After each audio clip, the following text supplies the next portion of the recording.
Istanbul Airport, Mehmet Kalyoncu and Salahin Bilgan, Alef Baljier Fisunulu, Vice General Manager of Turkey Tourism Promotional and Development Agency, Ekrem İmamoğlu, the Mayor of Istanbul, and Mr. Abdulkadir Uro, Minister of Transport and Infrastructure for Turkey. Distinguished guests, ladies and gentlemen, friends, Roots World hoş geldiniz. Welcome to World Roots.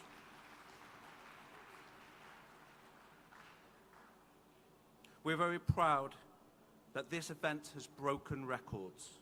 We have over 3,000 attendees here, 600 airline representatives of nearly 260 different airlines, all ready to discuss their future route networks. We have a record number of sponsors and exhibitors showcasing their opportunities, and we have 13,000 meetings that will take place over the course of the event. Ultimately, this unwavering support demonstrates the critical role that Roots continues to play in expanding global air connectivity. We're also very proud to be in Istanbul, and the main reason why we are record-breaking. Roots World comes at an important time as we coincide with the Republic's 100th anniversary. Acting as a central hub connecting East and West, Istanbul is one of the most visited destinations in the world. With airports and destinations from over 115 countries being represented at this event, that's testament to the connectivity here.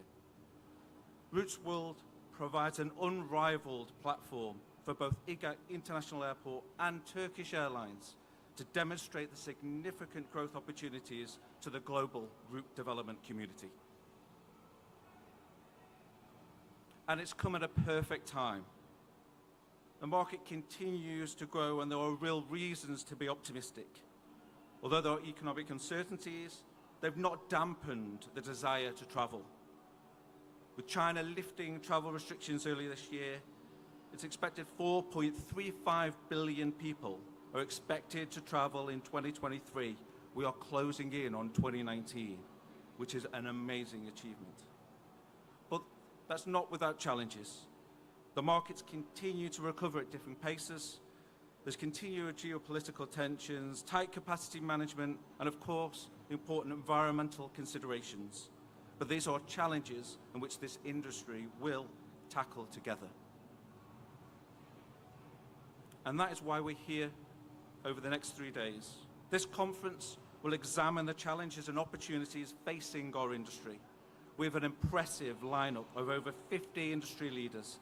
Keynote addresses will be delivered by Pegasus Airlines, Sun Express and Royal Jordanian, and we're delighted to see such strong support from our association partners, ACI World, ACI Europe, IATA and WTTC. Over the next few days, we'll examine what the future holds for each of our regional markets. What are the long-term growth forecasts? What does 2024 look like in terms of sustainability? And how are each of our regions adapting to changing business models? It's sure to be a very interesting 3 days of insight and debate. I'd like to take this opportunity to recognize our global charity partner. Airlink is a global humanitarian organization delivering critical aid to communities in crisis by providing airlift and logistical solutions to non-profit partners. Airlink is continually responding across the globe, and earlier this year, one of Airlink's primary responses was to the Turkey-Syria earthquakes. Both Airlink and our hosts, İGA Istanbul Airport's response to this crisis inspired Roots to want to contribute. And so we've donated 2% of all of our delegate fees from Roots World to Airlink's response in the efforts to the Turkey-Syria earthquakes. So your attendance here is directly helping the response from Airlink. Thank you very much.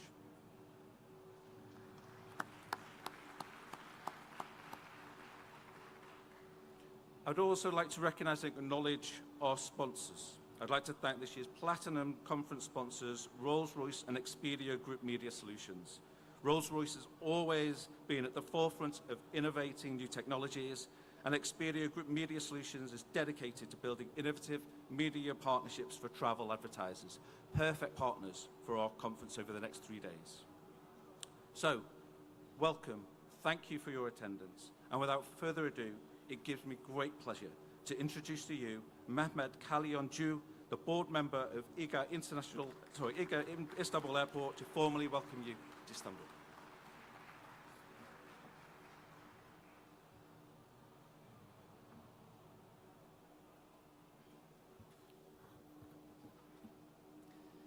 Minister of Transportation and Infrastructure,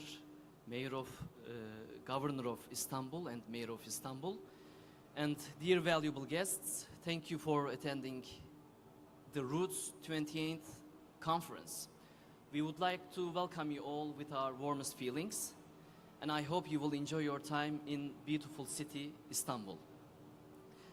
As the industry leaders of aviation sector, we are here to shape the future of aviation.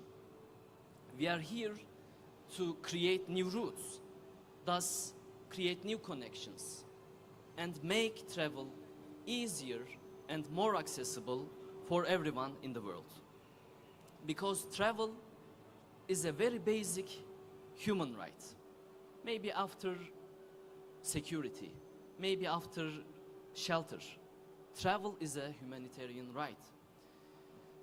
And as Turkey and as Istanbul, we are doing our best to empower the right of travel for global mankind from all around the world. Our open door policy and our hospitality is embracing the importance of right to travel. But why do we travel? We travel to learn, to meet and to share. We learn new things, meet with new people, and share our inspirations, our feelings. Istanbul had been a city from centuries that had been the crossroads of diplomacy, trade, and cultural exchange. I think by doing so, we are making the world a better place. Because the more we travel, the more we meet. The more we meet, the more we understand each other. Look at what's happening in Middle East. This is because we need more understanding. And travel is helping the humankind to understand each other better. This is very meaningful. We are very fortunate to have a purpose and meaning behind our jobs. We have seen after the Great Resignation, the industries from different verticals are trying to find a meaning in what they are doing. We have this, and I think we are very fortunate. That is why we made such a big airport. People always asked, why do you do such a big airport? Because we believed in it. We believed that people from all around the world will come to Istanbul, will fly through the Istanbul and share, meet and learn and make the world a better place. Thank you everybody. First of all, the Ministry of Transportation and Infrastructure, Turkish Airlines and all other airlines that believed in Istanbul. But also look at Turkish Airlines, how many destinations they are flying in Africa, in South America, making travel easier and more accessible for all those people. This is very meaningful also. By flying to here, you will be gaining an access to network of Turkish Airlines, which is the airline that is flying to most destinations in the world. Also, there's an interesting dilemma here that we are facing as Turkish aviation industry. As a country that is doing so much to make travel easier, we are having visa restrictions from some countries. I think this should be solved also by policymakers and make traveling easier for Turkish people and also for everybody in the world. You cannot separate airports from cities. You have feelings in airports like you have feelings in cities. You feel different in Tokyo Haneda than in JFK in New York, in London Heathrow or Dubai. How do you feel in Istanbul airport? We do our best to feel you at your home. And I think we are not bad at doing so. We have received ACI's Best Airport Award in 2021, Condé Nast Traveler's Best Airport Award in 2022, and Skytrack's Best Airport Award in 2023, and also Best Family Friendly Airport, which is a category that we are really differentiating from other airports, because when you make children happy, children that are traveling, you make the family happy. I think this is very meaningful also. So thank you, Istanbul Airport team, to making this all possible, and thank you all the airlines flying here and empowering this mission. We as Istanbul Airport serving humanity to connect them, but also it is our privilege to serve the city of Istanbul. After new airport initiated, air quality in Istanbul is increased. This is proven by the scientific data from Istanbul Technical University researchers. Noise pollution decreased. Carbon emissions decreased because airplanes doesn't fly around the airport like they were used to. This is making our airport the most sustainable airport in the world, because we built our airport after climate crisis really shaped businesses and before COVID crisis started. That's why in a very short time we increased the number of airlines that is flying here from 61 to 95, and our target is to go up to 100 different airlines by the end of this year. And in 2027, our target is to host 100 million passengers in Istanbul Airport. Istanbul Airport is world's biggest LEED Gold building.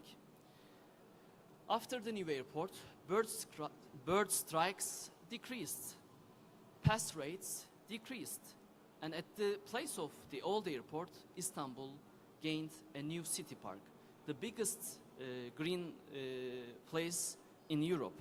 And when we look at researches, we see that people of Istanbul, 90% are happy with the Istanbul airport. This is a privilege, this is an honor, and making the people of Istanbul happy. And I think the happiest should be the mayor of Istanbul, because we are serving this great city with our heart and with the team of Istanbul really working everything to host the people of the world from all around the countries feel like they are at their home. I hope everybody to have a fruitful and productive Roots Conference, but don't forget to feel Istanbul, see Istanbul, and share with your friends in Istanbul. Thank you very much.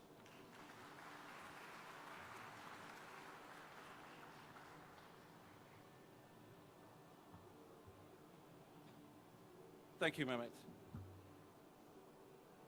It's now a pleasure to welcome to the stage our host, Selahattin Bilgan, the CEO of İGA Istanbul Airport. Thank you. Oh, my apologies. Apologies, everybody.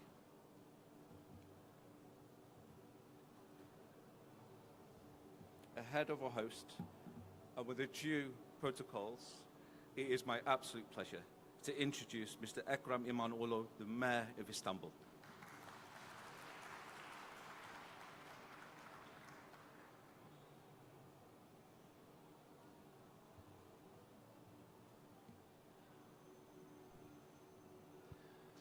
Teşekkürler. Distinguished Minister, distinguished Istanbul Governor, ladies and gentlemen, it's an honor for me to welcome you here in Istanbul. As the mayor of Istanbul Metropolitan Municipality, I think Istanbul is a unique city, so it's a great honor and pleasure for me to have you here. Welcome to our city. I think this will be a wonderful meeting in Istanbul. Well, first of all, I would like to extend my gratitude to Stephen for their efforts as Roots World, and also to Mehmet Kalyoncu, one of the leaders of İGA, for organizing such a wonderful meeting. Istanbul has existed for 8,000 years and it has a very rich cultural and historical heritage. It has basically constituted a bridge from different epochs, different civilizations, and I think this city really presents great opportunities to all its visitors, and I think it will be your case as well. Istanbul is among the world's top tourism destinations. I think for the moment it hasn't really reached its full potential. We still have a quite long way to go. When we take a look at 2023 data, we have received around 17 million international visitors in our city. In 2024, this number will reach and probably go above 20 million. That's our basic objective. Well, in summary, 1 out of every 3 international visitors who come to Turkey basically come to Istanbul as well. Well, today, including transfer, Istanbul welcomes 125 million passengers, so it has wonderful airports, and as such it constitutes one of the most important aviation hubs across the world. As for the tourism industry, where there are lots of interesting studies and publications which suggest that in the coming years Istanbul will be among the top tourism destinations and aviation destinations of the world. Well, as you all appreciate, Turkey is a country of tourism and a brand of tourism, and under the leadership of our ministry, of course, we are carrying out important efforts, and at the Istanbul Metropolitan Municipality, of course, we are trying to contribute to this process with our due responsibility. We are always asking ourselves, how can we go forward? How can we make sure that Istanbul becomes one of the top 3 tourism destinations of the entire world? So that's the kind of experience that we are trying to devise. In the last 4.5 years, we have really expanded great efforts in the fields of cultural conservation, historical heritage. We have tried to strengthen Istanbul's infrastructure, and we have tried to boost the city's potential, and we have taken a series of strategic steps in this context. Well, of course, we have determined these measures through democratic participation, and we have, for example, created the tourism platform in Istanbul. The tourism platform of Istanbul basically operates like a destination management board at an urban level. Well, in our city, all the components of the tourism industry and the different components of the scientific community are active in the tourism platform, and with our leadership team, they are carrying out very important efforts to boost our collaborative efforts. We have completed our strategic plans, and in the context of the execution of these plans, we have also joined our forces, and thus we have basically established a sustainable methodology for our city. Until now, we have completed and we are working on the following measures that I would like to share with you. In Istanbul, we have taken very important steps in the context of transport, and in this context, the Ministry of Transport and Infrastructure is carrying out huge efforts, but we are also contributing to the construction of 10 additional subway lines so as to make sure that, you know, the Istanbul's transportation activities flow in a smooth manner. This is a world record, by the way. Our ongoing subway lines, when completed in 2025, will basically make sure that we will have an extended subway network of over 450 kilometers, and it's an honor for me to share this information with you, distinguished participants. Obviously, we will not be content with this objective. We will try to reach up to even higher kilometers in our subway network. In the second place, our city has a history extending across millennia, and we want to, really enhance this cultural heritage. We have, over our period of 4.5 years of term in office, we have launched over 100 new museums. We have worked on the restoration of historical tombs, historical fountains, as well as many important historical landmarks, and this includes 42 very important religious centers. So we have basically tried to enrich and preserve the cultural and historical heritage of our city. Well, Let me share with you a number of striking examples from these projects. For example, the Müze Gazhane has received more than 2 million visitors in the last 2 years. The Art Istanbul Festhane has been inaugurated only a couple of months ago, but it has reached 350,000 visitors already. And we have among us here, distinguished visitors, and starting from their arrival in Istanbul, I think really they should absolutely visit the Istanbul cistern, which has been recently restored and is found in the historical peninsula. So we are basically working on different activities to embellish all aspects and all localities of Istanbul, and our locals really have paid a lot of attention to these efforts. For example,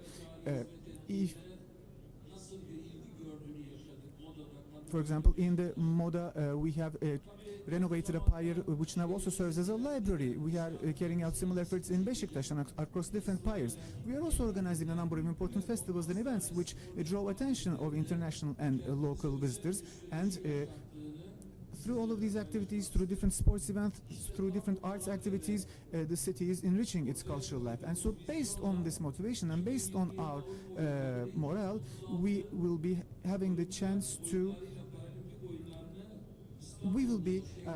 candidating in order to organize the World Olympic Games and the World Paralympic Games in the coming years. For the very first time, we have organized a four-day tour of Istanbul, a cycling tournament which has had a lot of success. Also in the month of November, the Istanbul Marathon will be organized, once again establishing a great experience of athleticism, combining the two continents of Asia and Europe, and I think it will be a source of great pleasure and inspiration, not only to Istanbulites, but also to professional athletes. So we are also trying to enrich Istanbul's green spaces. We are trying to make sure that it has a more sustainable environment, and in this context, we have created additional green spaces of 7.5 million square meters, and it's a pleasure for me to share this information for you. Of course, while carrying out all of these efforts, we are always focused on creating a city which is resilient to climate change, and our efforts will obviously continue in this direction in the coming years. Well, in 15 different locations of Istanbul, we have created what we call life valleys. They extend across kilometers, providing Istanbulites the chance to experience, the green space within the city. And these life valleys are also enriched with different cultural activities. So basically, these are being transformed into natural zones within our city. So in the determination of intra-urban routes, in the determination of intra-urban directions and standardization of these routes, we are basically carrying out different efforts to support tourism. In summary, we are trying to make sure that Istanbul uplifts a perspective of tourism which respects human being, a perspective of tourism which lives up to a multicultural and multi-linguistic experience. Well, of course, all of these efforts are not important not only for our city, but I think these present also very important opportunities for Roots World 2023, which is considered to be the most important aviation activity across the world. So all the components which contribute to the tourism platform are obviously our dear colleagues, and since I know their efforts, I can reassure you that our professionals at tourism platform are basically competent professionals, always ready to collaborate with you. We have it's obvious that Istanbul has a highly proficient aviation transport, and the Istanbul Metropolitan Municipality is always ready to join forces with you, dear participants. Well, it's an honor for us to welcome Roots World 2023 and the very important representatives of the aviation industry. I think these these industry deciders will make very important contributions for the future of the global aviation industry. I think your efforts will contribute to enhancing Istanbul's role as a worldwide transportation hub. Well, I hope that in the future we will see an increase in the number of airlines which are serving Istanbul through their operations, and in this way we will have the chance to boost Istanbul's tourism potential, and these efforts will make important contributions not only to Istanbul but also to the nearby region.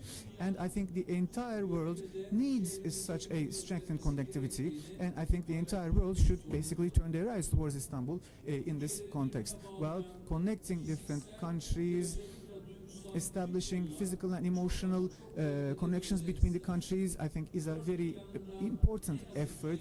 Well, across the region we have frightening wars, but in the midst of all of this chaos, I think Turkey represents basically a haven of peace, and so we are very much cognizant of our responsibility, and basically we consider all of you, the members of the aviation industry, as our stakeholders. So peace for Turkey, peace for world has always been one of the most important mainstays of the Turkish Republic, which is about to celebrate its 100th century, and this shall always remain so. We will always uphold this principle as long as the Turkish nation is alive. And so Istanbul is basically a symbol of, you know, friendly coexistence, and the Roots World 2023 will hopefully be a very important contribution to establishment of new connections between nations, between cities, between continents. I would like to extend my gratitude to Roots World 2023, to İGA, and also to Turkish Airlines for their wonderful support, and it's an honor for us to welcome this event in Istanbul. I hope that you will spend very pleasant days here in Istanbul.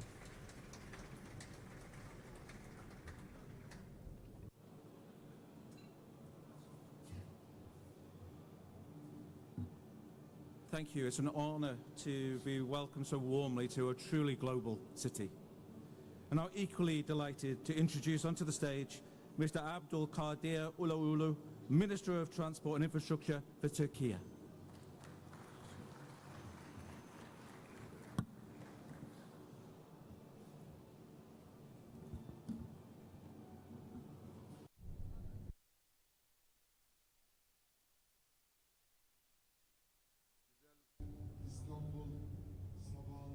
On a beautiful Istanbul morning, on a beautiful Istanbul day,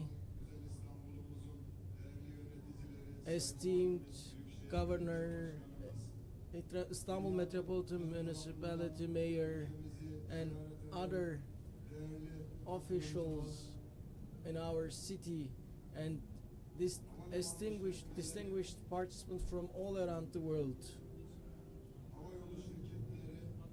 Airline operators, airline companies, promotional agencies of respective countries come together at Roots World 2023 Summit, and it's a huge pleasure to be with you all. Welcome to Istanbul. Extending for thousands of years as a heritage from other civilizations, it is a city for tourism of faith and culture, a unique city. So I would like to welcome you to this beautiful city once again. Distinguished participants, as a crossroads of different cultures and civilizations and continents, Turkey has a unique accumulation, cultural riches, and historical heritages. With the turquoise blue seas, beaches, forests, mountains, and of course, unprecedented cuisine, it has a privileged position in the world. In addition to its cultural rich, it has a very select geographical location, making it one of the few tourist destinations in the world. Our goal is to ensure that our country with 4 seasons can maximize its current tourism potential, and means by diversifying tourism activities further. This event means a huge contribution to Istanbul's culture, riches, and the focal position of it in terms of a tourist destination.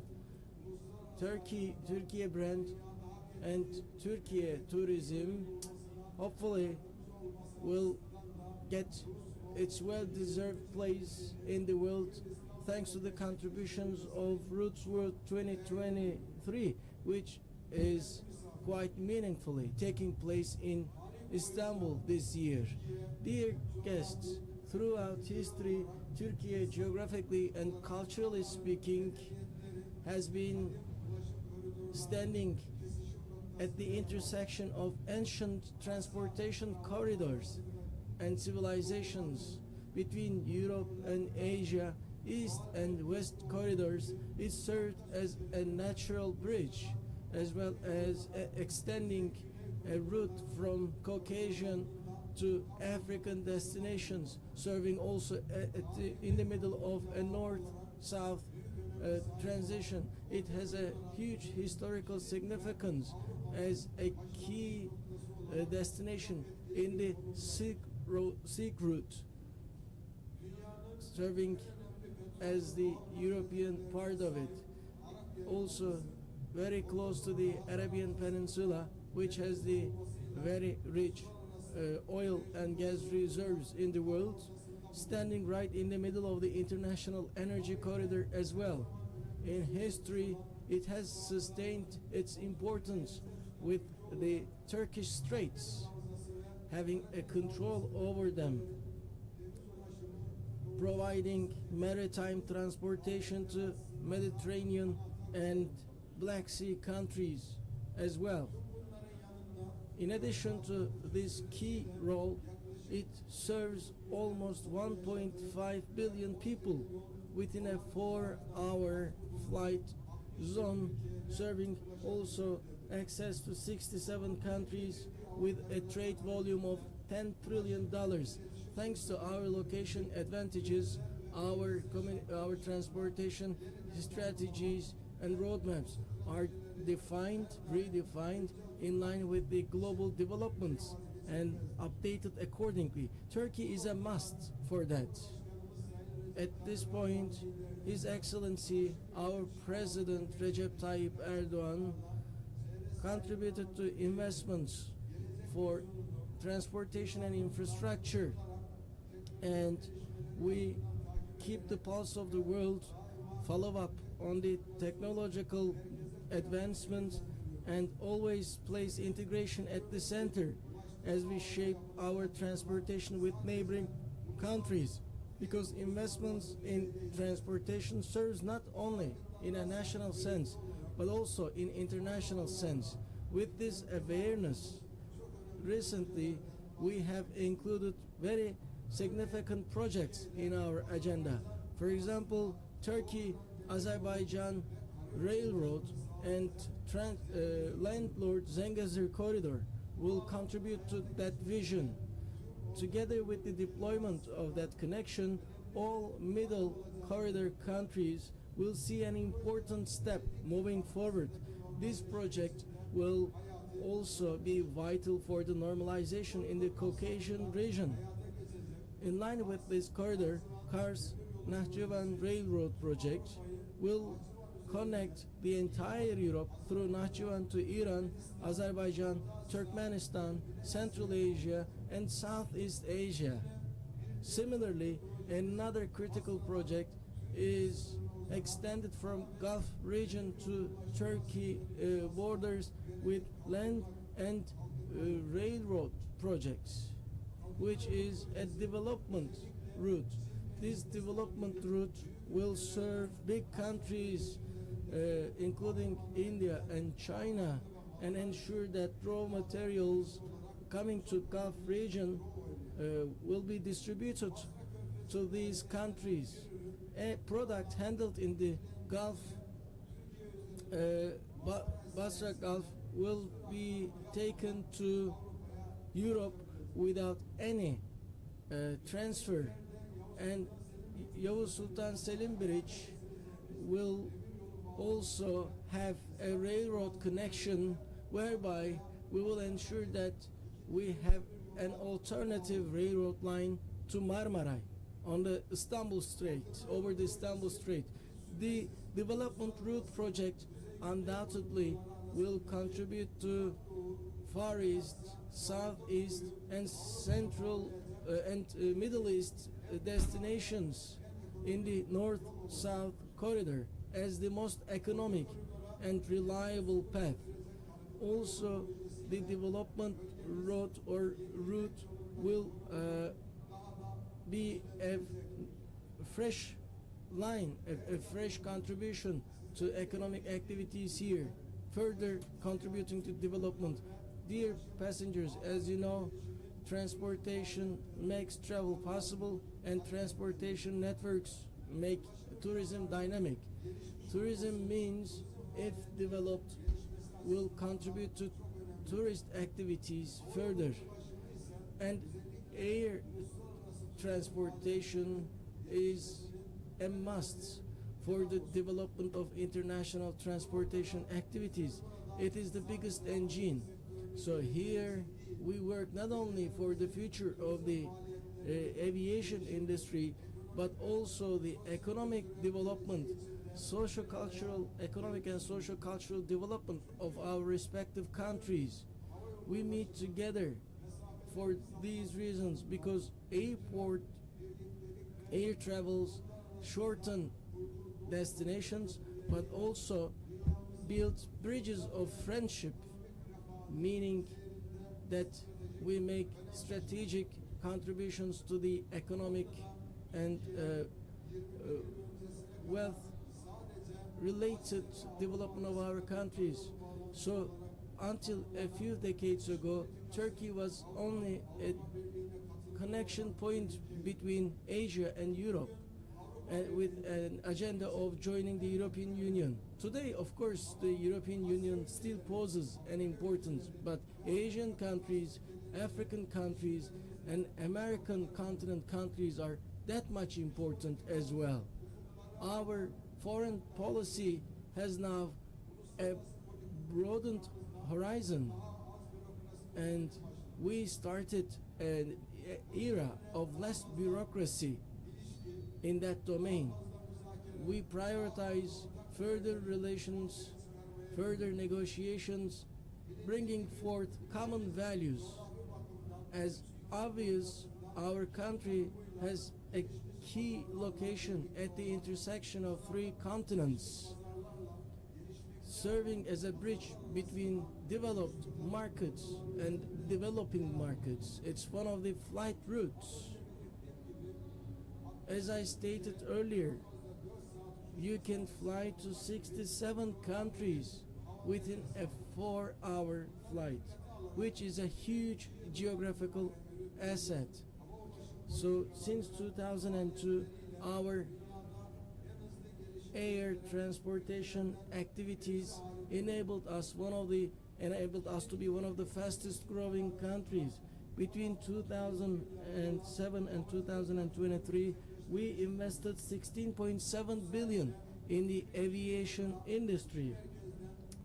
Thanks to this, from 2 hubs to 26 destinations now are upgraded from 7 to 57 destinations. In 2002, we would fly to 60 countries from 50 destinations. Today, we fly to 343 destinations in 130 countries. The number of countries with an air transportation agreement rose from 81 to 173. In short, we promised that we would cover the entire world with our flights, and thankfully, we have achieved that to a huge extent. 2 years ago, the President of Comor Islands and the head of the European Union, Mr. Azale, visited our country, and the President said that the Turkish Airlines must definitely fly to Comores. That's what he requested from His Excellency our President. With the aviation activities. Now we have become a global aviation hub in the Eurasia region. In 2018, we put the Istanbul airport to the service, and now Istanbul has become one of the biggest global transit centers in the world. As a matter of fact, Istanbul airport has gone beyond becoming an international transit hub, but also a direct destination thanks to its low-cost nature, and it has been appealing airlines accordingly. The high number of free slots here means a huge attraction for many airlines, including the including the Turkish Airlines. That's why Routes World 2023 means a huge opportunity for us to get to know international airliners.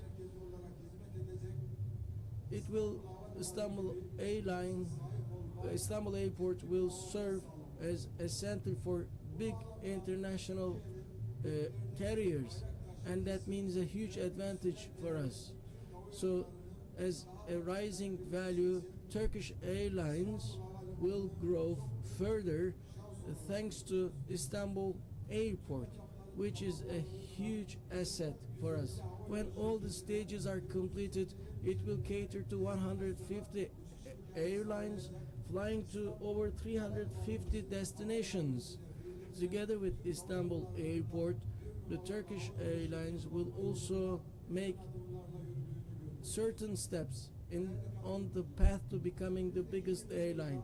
Dear participants, within the next 2 decades, we will see the global air traffic growing twice, and we expect the number of passengers to grow by 4.4%. Also, with higher globalization and privatization process, the competition is growing bigger, and air transportation transforms into one single market. To get more share from this market, we will update our mid and long-term targets accordingly.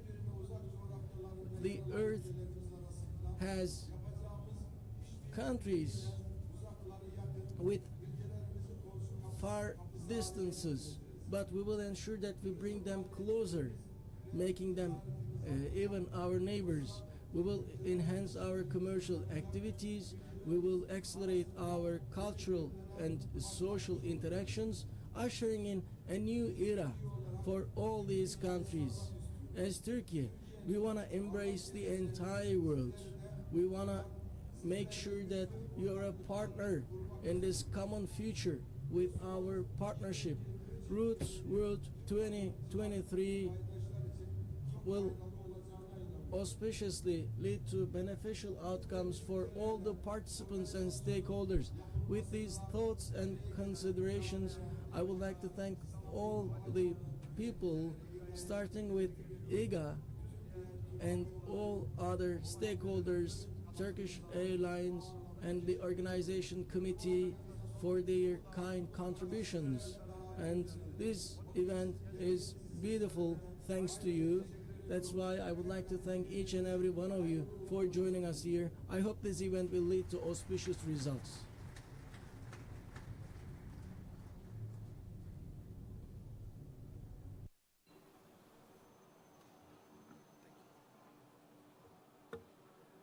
Thank you very much. I'd like to thank İGA International Airport, Istanbul Airport, and I'd like to thank the Mayor and the Minister for a very warm welcome, and to highlight the reasons why we are here in Istanbul.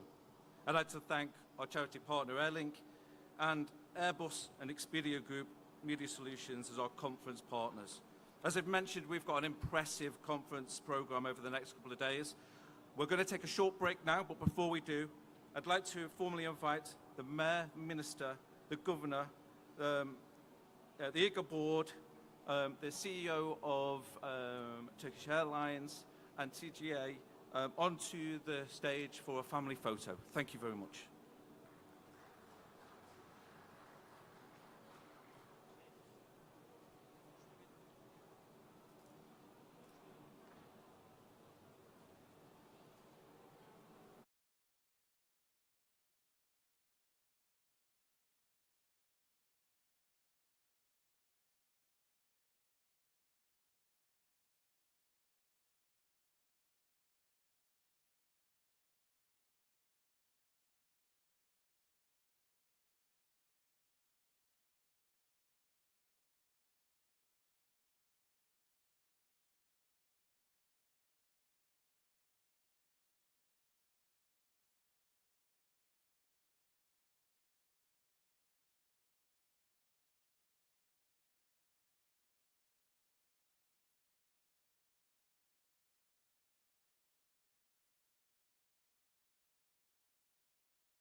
host, Selahattin Bilgan, the CEO of İGA Istanbul Airport.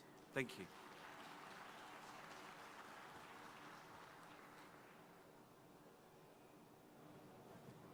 Thank you.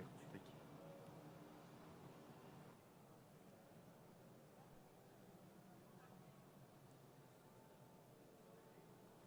Good morning. Actually, it is quite hard to make a speech after great opening speeches this morning. I thank Mr. Mehmet Kalyoncu, our executive board member, for his introduction, and I also thank Mr. Minister and Mr. Mayor for their speeches. So actually I would like to continue with a story of İGA, which started 10 years ago. It was when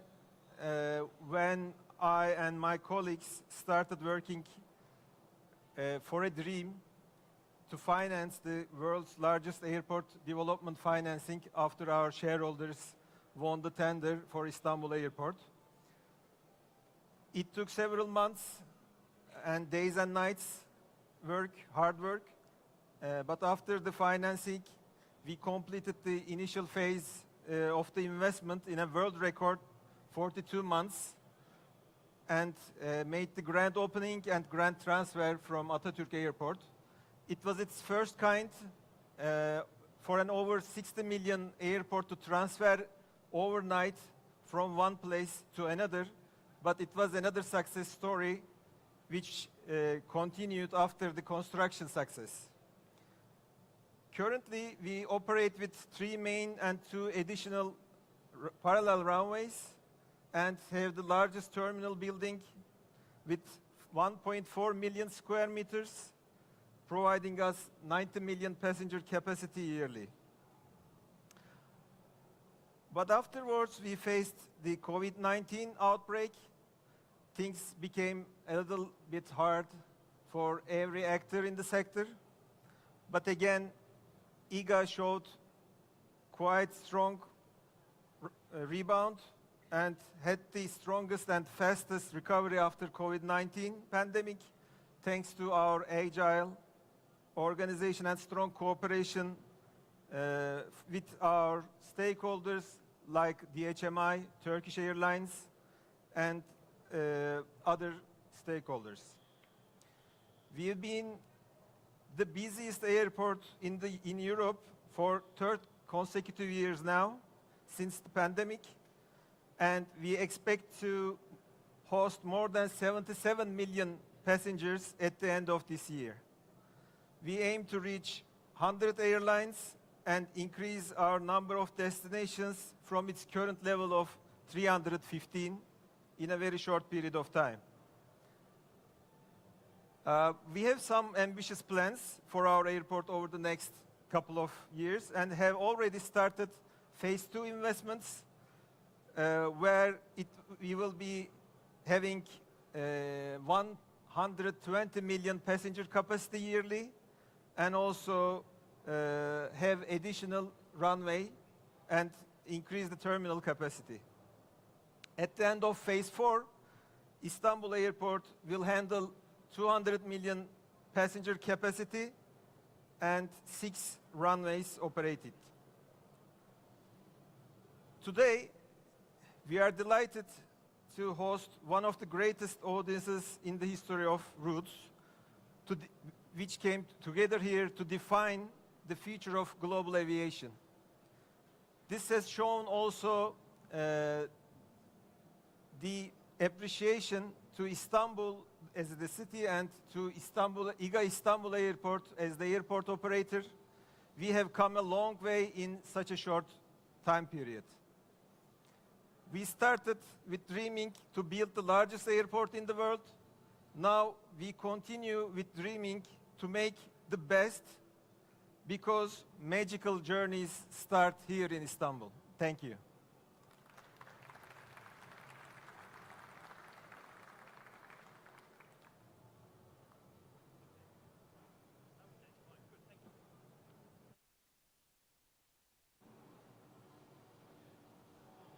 Hear me in the, oh, well, that's good. Thank you. Seyahat, Mark Pilling. Nice to meet you, sir.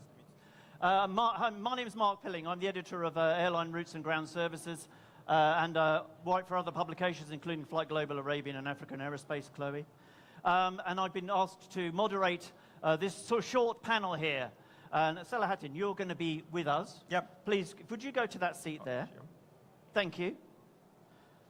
I'm also going to invite the acting general manager of Turkey Tourism Promotion and Development Agency, Elfi Fisinoglu. Elfi, please come up. Now, could you sit in the middle? Nice to meet you. Thank you. Nice meeting you. Merhabalar. And we got about 20 to 25 minutes to have a little panel session to talk about Istanbul as a destination, to talk about Istanbul and İGA airport, and to talk about Turkey as a great tourism destination, as a great country, which we've heard about so much this morning. So my first question, and if you've noticed outside when you walk around, you will see that Istanbul claims to be, what does Istanbul claim to be? The new cool. The new cool. Taking over from Everybody else. everybody else. So I'm going to ask, why is Istanbul cool? With pleasure. First of all, I would like to also welcome everybody here. I was in Las Vegas last year during the takeover, and it's really great honor to welcome everybody now in Istanbul. Esteemed members of the aviation, travel and tourism industry. The city Istanbul, when we talk about why it is so-called the new cool, it is not a new city, we all know. It's 8,000 years old? 8,500. 500, okay. It's straddling between continents and serves as a testament to history, modernity, and cultural diversity. And it's a captivating focal point for the aviation, travel, and tourism industries. We as TGA, we have been established in 2019 by a law, by the Ministry of Culture and Tourism, and we have been tasked promoting the country as a tourism destination, and also its all cities, including Istanbul. And when we talk about Istanbul, as I said, it's a mosaic a history to modernity. Because first I would like to, before I come to point that how we created the brand, I would like to talk about the city itself for those who doesn't know about the city that much. So Istanbul has a unique location spanning on two continents, Europe and Asia. And it's a cornerstone of its brand value.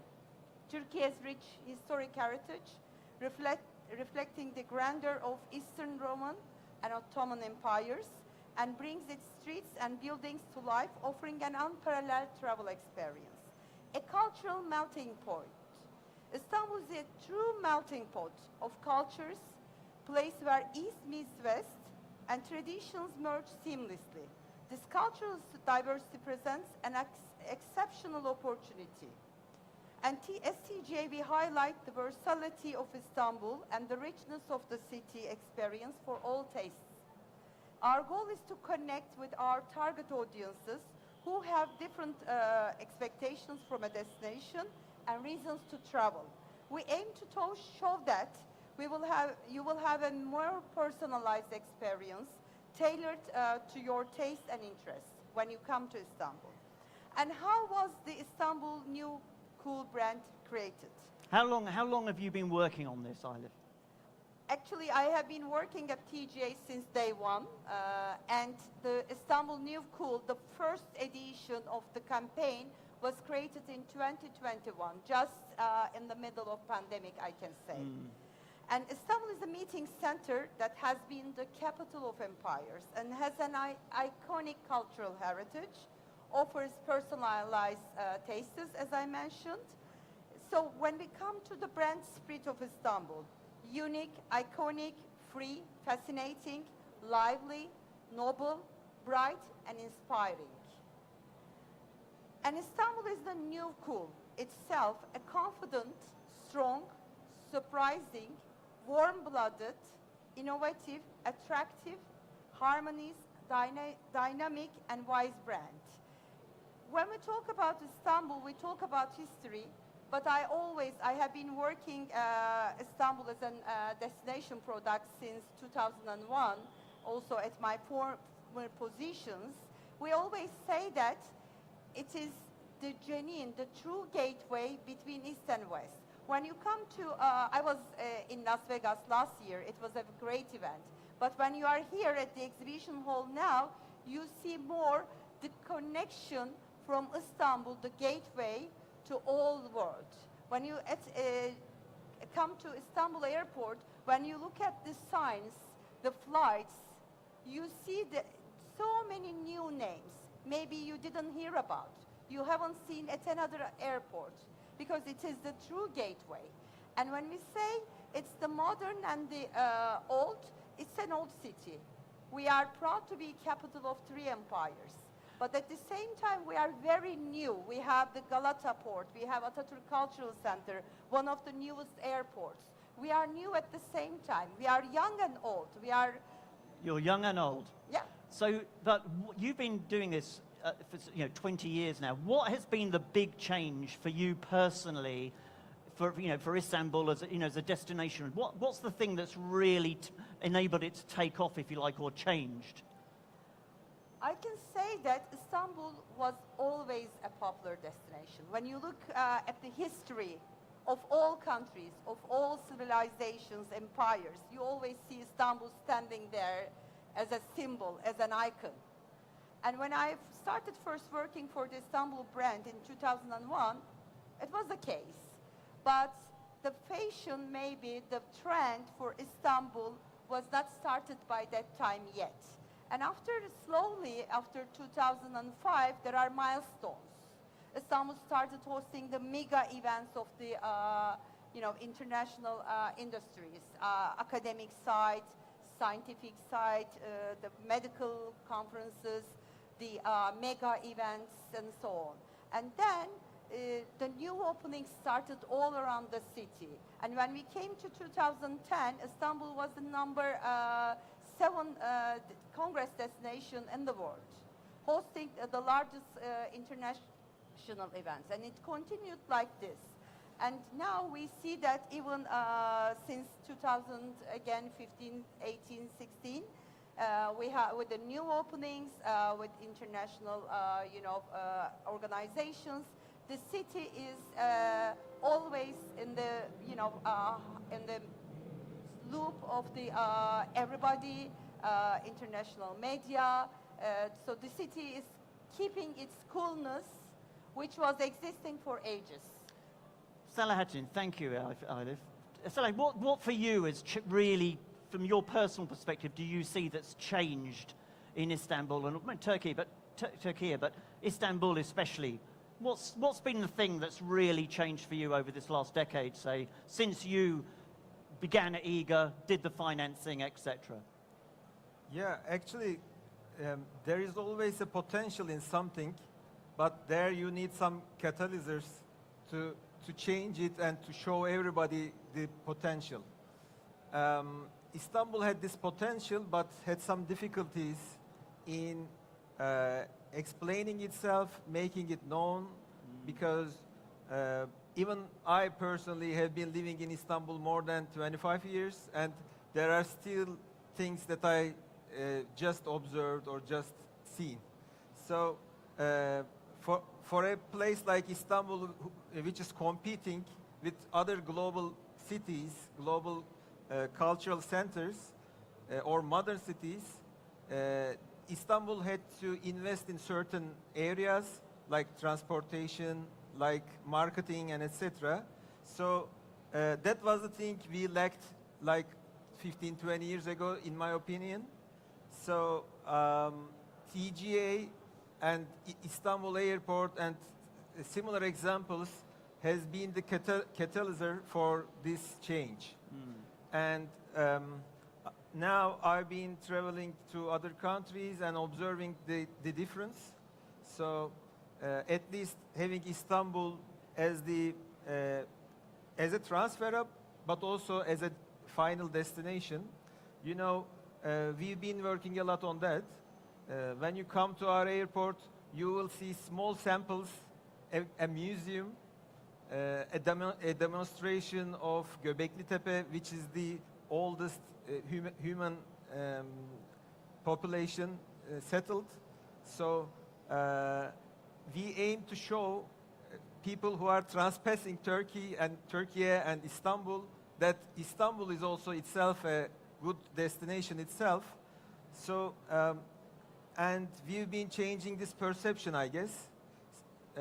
We have come a long way, but there are still some things to do.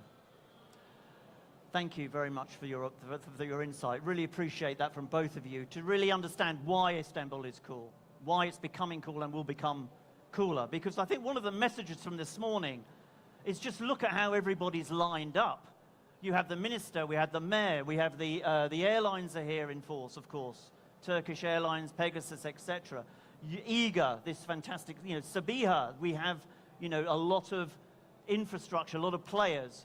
How important, Selahattin, I'll ask you first, how important is it, how much of a competitive advantage is it to have all of these players lined up, all facing, it seems, the same way to bring you your traffic or bring the air transport and tourism market to Turkey? As I said, actually, there is the potential there. All you need to do is to make it happen. So Istanbul is a city of diversities. So if you perceive differences as a disadvantage, it turns out to be a disadvantage. But if you perceive the differences as an advantage to improve yourself, this turns out to be a step moving forward. So, in one hand, we have very tough negotiations with our major carrier, Turkish Airlines, our competitor, Sabiha, and others. But when you look at the picture as a whole, it has always served to extend the market, to improve ourselves, to make our jobs better. So this Rus conference is actually an example of it. We've been working hard for a long period of time and have shown that Istanbul is a place where it is very easy to get transferred. So Istanbul is only 3 hours flight away from major 160 destinations, only 5 hours away from 300 destinations. So, and also we have made this investment comparably at a lower cost than the other competitors. We have operating costs more competitive than our competitors. So this has been the result of this actually hard work and collaboration and differences.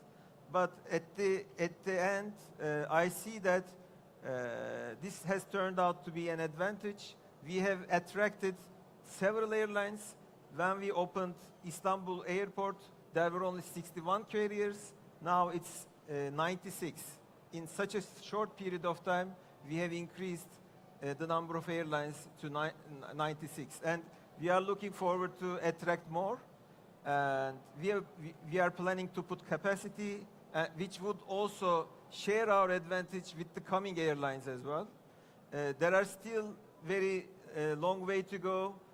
When you look at, for example, North American market, although the traffic is extremely high, there is still the weight of direct flights is lower than 50%. So there is huge potential for Northern American carriers to have this direct link with Istanbul. And that's one of your targets here, to get them to sign up here, right? Exactly. And I was just coming to answer your question. Yeah, I was waiting for that. As a result, what we see, we have this great conference. We have all the airlines coming here, and we have the opportunity and chance to have this open discussion. I hope we will be able to show our case to all of those and have fruitful meetings. Well, good luck with that. I'm sure you will do that to the best of your team and your ability. The competitive advantage that you find, Eilif, just tell us what your thought is. Actually, I would like to also add a comment to your previous Yes. question regarding the high-level support, the political support, all those ministers, mayors, governors lining up at such events. I'm coming to the. I mean, this question has been asked 2 days ago to me also at another international event in Eurovelo cycling conference in Izmir, where we had our minister opening the conference. And right after, there was a discussion on how to bring the cycling tourism onto the higher agenda of the European Commission and the governments and so on. Actually, since 2018, tourism is a strategic sector according to the Turkish government. So as the tourism sector, we are receiving the highest support from all different bodies, all different ministries and institutions. So this is really making the difference that Turkey is not seeing tourism as a sector it was before, but it is a strategic sector to support all the other areas. Therefore, when there's an event happening about tourism, travel industry, we have all those high levels, faces supporting us. So this is really very important, and we are very proud, and I think it is making the difference. And when it comes to competitiveness, actually it has a very direct, connection with it. When we are bidding for an international event, when we are trying to make a campaign, we are trying to make a change, when there's an investment for an tourism-related capacity, then as tourism is a strategic sector, we have the access to highest level. If I have any issues, I directly report to the minister, and he is one of the ministers having the direct, access to the parliament in terms of representing a strategic sector, meaning that the tourism for Istanbul, for other destinations, has now the highest, importance. It's right up there, isn't it? It's right up there. Well, and that is so apparent, and that makes your jobs both more challenging because the targets are greater, but it also makes it a little bit easier. Now, I'm going to just ask a few questions. I've got lots of questions, but if you would like to ask a question in the audience, there is a microphones available. So just put your hand up and tell us who you are, and if you'd like to jump in with a question. Looking over here, looking over here. Anybody yet? Oh, the question down here. Thank you very much. I name-checked her earlier. It's Chloe Greenbank, one of my journalistic colleagues. Can I have a microphone down here? Do you not tell me what the question is, Chloe, then I'll repeat it. So Chloe Greenbank is an international aviation journalist. What? Hang on, I'm going to walk colleagues because I can't hear her.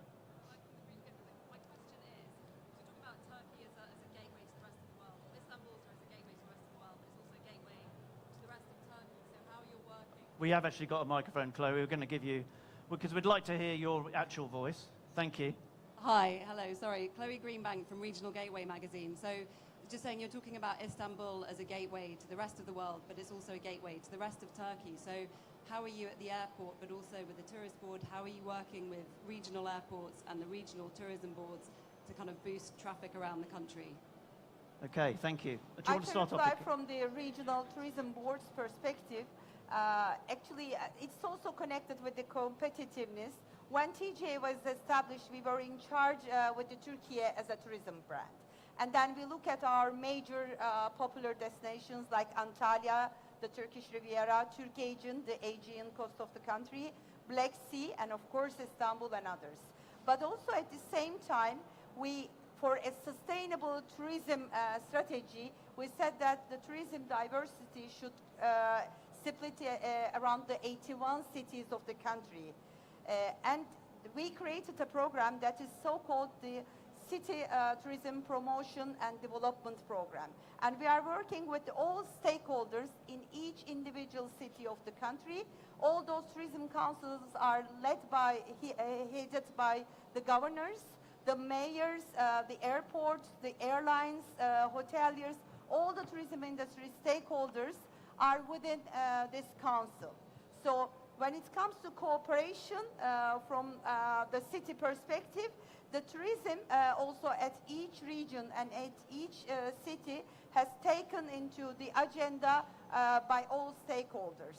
So it's not just about Istanbul, of course, it's about Turkey, it's about the regions. Thank you. Maybe I might contribute with a case study we've been taking together with Galata Port. You know, we had this welcoming reception yesterday evening at Galata Port, and that had a purpose actually.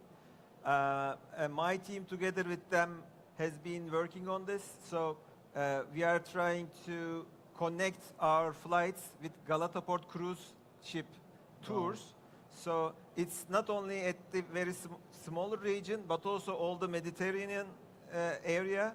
So for the carriers coming from, for example, North America, there could be an option to connect it with these cruise ship tours, so that we will serve the area there.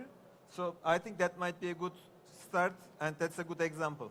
Thank you, Selahattin. Thank you very much. Any more questions from the audience out there?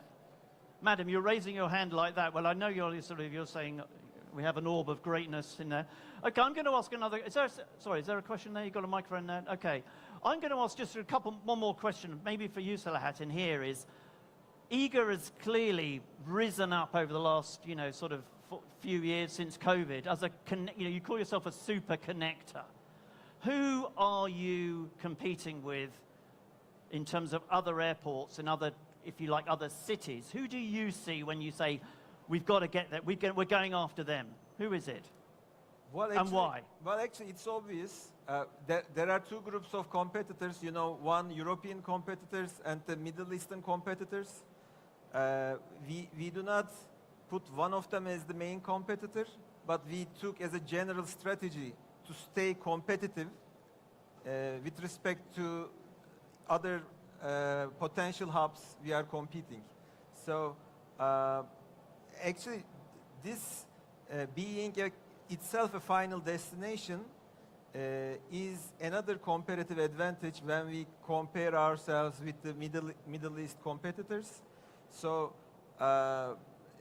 we have been positioning ourselves according to them, but we had this advantage to make the investment at the right time, at the right place. So, we have completed the initial investment with 7.5 billion euros for phase one investments. Now it seems impossible either to finance or make such a huge investment at those costs. So having also Turkish Airlines on board as the airline which flies to more destinations than any other, I think although there are competitors out there and we keep an eye on them, we keep ourselves as our own competitor and make ourselves better so that we utilize this potential. Understood, right. We've probably got time for just one more question or before we have to close. It's going to come from me because I have the honor and the privilege of being here. So clearly the success of Turkish Airlines is unbelievable for your airport. And their order book is just phenomenal and you've been growing alongside them. What about other carriers? And especially, you're looking at some growth, your phase 4 growth, 200 million passengers. Surely you're going to need a home base or one or two home base low-cost airlines or lower-cost airlines to complement. You're a great O&D market. I know there is obviously a competitor in Istanbul that serves that market.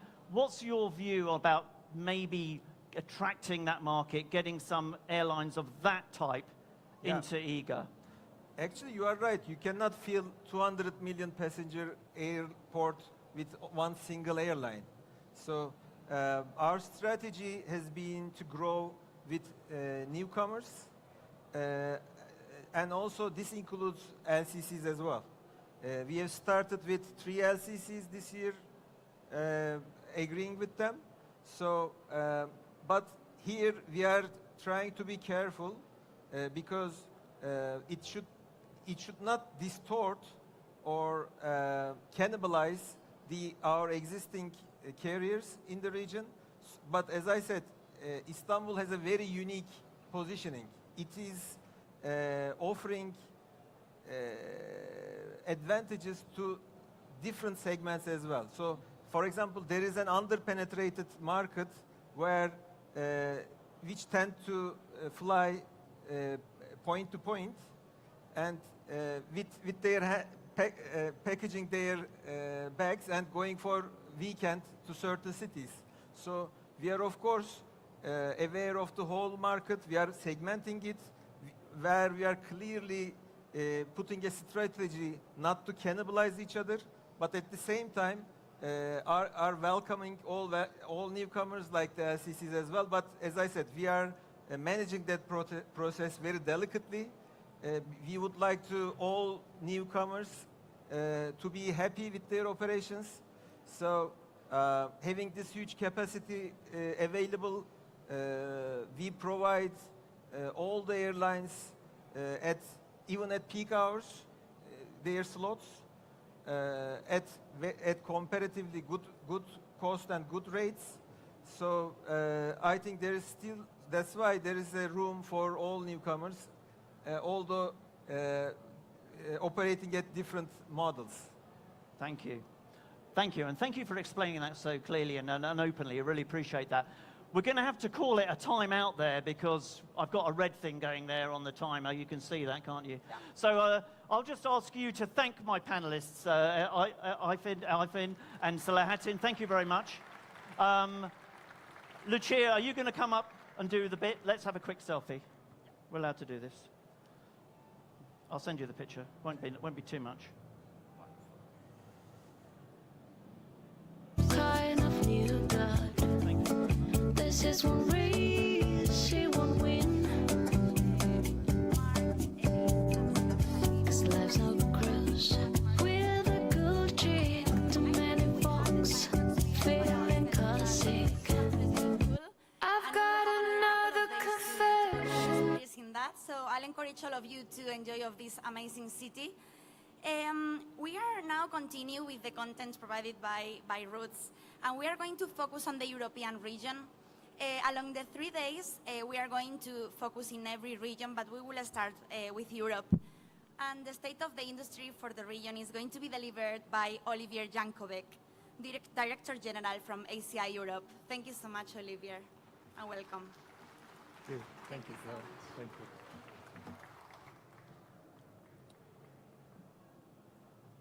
Ladies and gentlemen, thank you. Ladies and gentlemen, dear ACI members, it's a real pleasure to be here. İstanbul'da bulunmaktan mutluyum, which means it's always a pleasure to come to Istanbul, and I think we heard from Elif all the advantages that the city has to offer to visitors. I'd like to thank Roots for having us with you here today, and also, of course, Istanbul Airport for their hospitality, but also the support that Istanbul Airport has been giving and keeps giving to ACI Europe over the years. So let me take you to a journey through Europe's airports, looking at what are the trading conditions today for our airports across the continent, what challenge they face, and how they go after addressing those challenges. So I think at the moment, clearly, we see ourselves as transitioning from the recovery from COVID to a new normal. If we look at traffic, last year, clearly we turned the corner. We doubled passenger numbers compared to 21, which was very good, but we were still about 20% below pre-pandemic 2019 level. And all in all, only 27% of Europe's airports had achieved the full recovery in passenger numbers compared to their pre-pandemic volumes. On the financial side, we had lost, of course, 50 billion in foregone revenues since COVID. Things look better. We made it back to a profit as European airports in 22, as you can see. And that was done a lot to airports trimming their costs, despite a challenging inflationary environment. That was done to reducing investments, which is good in the short term, but not necessarily good in the long term. And that was done also to airports seizing the opportunities of consumer spending on food, beverage, and retail at airports. But I think we should not forget that the weight of the debt on Europe's airport is still very heavy. If you look at total debt and liabilities, Europe's airports are still 43% billion more in debt than they were pre-pandemic, and that's going to weigh on our ability to invest in the future. This year, traffic is very good. We're getting very close to a full recovery. Year to date, this is the total traffic figures up to August. We're at -6%. You can see that the non-EU plus market, which includes Turkey, is recovering faster than the EU plus markets, which includes the EU, the UK, Norway, and Iceland. And what we're seeing clearly this time is significant gaps in performance across national markets first. I think we've never had such gaps before, and there's different reasons for that. There's the distinctive patterns of the recovery, the fact that the recovery is driven by low-cost carriers and intra-European traffic, and you can see that this is to the advantage of the markets that depend on tourism. This is why airports in Portugal, in Greece, in Croatia, in Cyprus and Spain have already recovered compared to their pre-pandemic levels. But you have also the impact of the war in Ukraine, which is impacting the Finnish airports in particular on the left, but which is also giving a boost to some airports outside the EU. If you look at the traffic of airports in Armenia and Uzbekistan, you can see there's a shift of traffic to and from Russia, traffic that used to go through Europe that is going to these new markets. And of course, you have the impact of the low-cost carriers also visible in the underperformance of Germany, which is a market which has been partially abandoned by low-cost carriers. Performance gaps between larger and smaller airports. As you can see, again, this is linked to the distinctive patterns of the recovery, the fact that the recovery is a lot down to low-cost carriers and to intra-European traffic. That's why our smaller airports have been recovering at a faster pace compared to their pre-pandemic levels, compared to the larger airports. Looking at our top 5 European airports, our majors, London is back in the top of the league, although as of August, Istanbul was actually slightly above London. But you can see Istanbul is the only airport that has exceeded its pre-pandemic volumes compared to 2019. And what is noticeable there is the absence of Frankfurt, which is not yet back into the top 5 league as we look at the figures year to date. Looking at best performances, a lot coming from, unsurprisingly, larger airports which depend a lot on tourism and VFR traffic. You can see the performance of Athens, Lisbon, Sabiha-Gökçen, Palma de Mallorca, and Dublin. Beautiful performance from our continental low-cost bases also, Memmingen, Beauvais, Bergamo, Charleroi, tremendous growth there. And finally, also down to the strengths of tourism, some regional airports serving tourist destinations that are doing extremely well, very impressive figures from Perugia, Zadar, Funchal in Madeira, or Paphos, for example, in Cyprus. All in all, we're now at 48% of Europe's having achieved a full recovery compared to their pre-pandemic levels. So there's still some way to go. I think what defines the market at the moment is resilience. Clearly, demand is very resilient. That's linked to consumer confidence having improved significantly months after months over the past year. Also, you can see here that in August and September, we're starting to see that consumer confidence eroding slightly. But so far, consumer confidence and spending has defied inflation, it has defied increased airfares, and it continues to defy geopolitics. Yet, of course, we see significant risk in terms of downside for traffic. We're living through a cost of living crisis. We know the Eurozone is likely to go into a recession this semester, so that might end up biting into demand. Airlines are having tremendous problems in terms of securing new aircraft, in terms of securing spare parts. IATA has made it clear that this will constrain their ability to put more capacity into the market at least until 2025. We're having volatility in oil prices, And I think we have a change of behavior from airlines in the sense that many airlines have become much more disciplined in terms of capacity they put in the market because they realize it's good for their yields and their profitability. And finally, we have, of course, the risk of external shocks. The last 10 days have showed us that this is a very, very real risk. So I think the question everybody's asking at the moment is really, when will the demand party end? We hope it will last a little bit more. And that's why we have recently revised our forecast for the coming years. We were expecting the full recovery for all of Europe's in terms of passenger traffic in 2025. We brought that forward to 2024. And you see by 2027, we expect to be 9.2% above pre-pandemic levels. So that's all pretty good. What we're seeing clearly now is an aviation market that has changed, clearly, through COVID, through the recovery. And I think for us, this is about the recovery patterns that we've seen becoming structural in reshaping that market. That's clearly about the way demand has changed. I've mentioned it already. It's very much about leisure, VFR, and blended travel. And we think that's going to continue. And this reflects a shift in consumption habits. I mean, people in Europe are moving from material consumption to more experiential consumptions. And of course, that's very good for aviation. Interestingly, that is also boosting premium demand for airlines, which in part is replacing corporate travel. With that, we see demand becoming more green, with trends like slow tourism, which means that demand is going to be more international and less domestic. And again, you can see that very clearly in our traffic figures, in the way that domestic traffic is lagging behind the recovery of international traffic. Looking at business and corporates, clearly, structurally, it's still way down compared to where it was pre-pandemic. We think that's going to continue. Why? Because when we look at large corporates, they're all adopting decarbonization targets.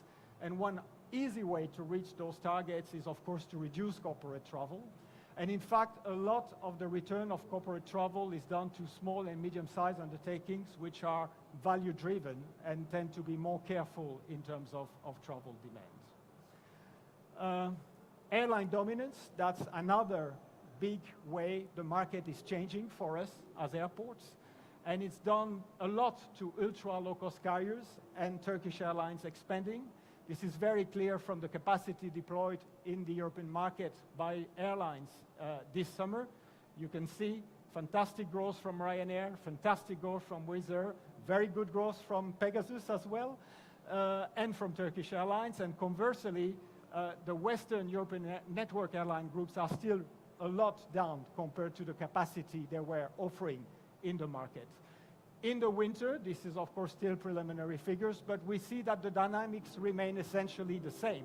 Continued growth from Ryanair, Wizz Air, Pegasus, Turkish Airlines, and still, I mean, better growth, but still below pre-pandemic levels, in particular for Lufthansa and Air France-KLM.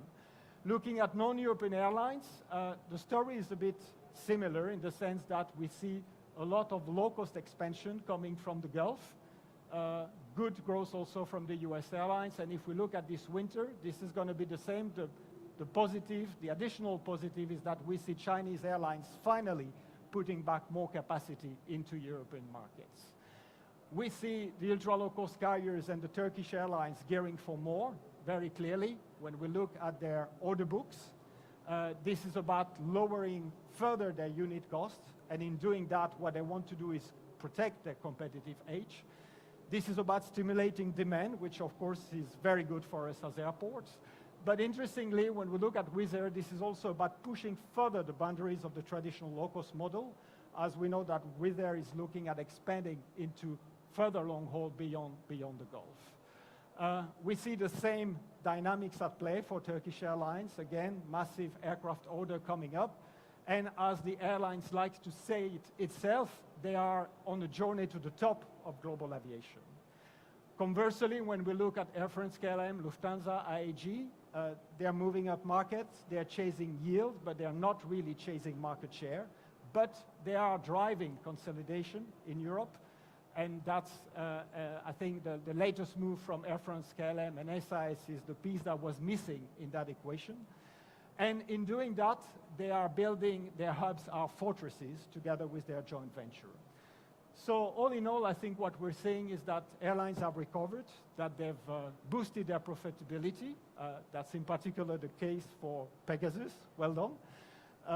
And I think it's interesting to note what Bernstein is saying about Ryanair, that the airline could morph into a high-yielding cash machine. So this is going very well. I think the question we have to ask ourselves in that context is whether the hybridization trend that has defined the airline market pre-pandemic is going to continue, because somehow we could see that the market is at the moment resegmenting. Whether that's going to continue or not is an open question, but I think that's certainly an interesting question. Along with airline dominance, we are seeing changed connectivity patterns. As ACI Europe, we measure annually the direct, indirect, and hub connectivity of all our members. And what we're seeing in the report we've produced is indeed that direct connectivity has almost recovered to the pre-pandemic volumes, where indirect and hub connectivity is still very much down. So that's clearly another structural change that is happening in the market. What all this means for us as airports taken together, when we look at the aviation market, is more competition for airports, more airline pressure, and we've substantiated that actually with a report that Frontier Economic did for us that we launched last spring. But I think beyond the aviation market, given the times we're living, it's very important to look at the macro environment, because we are living with a lot of risk. We're living today in a situation of polycrisis, which is taking us to a new reality. I'm talking here about, of course, geopolitics and security increasingly driving the decisions made by governments, which translates into changing and slowing globalization. The world is becoming more fragmented, and clearly this is not good for aviation and travel. And we have economic upheaval and the risk of societal unrest. So indeed, a lot of risk for all sectors, but in particular for aviation. And of course, we have the mother of all challenges, climate change. Clearly, the question is no longer whether we can avoid climate change, it's how we're going to cope for it. And what we've seen over the past months, and this summer especially, when it comes to the acceleration of climate change, is of course a cause for concern. So against that background, what is next for Europe's airports and generally aviation in Europe? Well, I think it comes down very much to what we call VUCA. And VUCA means volatility, uncertainty, complexity, and ambiguity. And with that, it means the potential for slower traffic growth compared to what we've been used historically. We will still have growth in traffic, but what I've described is going to constrain the growth much more compared to what we had in the past. And for Europe's airports, especially in the western and central part of Europe, it's going to be about our societal relevance. And that means really two key challenges for airports in Europe. The first one is, of course, decarbonization. This is at the forefront of our concerns, of our strategy. It's no longer about just earning our license to grow. I think increasingly it's about learning our license to operate. We do have a policy reset within the EU, which is very ambitious in terms of decarbonizing the whole economy, including transport. We have ICAO committing to a long-term aspirational goal of net zero for international aviation by 2050.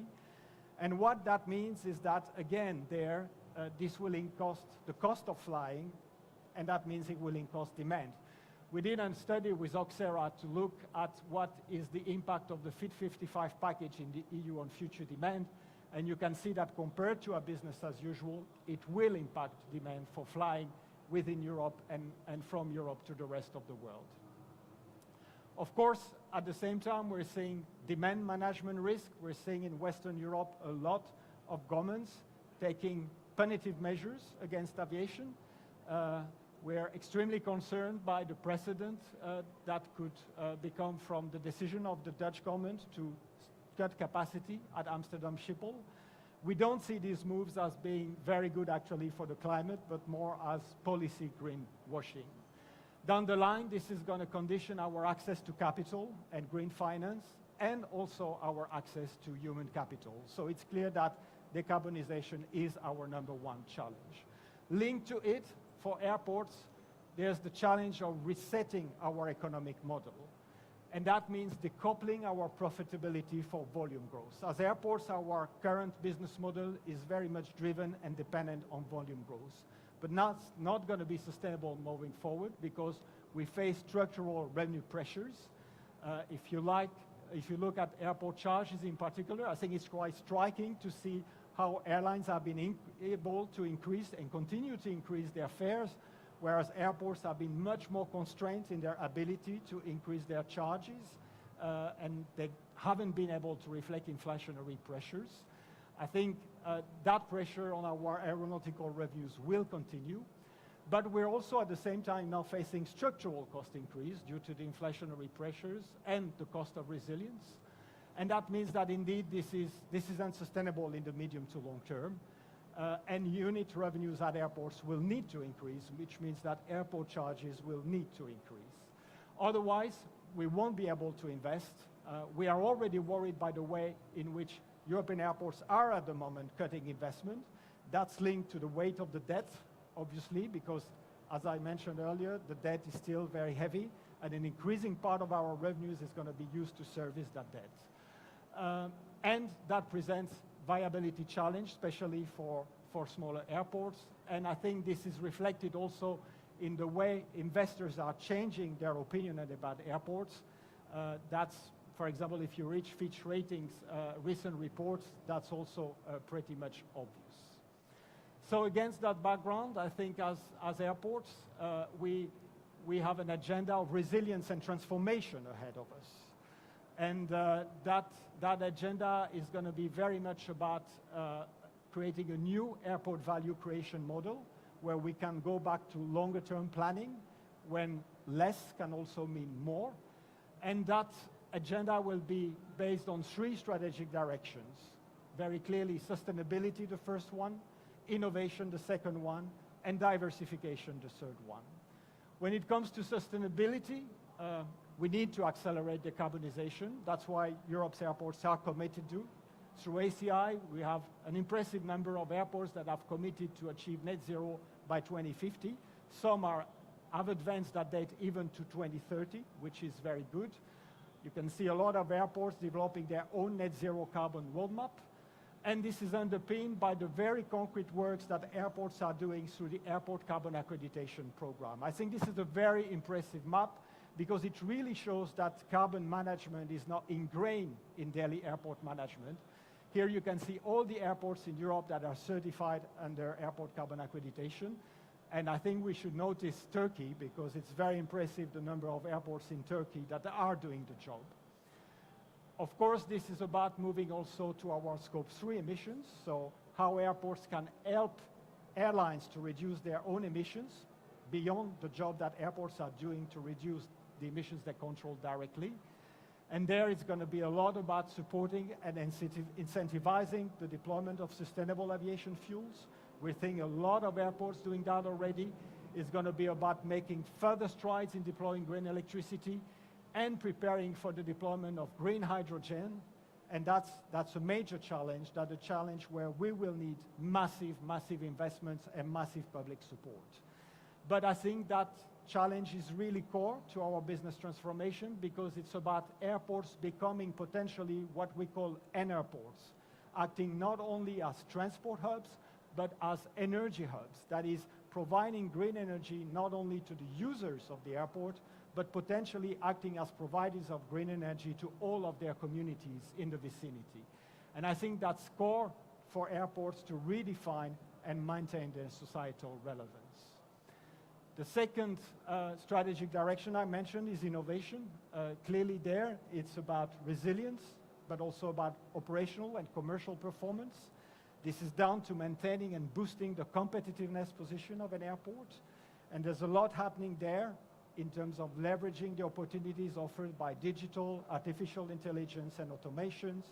This is about more seamless flows. This is about breaking the operational silos, because still at airports, we see those operational silos constraining gains in efficiency, all with a focus on the passenger experience. With it, of course, it's about seizing the opportunities coming from new air mobility. And with innovation, I think what is interesting is that we're seeing now the airport not just buying ready-made solutions, but actually taking a much more active role in innovation by becoming co-creators and investors. And that's why, as ACI Europe, we've created an innovation forum which brings together all the innovation hubs of the major airports in Europe. Finally, looking at the last strategic direction, diversification. Very clearly, this is about de-risking the business and boosting economic performance and quality for the passengers. On the aeronautical side, of course, it is what Roots is about. It's about diversifying the airline portfolio while still keep investing, but clearly investing more in sustainability, in digitalization, and in maintenance, maybe less in capacity, given what I've outlined before. But for that, I think we need the regulatory alignment to align, and we're not yet there, because when we talk about airport charges, we're not yet in a system where the user pays, where airlines are able to fully recover their cost. I think clearly the fact that airports compete between each other should lead our regulators to give us much more freedom so that we can do dynamic and flexible pricing. This is about airport slots as well. The regulatory system we have for slots is inherited from the old IATA system. It's 30 years old. It gives little in terms of the ability of airports to get involved, and it results of significant wasted capacity, which means for us foregone revenues, and it does restrict competition. So we think it's high time for this system also to evolve, and that means that overall regulators should really focus when it comes to airport charge and airport slot, not necessarily on the interest of the airport or the airline, but really on the interest of our communities and our passenger. Few words about the non-aeronautical side of the business, because their diversification is key too. It's about continuing to embrace quality, hospitality, and building the brand equity of the airport. It's about ingraining sustainability also in our commercial offering. And hopefully it's going to be about cross-selling, the ability for airports and their concessionaire to finally cooperate more with airlines so that we can maximize the commercial revenues. That's about growing the pies rather than dividing the pie. And finally, for some of our members, diversification means going global. I'm talking here about our major airport groups in Europe, which have spread their wings by developing airports across all continents. They have diversified revenues, but they are also championing climate action beyond the European borders.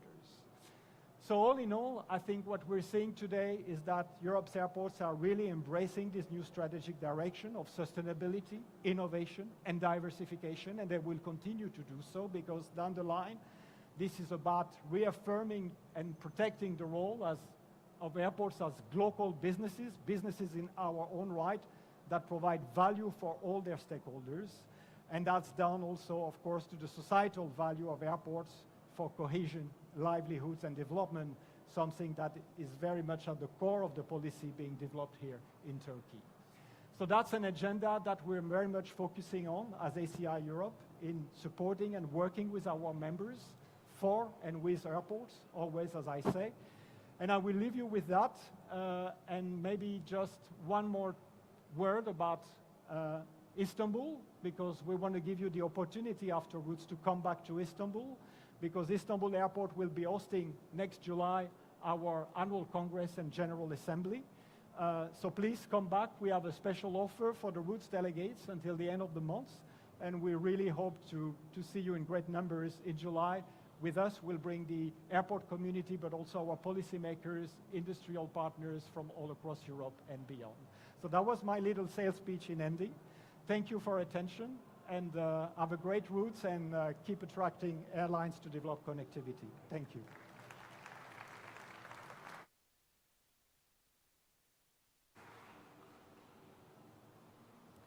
Thank you so much, Olivier, for a very detailed presentation. I'm sure everyone will be delighted to come back in July for your event to Istanbul. We are now going to hear a little bit more about the exciting future that Pegasus Airlines has. We will have Julius Öztürk, Chief Executive Officer from Pegasus Airlines, being interviewed by David Casey, our Editor-in-Chief from Roots. Before that, I will ask you please, to everyone who wants to give your feedback about Olivier's presentation, to scan the code. We are running a survey for each of the sessions, so it will be really helpful to have your feedback on on the sessions. But yeah, saying this, welcome Julius and David to the stage, please.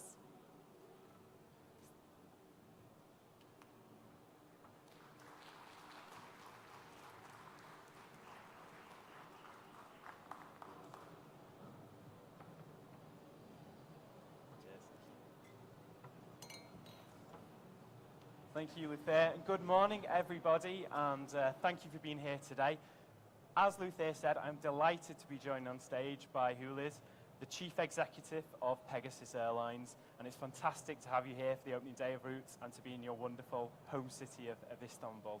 So Thank you, David. We are also very delighted to host Routes conference, which we were following for years, in this magnificent city of Istanbul.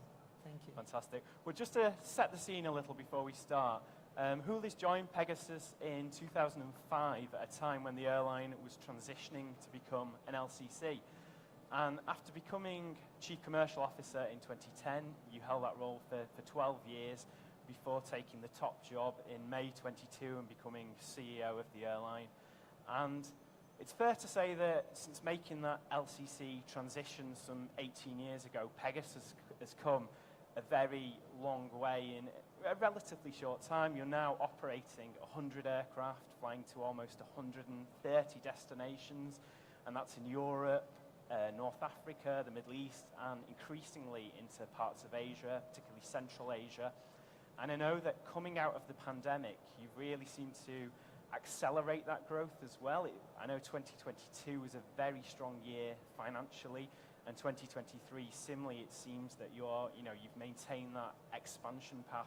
Can you perhaps just give us a little colour about how you've managed to, expand so quickly, and what the 2022 and 2023 has been like for you? Okay, thanks. Thank you, David. At the start in 2005, because you have started your question with the first transformation times of Pegasus. We have started with about 14 aircraft at that time. Pegasus was already a charter operator.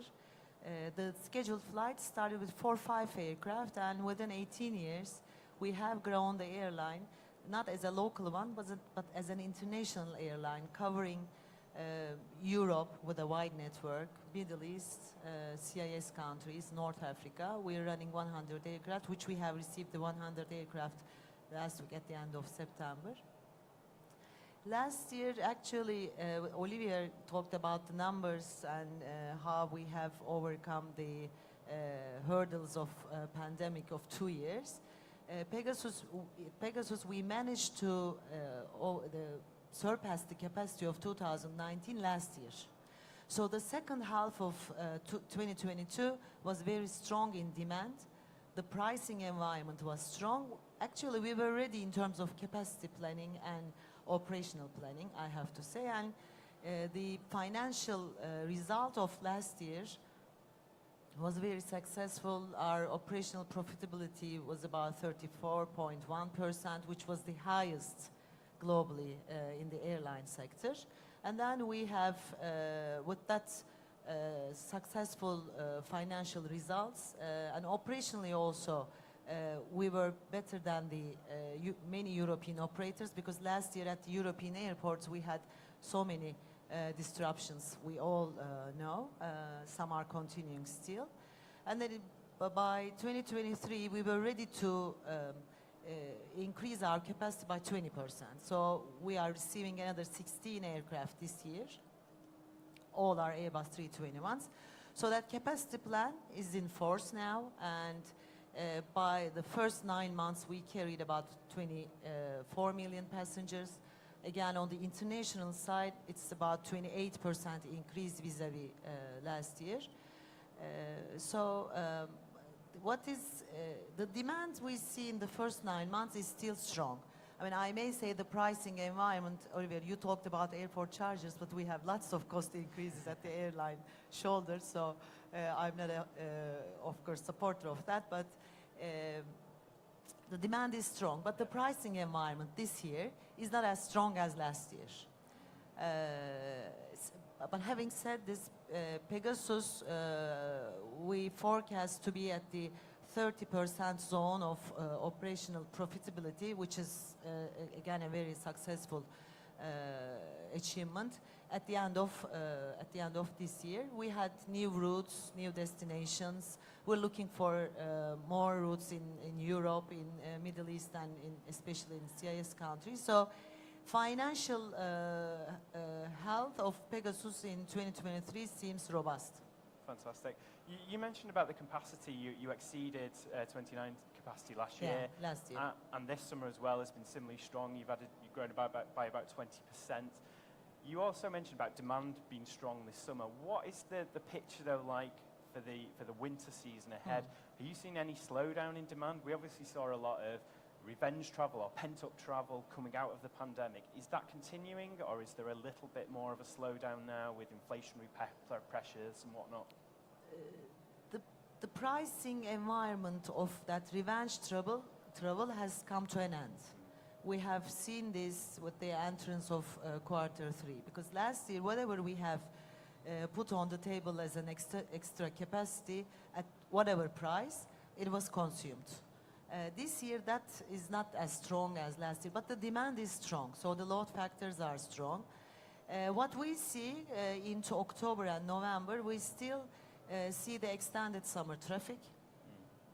So it seems that quarter 4, I mean, with this latest developments, of course, and the current situation in Israel, we'll see how it will evolve, of course, in terms, and what it will mean in terms of our traffic and the airline perspective. However, we see that the pricing environment is more like 2019, but the demand is going well into the winter period. Okay. In terms of the economic situation in Turkey, the lira against the dollar was obviously, I think it hit record lows earlier this year. Has that hindered you, or conversely, has it created more inbound demand perhaps for Turkey, be more an attractive market maybe for foreign tourists coming into the country? What's the picture been there? Yeah, from the tourism perspective, of course, the tourism income for Turkey is very critical and essential. So, affordability of Turkey in terms of tourism traffic, whatever business or leisure, of course, is a kind of a leverage and for us as Pegasus. However, on our side, 80% of our revenue is on hard currency. So just 20% is on TL, and the cost share is parallel. So it's in a way in itself it's hedged. So we are looking at it more from demand perspective. As long as Turkey is competitive in terms of, because in terms of service, I think Turkey value for money perspective is strong. So as long as it keeps that brand and the promise and that commitment to the customers, that will of course help us developing more traffic inbound into Turkey. Absolutely. And in terms of that, developing that traffic into Turkey, expanding your network has been something I know you've been heavily involved with in your previous role, and now you're CEO. Can you just give us a little bit of colour about what Pegasus network looks like now compared to how it maybe did 5 years ago? I know there was maybe more of a focus then on Western Europe, say, like markets like Germany, France, Italy, where now you seem to be moving towards a little more east perhaps, and to the Middle East. Can you talk us through that evolution, please? Yeah, that's true. When we started with a domestic network. Now we're flying to 130 destinations at 49 countries, but only 32 of them is the domestic destination. So, I mean, we're flying more on an international. Of course, nearly half of that network consists of European destinations. But when we first started, there was an important amount of, a significant amount of ethnic traffic in Western Europe. So it was a kind of an important enabler for us to build on our international network.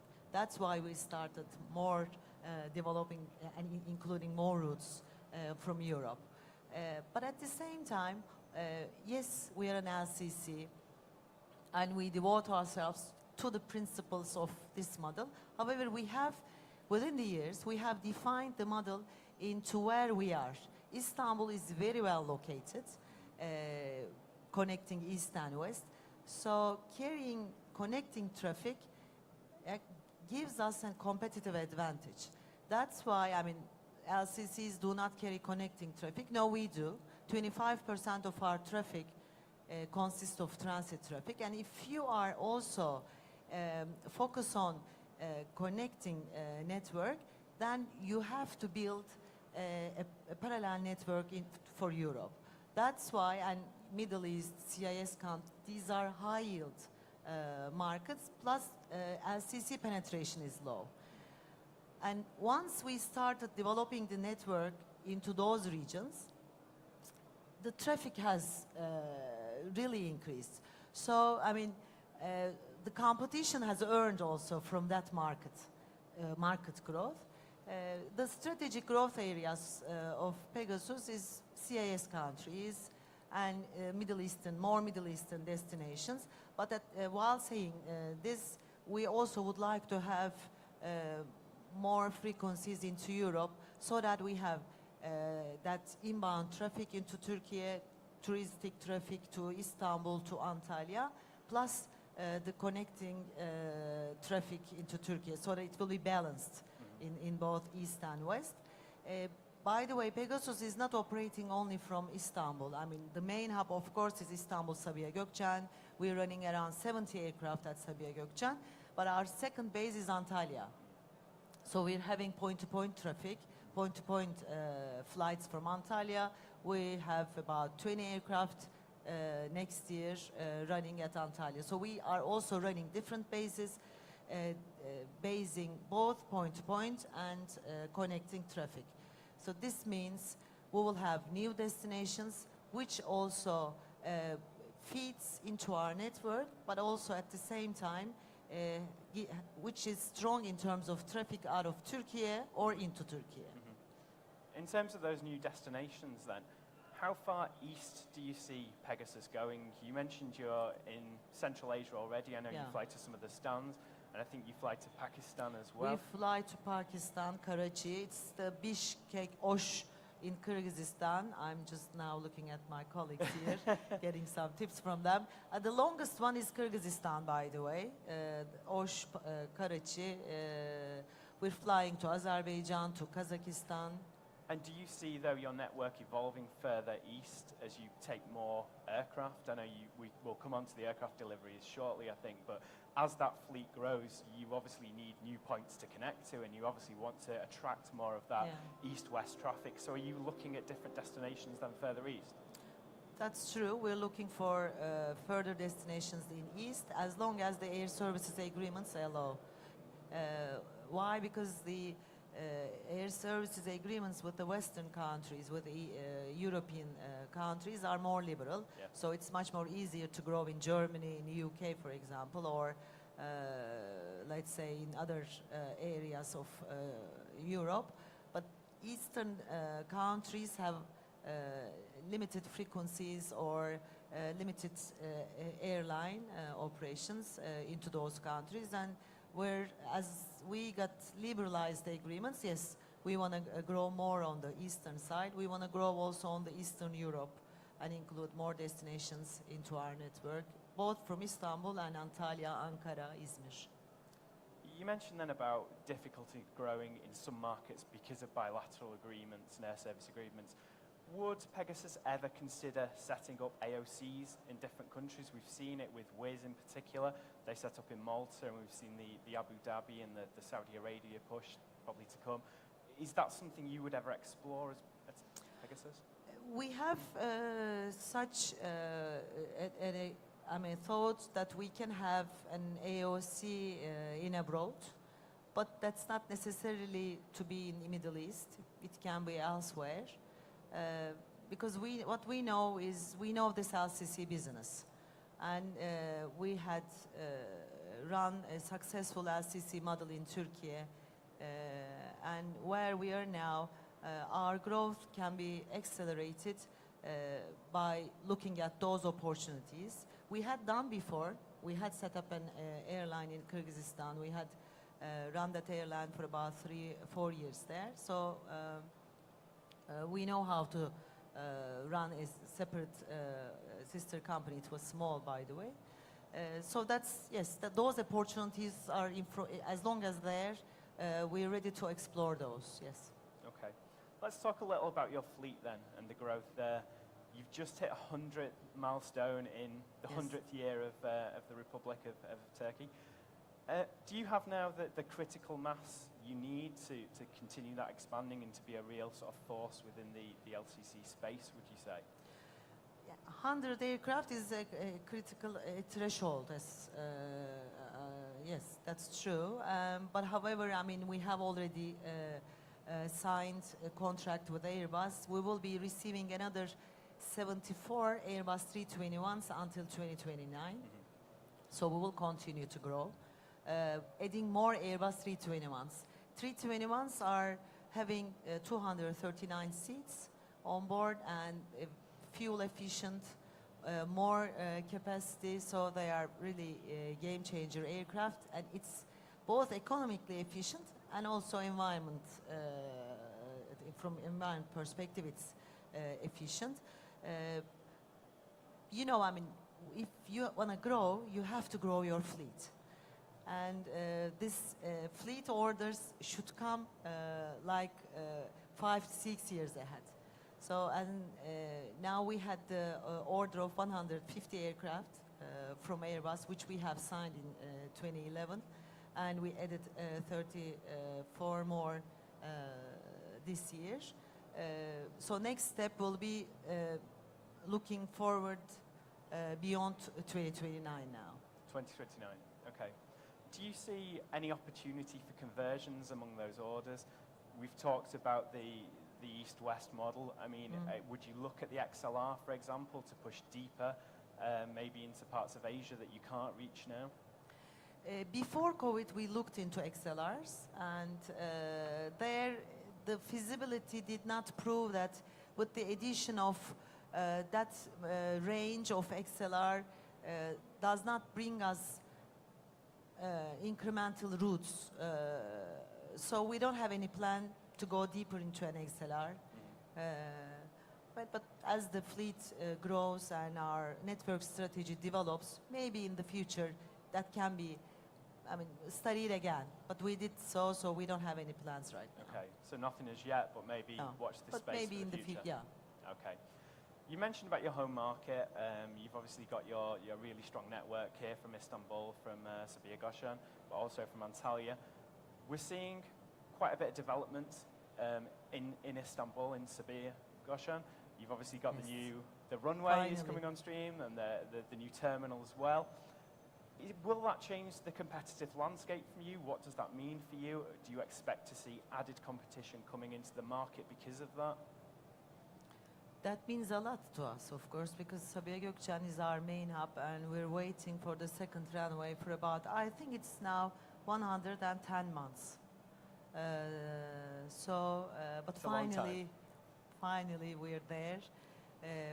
Mid-November we will have the second runway.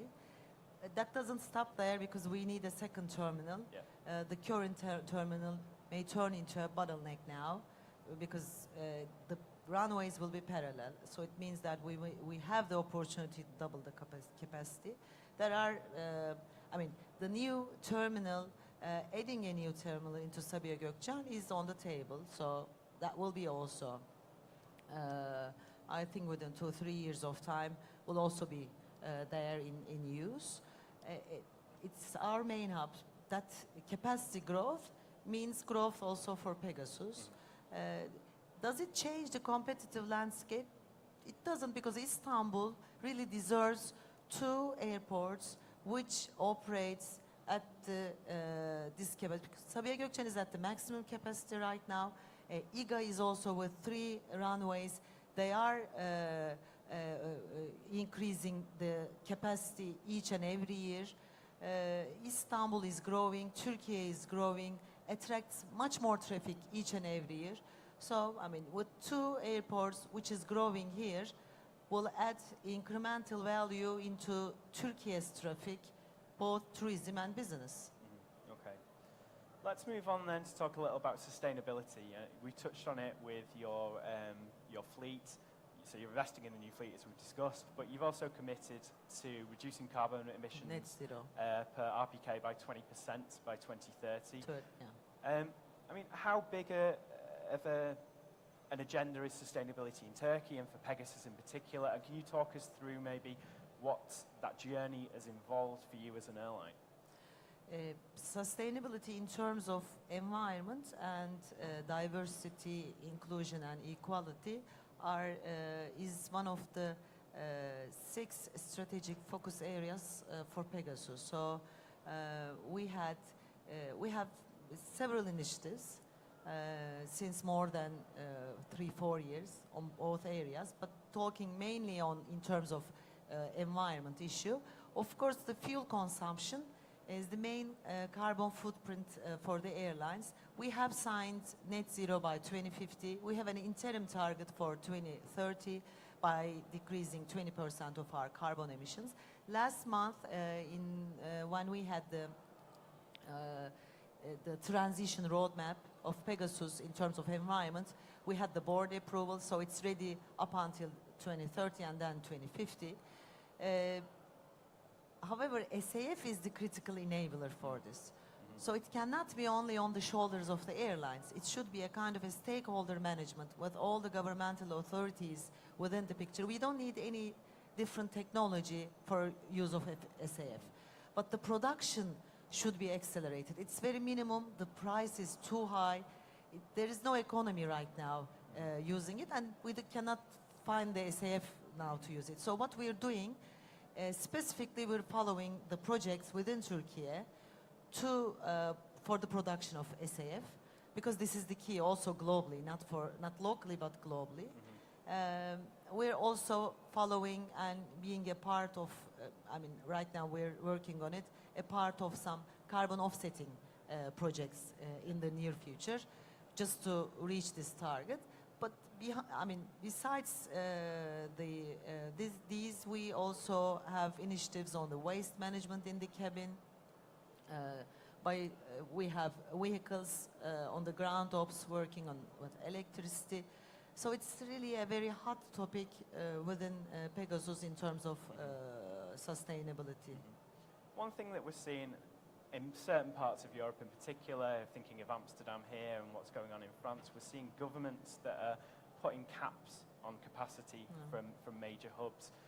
Is that something that concerns you as an airline CEO? Do you ever foresee anything like that happening in Turkey? Will it become more widespread across parts of Europe and the Middle East? And I don't think that will help for the climate, because if we stop all the airlines, the climate issue will not come to an end. And what we have seen is airline sector, aviation, traveling is essential. We have seen this during COVID. And France's limitation is very limited, by the way. It's only from Orly to some domestic destinations, as far as I know, and it's really very limited. So it doesn't help and does not much contribute into the better environment. But of course, we're responsible. We only produce 2.5% of the carbon emissions, the global greenhouse emissions, as the airline sector globally.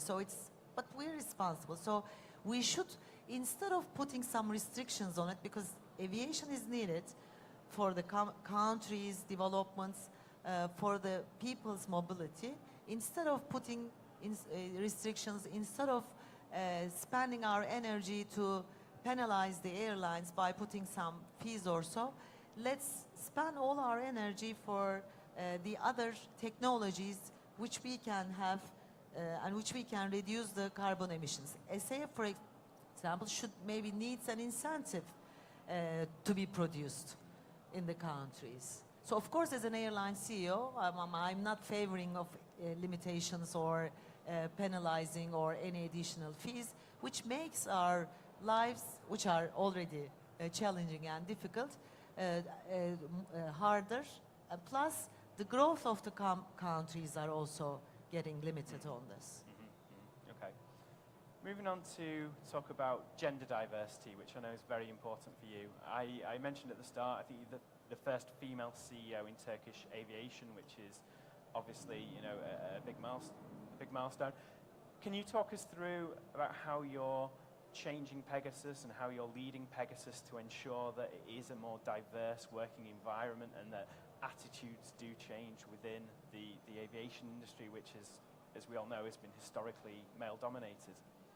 Yeah, aviation sector is male-dominated sector, and that because there are some roles, many roles in the aviation sector, which is gender-related, and so the management roles are fed by those roles. That's why it's there's a male domination. I'm looking at from a perspective of a balance.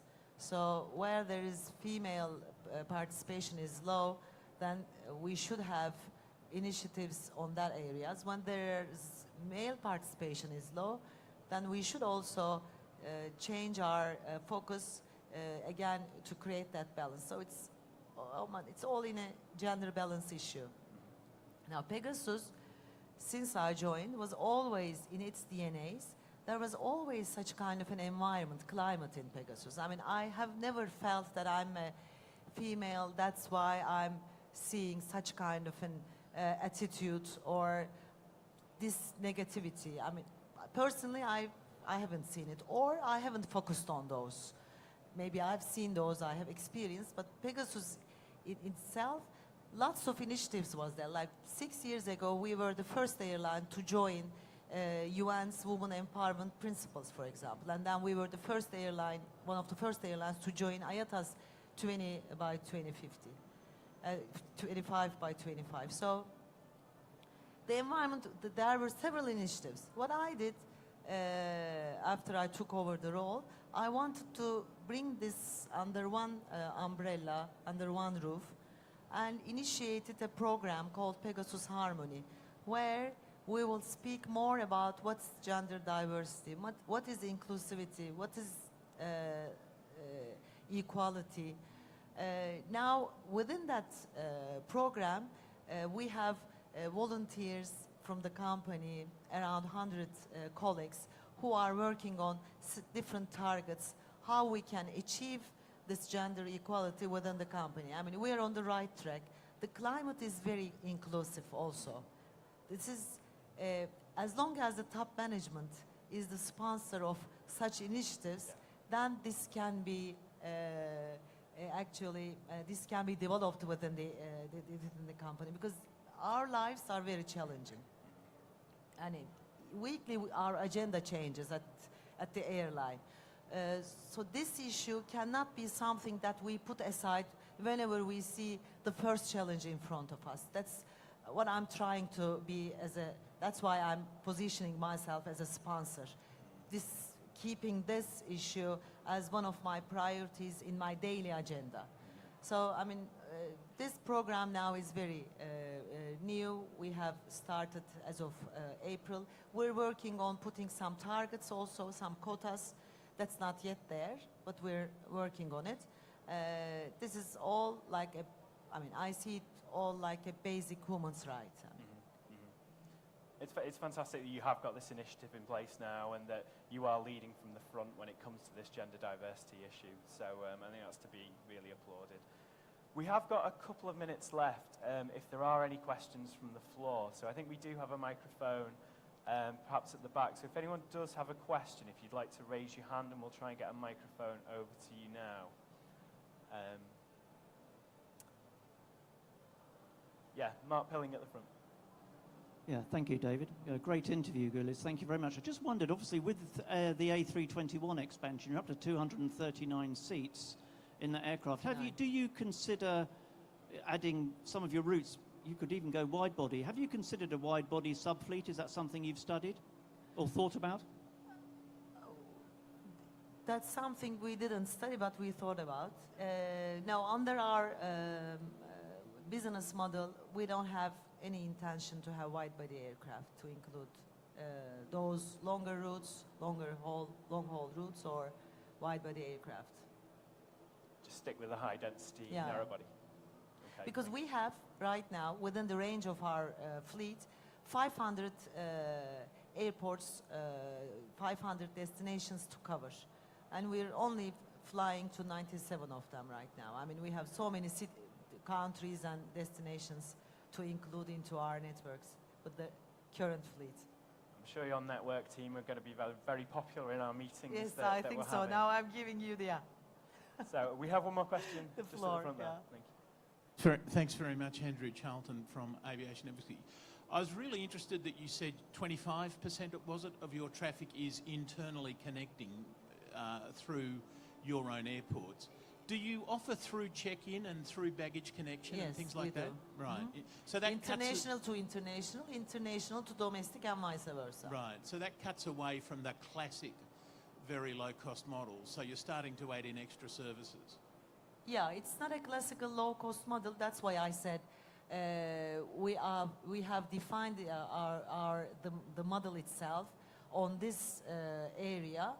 However, the red line is if it threatens our on-time performance or our aircraft utilization, then the priority is on the utilization and the on-time performance, not the connectivity. So we're very careful on that. Okay, thank you. We are about out of time now, but we do have one more question from me, if that's okay, before we finish. I just wanted to know where you see Pegasus in 5 years' time, and how the airport partners that are in this room and potential airport partners, how they can support you in that vision to get to where you want to be. In 5 years of time, I see Pegasus with the claim of being an international airline, a digital LCC, which is a pioneering one globally, running around 170 aircraft, covering a wide range of network internationally, investing in more cutting-edge technologies, so the airports may support Pegasus. With its fleet growth, the network will grow. But adding more technology into their processes, bringing us more different destinations into our network, that will be the support also from the airports, and also being not increasing their costs, so that it will not be it will not be an impact on our growth. But Pegasus will continue to grow with Airbus 321s, by the way. So it will be for the airports, means more capacity, more passengers per flight. Okay, thank you very much for that. Well, I'll leave you and Olivier to have a little chat about costs later. So thank you so much for joining us here today. It's been absolutely brilliant to talk to you and to find out more about Pegasus growth. So if you just give a round of applause for you, Liz. Thank you very much. Thank you, David. Thank you, Gilles and David, for an inspiring interview. As you saw, I've put the QR code on the screen. Please give us your feedback. It will be really helpful. We are going now for lunch. We will be back at 1:30. So look forward to see you all here. Thank you.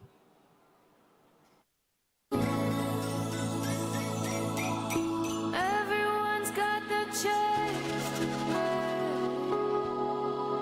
holding you. Were you born to resist?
as we are going to start again.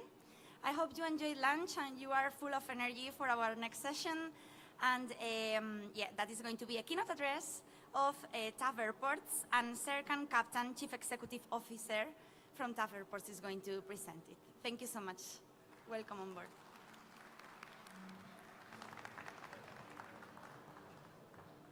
Thank you. Hi, everyone.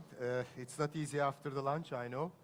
We started a bit early this morning, and thanks for joining. I will try to talk about this event, of course, and what it means to TAV Group. As TAV Group, we are operating 15 airports currently. At year 2022, with the effects of pandemic going out, we reached almost to 79 million passengers. This year, we believe that we'll be well above 90 million passengers in total, which means that we'll be reaching and exceeding our 2019 figures. So our year-to-date figure for now, by August, it's 64 million passengers, and it's continuing on, of course. The international recovery, which means a lot to us for international passengers, it's 110% compared to 2019. We have more than 200 airline partners. In our airports, we cater more than 200 airlines. And we have more than 400 unique destinations where we fly all over the world. When we say contributing to the global economy and connectivity, what we mean is that in Turkey, we have 5 airports in operation. In Turkey, we are operating Antalya as our flagship airport. We operate Izmir, we operate Bodrum, we operate Alanya, and we operate the capital city of Turkey, Ankara Airport. In these airports, we have over 260 destinations. And this year, at 2023, up till now, we managed to add 30 new routes to our portfolio in Turkey. Only in Turkey, so we added 30 new routes to our portfolio. If you talk about North Macedonia, where we operate Skopje and Ohrid airports, currently we have 50 destinations out of Macedonia, I would say, because there are 2 airports operating internationally, and we added 7 new routes. So it shows that with the end of pandemic, new routes are opening, new passengers are coming. In Tunisia, we have 2 airports in operation, Monastir and Enfida airports.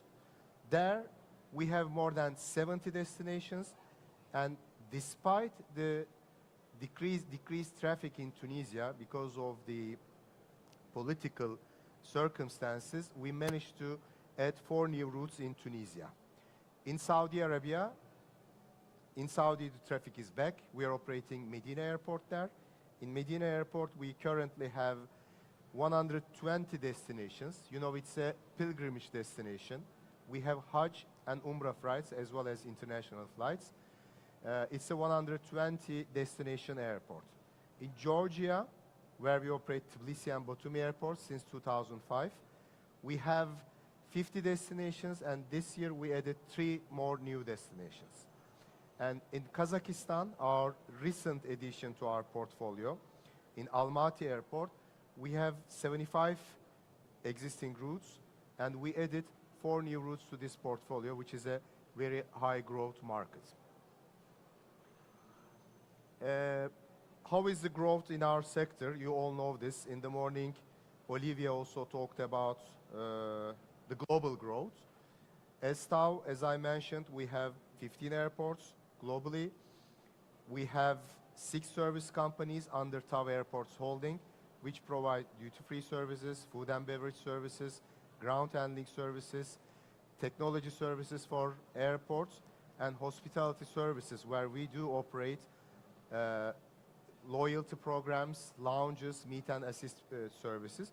Through this network, we are currently in 29 countries in 108 locations. So it's a big, big network.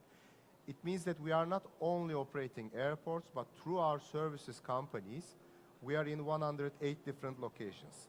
When we look at the global trends, TAV trends, in the airports that we operate, we see that our sector, aviation sector, is very, very resilient. When we started with Atatürk Airport years ago at year 2000 in Istanbul, first we observed SARS disease. Then we had the Russian-Georgian war in our neighborhood where we were operating Georgian airport. Then came 2008 global financial crisis. We had the Arab Spring. We are very much exposed because we are operating in North Africa, Middle East. Then we had the security concerns in Turkey. We had a military coup attempt, as you may remember, in 2016. A lot of bombings in Turkey, especially on the tourism destinations. But despite this, till we exit Atatürk Airport, till to 2019, we had a compounded average growth rate of 15%. So this shows the resilience, despite all crises in our region, that we have achieved this 15%. With 2020 and onwards, with the COVID effect, you clearly see how the traffic descended from 90 million passengers that we had after Atatürk Airport closure. We went down to 27. This year we'll be reaching to 91 million passengers. So it's a clear indication that the aviation traffic bounces back despite whatever the crisis is. So during this COVID period, I just wanted to demonstrate what we did as an airport operator. As an airport operator, we believe that the traffic will continue. Of course, it will come. And within the last 3 years, we achieved to get 3 new concessions, extend the portfolio of maturity, and also adding new destinations. At year 2020, we had 14 airports in our portfolio after Atatürk Airport closure. Then at end of 2021, we managed to get Almaty Airport concession. It's a very long-term operation with indefinite maturity because we bought the asset in Almaty in Kazakhstan. As you know, Almaty is the center of Central Asia. It's on the Silk Road, and it's in on the new Belt and Road Initiative. It's right in the center, so it has a huge potential to grow. Then, end of 2021, we are awarded for Antalya Airport extension. Antalya is the largest tourism gateway of Turkey. In 2019, we had over 28 million international passengers, OND passengers coming into Antalya. And by the end of 2022, we are also awarded for Ankara contract renewal for the extension. With these in mind, we have extended our overall concession portfolio to 30 years. So for instance, in Antalya, we'll be operating Antalya Airport till to the end of 2051. In Ankara, it's end of 2050. Kazakhstan, it doesn't have a maturity because it's an asset ownership. Through this, as a concession company, as TAV Airports, we managed to extend our concessions beyond 30 years. So we call these 3 new airports as 3 A's of TAV, Almaty, Antalya, and Ankara. We are at a heavy investment period. At year 2023, this year, and 24, it's a heavy investment year because in Antalya, we are investing something around 600 million euros currently. In Ankara, it's around 200 million euros, and in Kazakhstan, it's another 200 million euros. So the group is currently investing something around 1.1 billion euros for these 3 assets, which were acquired during the pandemic. So during the pandemic, because of our belief in the aviation, because of our belief in the sector, we continued to grow. We followed up the opportunities, and we extended the maturity of our contracts and added these assets to our portfolio. So about the demand of air travel, again, we are all from the aviation industry. We know that in 2019, we call it as the golden year because we had the highest passenger traffic ever in the world. The global traffic was 9.2 billion passengers in 2019. With the pandemic coming in at year 2020, this number dropped down to 2.7 billion. So it decreased to 30% of 2019, which was a big shock to all of us. At year 2021, it went up to 4.5 billion. It was half of 2019. And at year 2022, we reached to 6.5 billion. So this year, the expectation is will be somewhere around 8.4 billion in terms of global passenger traffic. In the region that we are operating as TAV, we are mainly in high growth region at emerging markets. That's how we enjoyed the traffic recovery different than the global traffic recovery. The global traffic recovery is around 92-93% for this year, and it's expected to reach the 2019 level at 2024. We already exceeded this by this year as TAV group of companies. And for the global traffic, since that we are an airport operator, we should also talk about this. As I mentioned, the highest ever was 9.2 billion at 2019. The expectation at year 2027 is 11 billion, and by year 2040, it's 19.7, which is more than double of 2019. This also means that within a coming 17 years period, we need a lot of capacity. We need a lot of aircraft to manage this traffic. On the aircraft side, on the airline side, we know that we have like 23,000 aircraft carrier actively working. We have almost 23,600 aircraft actively flying in the world. This number has to be 40,000 in the coming 17 years. So it's a massive development, and aircraft manufacturing is not that quick. On our side as the airports, we also need a lot of infrastructure. To accommodate this growth, to double this traffic, we need a lot of growth in our sector. Some parts of the, very few parts of the airports are privatized or concessioned and run by private parties. So it's around 15% globally. The rest, 85%, is still with the governments. And we know that private party is more agile, let's put it that way, to conclude these investments, to invest in the airports and to accommodate the growth. Therefore, we believe airport investments will continue. We have to accommodate this demand of air travel. We have to accommodate the demand of the airlines to have them in our airports, because within the 17 years, we don't believe that the transportation mode will change dramatically. Of course, we are all talking about going more green. We are talking about hydrogen-powered aircraft. We are talking about electricity-powered aircraft. But these will probably be around 2040s to 2050s. So within the coming 17 years, we'll need these massive investments to accommodate this growth, because we all believe in the growth of aviation. Thank you for listening. So this is the end of my presentation. I would be glad to receive any questions if you may have. Thank you.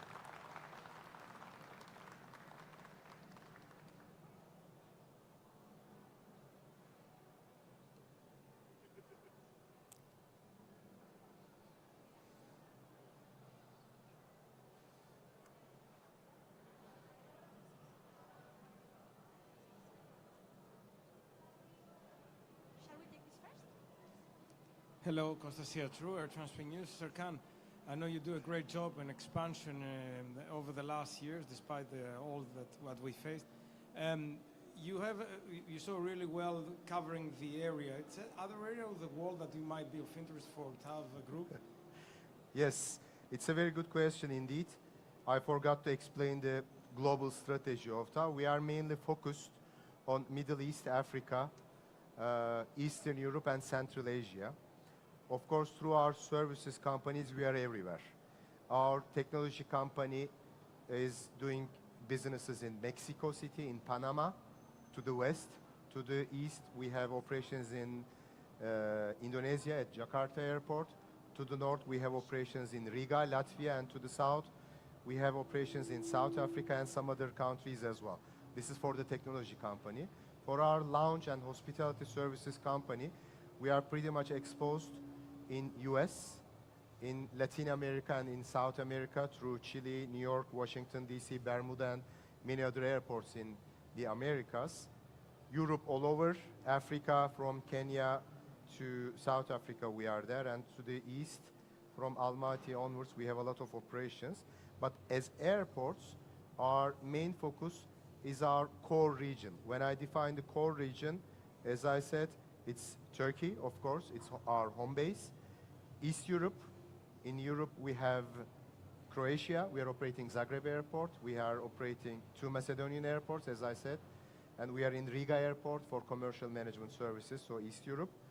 And Africa, we are in Tunisia. We are always looking for opportunities in sub-Saharan Africa. That's our target. In Middle East, we are the first and still only privatized concession airport in Saudi Arabia with Medina Airport. Of course, we are looking for opportunities in Medina, in Saudi Arabia and the region, if there will be. And in CIS, the former Russian republics, we are already in Kazakhstan, Georgia. So we look to grow around Central Asia because we believe that Central Asia has a huge potential. When we look into Kazakhstan, back in 2019, the traffic was around 4.5 million. This year it's going to be 9 million. So during the COVID period, it will be doubling the traffic. It's huge growth in Kazakhstan and also the surrounding countries. So Central Asia is coming, I would say. And also, we talked about Middle East. That region is our defined region. But time to time, we are also behaving opportunistic. If we see further growth with partnerships, that's what we should be interested as well. Just to also let you know that TAV is a part of Group ADP. ADP is the operator of Paris, Charles de Gaulle, Orléans, Le Bourget airports. Moreover, ADP is operating globally in Chile, in Madagascar, in Jordan, Amman, and in Liège and some other airports. So we are part of that big family. GMR is also part of the group, our Indian cousins. So we are globally representative all over the world through GMR and ADP. That's why through our services companies and through this network, we always want to grow in the world globally. Thank you. Please.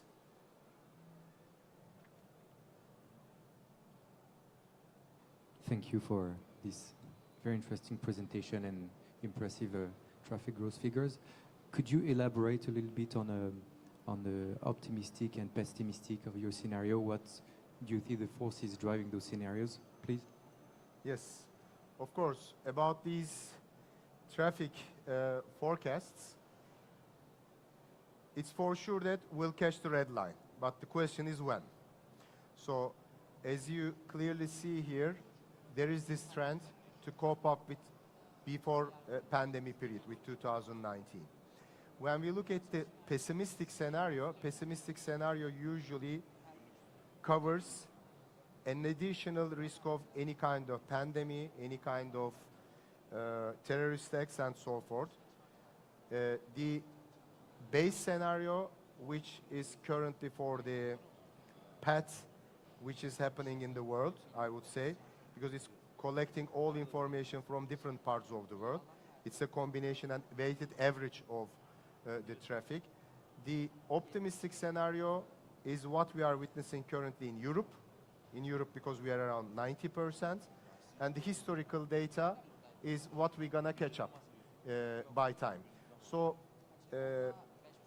we have a lot of consideration in aviation. I mean, we are accused a lot as airlines and airports of polluting the air. Of course, sustainability is one of our key concerns, but at each our seminars and discussions, we always want to mention that the aviation has only 2.4% of the global footprint, carbon footprint, only 2.4%. It's not too small, but it's 2.4%. As airports, our part is only 2% of that 2.4. So it's very, very minimal. Airlines, they are, you know, of course the number is increasing. As I said, from 23,000, it will go up to 40,000 aircraft by time. But we also witnessed that, especially during the last 10 years, there were huge development on the engines, the consumption of fuel, and also the carbon print of the new generation engines. Hydrogen will be coming. So this will decrease the risk related to sustainability. This is what we believe. The other risk is that in Europe, there were a lot of talks about this so-called flight shame. Because of the carbon footprint, there were discussions that people may not like to fly in short distances, which is more or less happening in Europe, because in Europe there is a good rail network and you can reach more on time with good prices and with less carbon footprint. But to reach to other continents or to the countries with longer distances, aviation demand will never end. It will improve, it will have better footprint of course, but it will continue. I personally believe in the optimistic scenario globally, because when we look at the global food map, we also see that the traffic trend is clearly switching to the east. When we look at Americas, the traffic expectation is less than the world expectation. When we look at Africa, it's slightly above. Europe, it's less than the global trend. But when we look at Southeast Asia, Central Asia, and to Far East, it is the one which is taking all global traffic upwards. So when we look at the population, the demography of the world, clearly the population is on the east, and the traffic to the east will grow, and this will impact this growth. We believe that within 2-3 years after 2027, we'll reach back to the pre-COVID forecast globally. Thank you. We are done. Thank you. Thank you.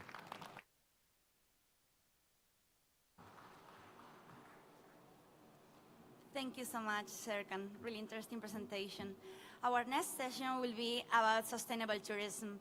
We will have a range of stakeholders discussing how the industry could work together to get a sustainable future. We have our platinum sponsor, Expedia, involved, and also our gold sponsor, Cavan Aviation.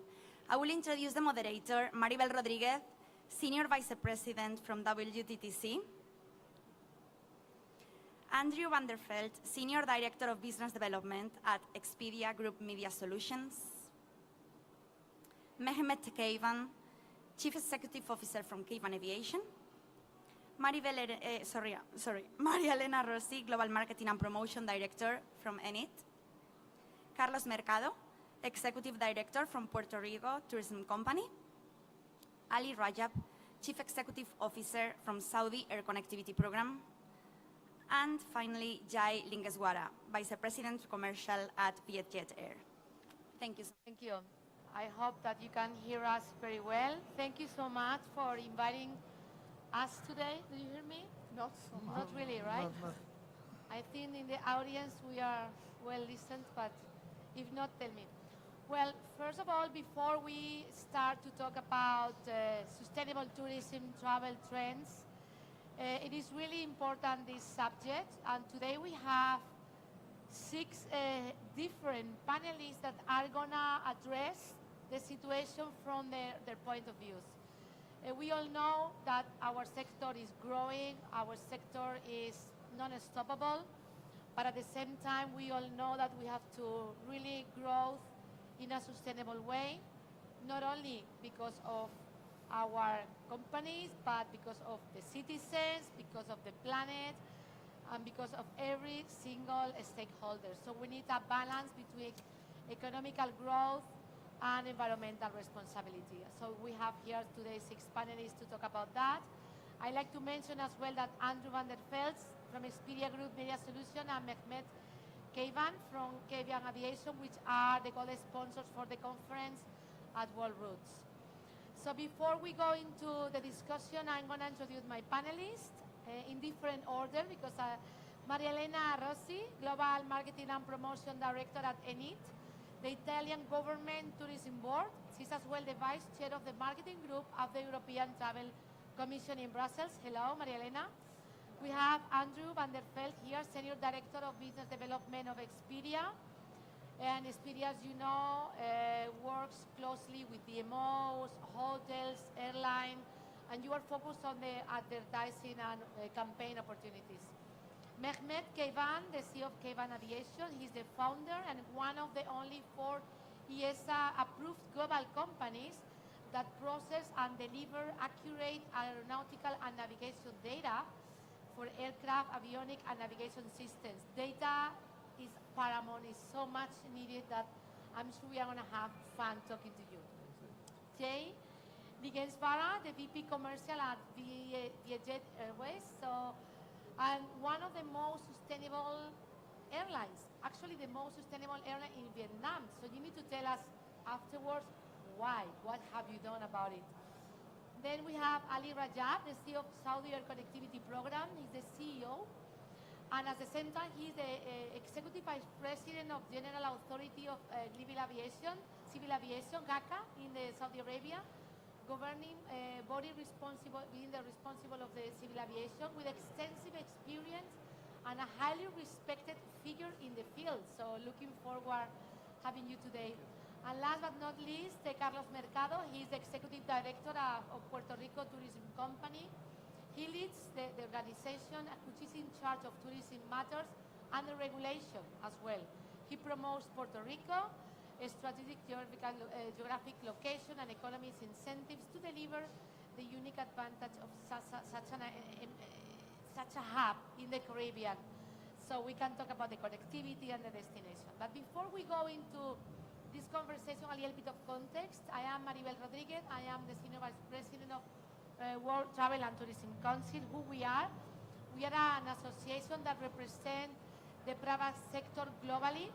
We are the voice of more than 200 CEOs, from the most disruptive to the most traditional companies, and it's the only association that represents all these group of companies together to talk to the governments. And why we do that? We are together to support our sector, because our sector, it represents a big number in the GDP globally.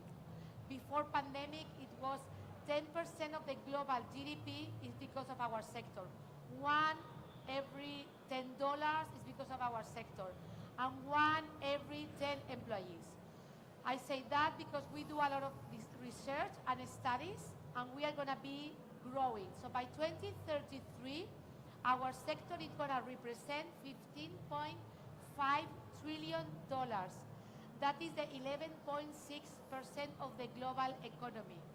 We will employ 430 million people, so almost the 12% of the global working population will be employed by our sector. And of course, we need to do that in a sustainable way. And we know that the consumer is not only worried about where to travel, having experience, how to use data.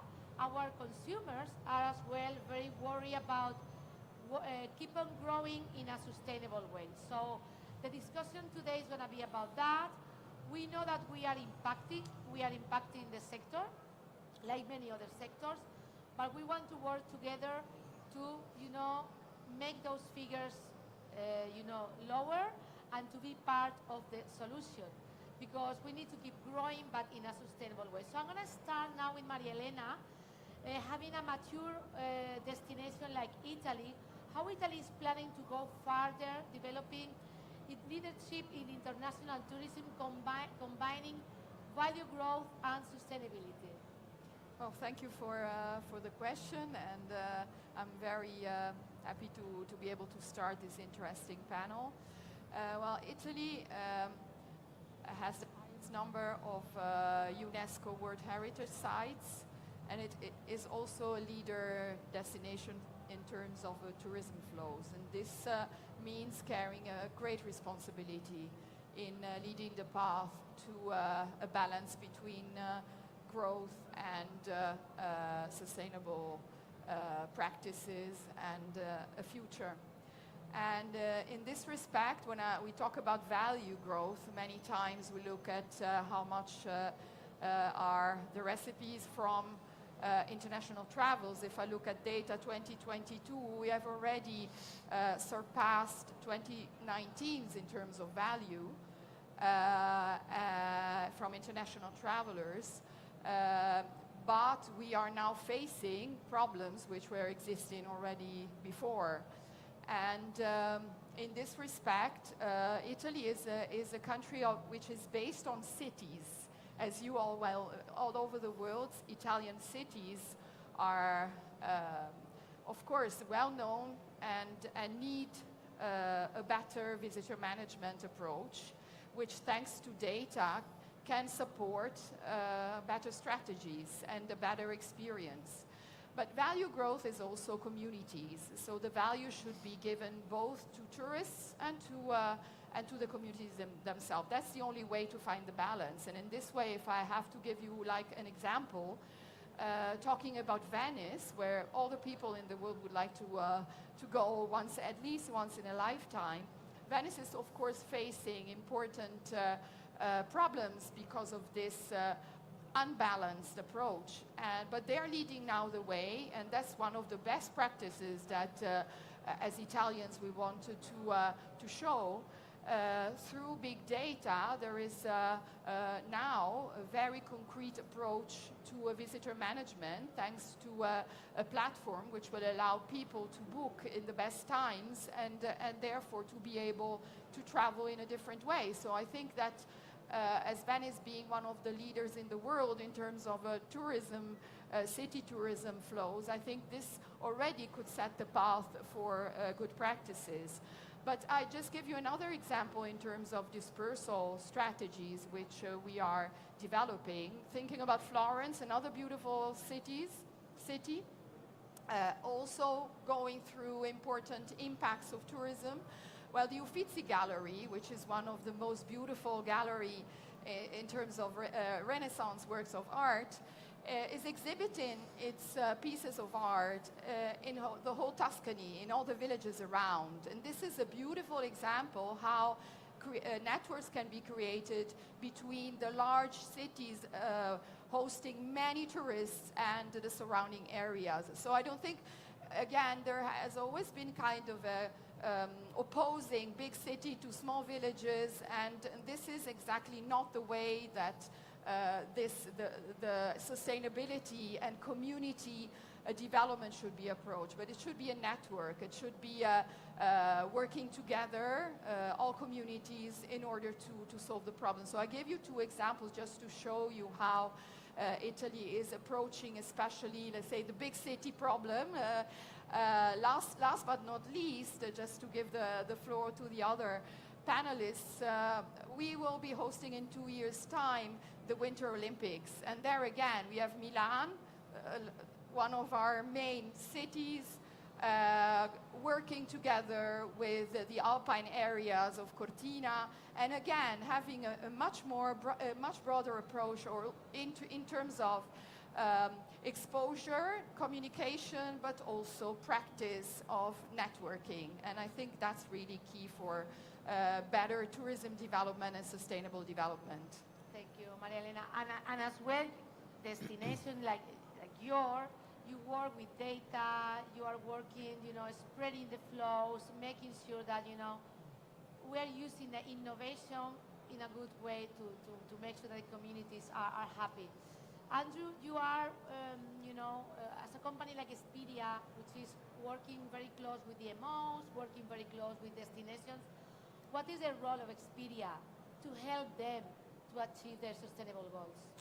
That's a great question. I don't think every DMO in the world is advanced in terms of what they're doing as Italy is in terms of addressing and looking at ways of doing it. So we take a stance of, if you like, partnership, promoting, and also educating. So we've teamed up now with the Travel Foundation, amongst other initiatives, where we're devising with the Travel Foundation a curriculum, an online curriculum for DMOs, so that actually within the DMOs themselves, they start having champions, climate champions themselves, to help them create sustainable, strategies for the future, but also looking at real climate action plans coming out of, another agreement which we signed, which is the Glasgow Declaration of Climate Action in Tourism.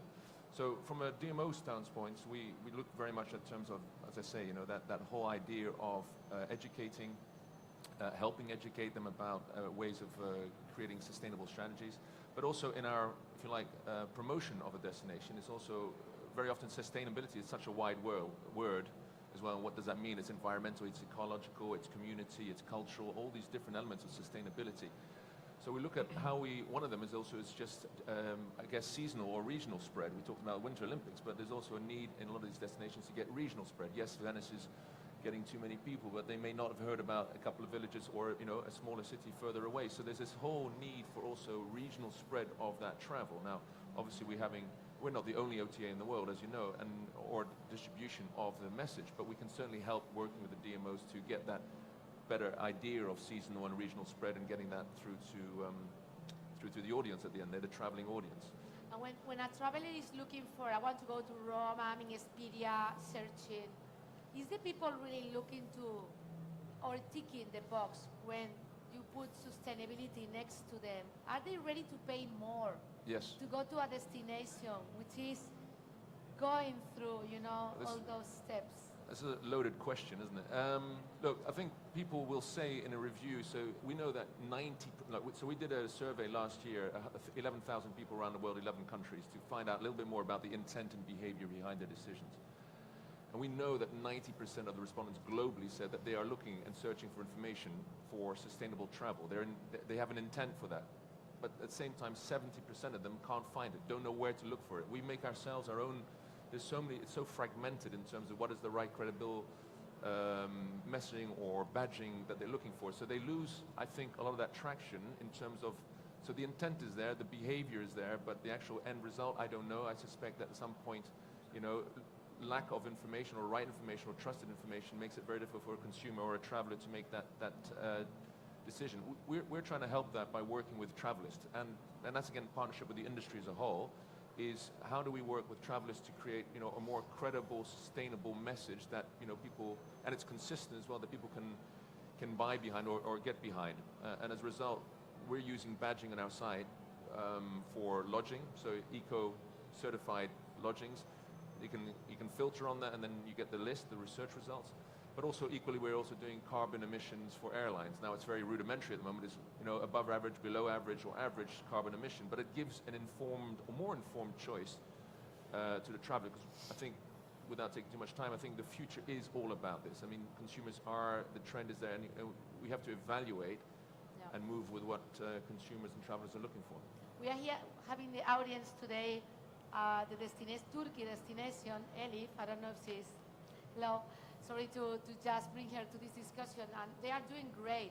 They are doing really a great job when it comes to understanding how sustainable things should be, and talking together, private and public sector, because at the end of the day, the consumer is the one that takes the final decision. So it is important that when I'm gonna buy, I want to know if where I'm gonna be staying, it meets or not my expectations, and we need to be able to provide. But we cannot forget about the passenger or the customer experience, because it's, when we have been doing our trends in WTTC, we have been, one of the things that the consumer wants is to spend more time. They are going back again to beach and sun and to cities, but they still want to experience a good, trip. And we were, talking with Mehmet before about data. And I wanted to know and to share today with the audience how data can enhance passenger experience at airport, and how can the passengers benefit from that, and how can the entire ecosystem use the data for the good. Actually, the role of the data in the airport and the aviation sector, it's very important and play a key role. Unfortunately, the experience is that the data chain is not built very correctly and in the right places between stakeholder and aviation industry. And this made a little bit difficult for the end user, which is a passenger. As you clearly mentioned, the passenger need extra time to spend. Airport did their utmost in a top priority arrangement to make sure that people pass the security gate, people pass the passport control, and they have enough time to spend on the free shop, because this is something that either for passenger happiness, also shopping purposes, and gain the revenue for the airport. But what we are experiencing is that in the air side, which is more we are looking on this, in the air side we are losing more time than in the security and in the passport control.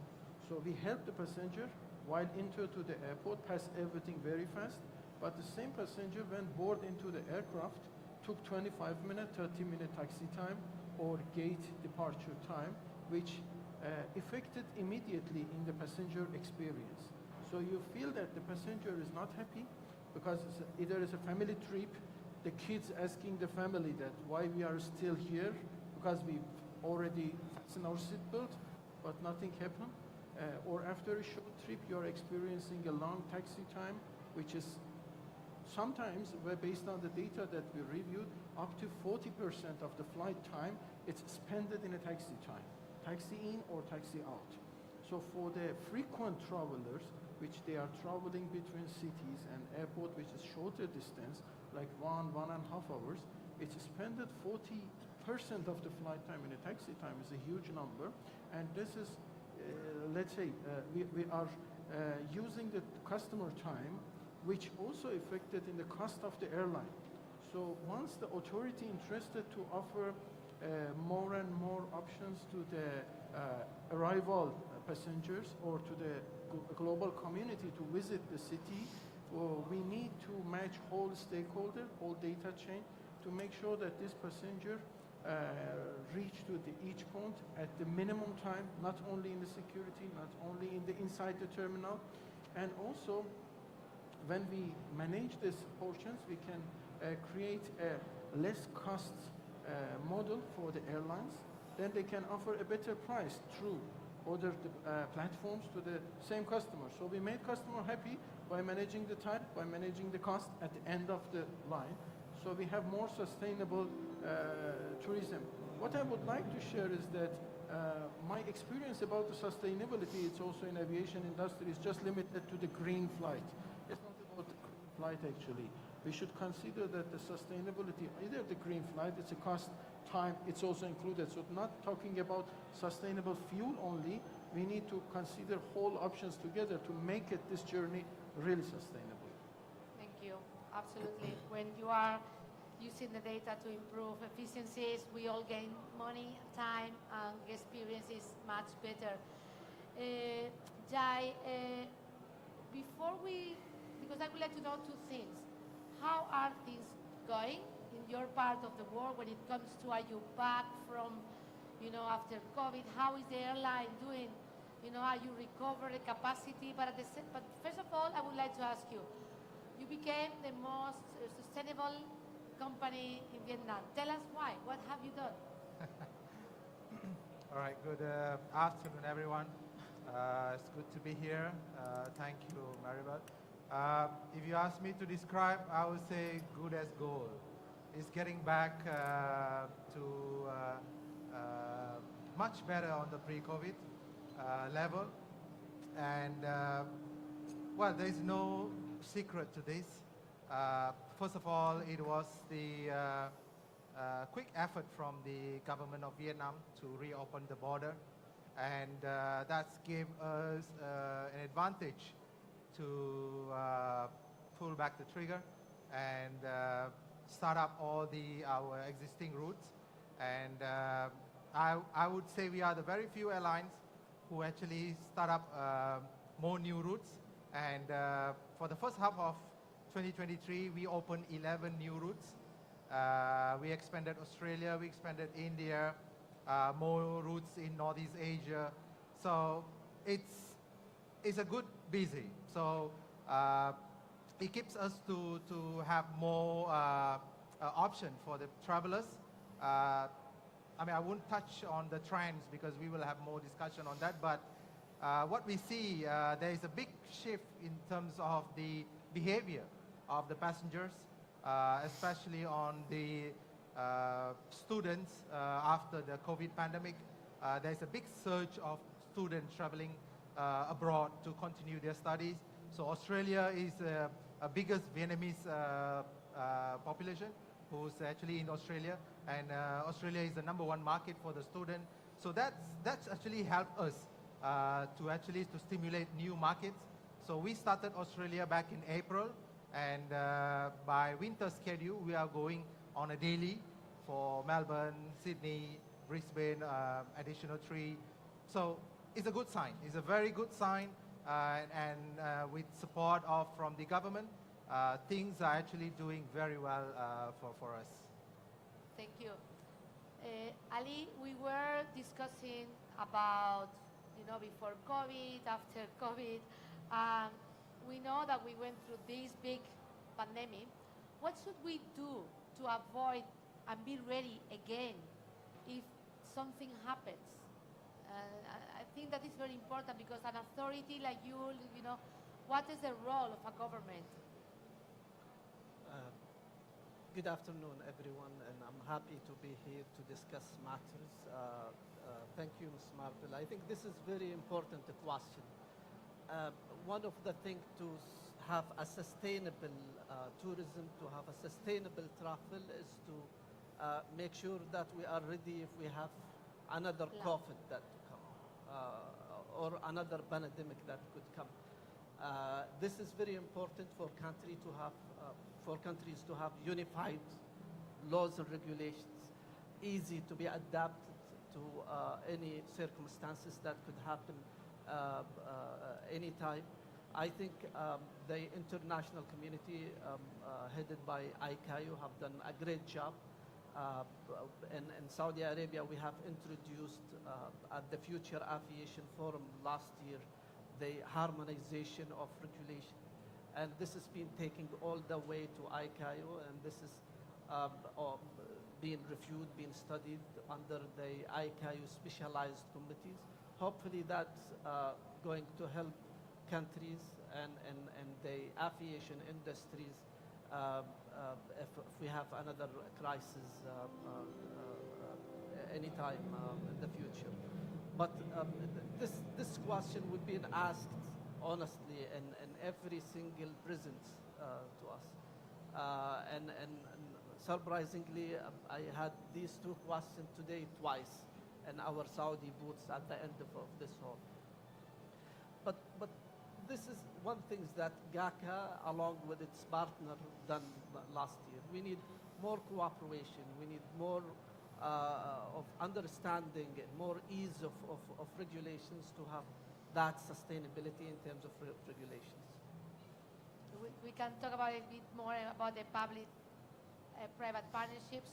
Carlos, you have a lot of responsibility because in Puerto Rico you have a lot of cruises, a lot of airlines, you are a hub, you have the hoteliers, and you are, regulating constantly. What is your strategy when it comes to destination management? Because you have many fronts, which all of them are really good, but at the same time, it's difficult to explain, Obviously, first of all, thank you for the invitation, and I'm very glad to be here with our college.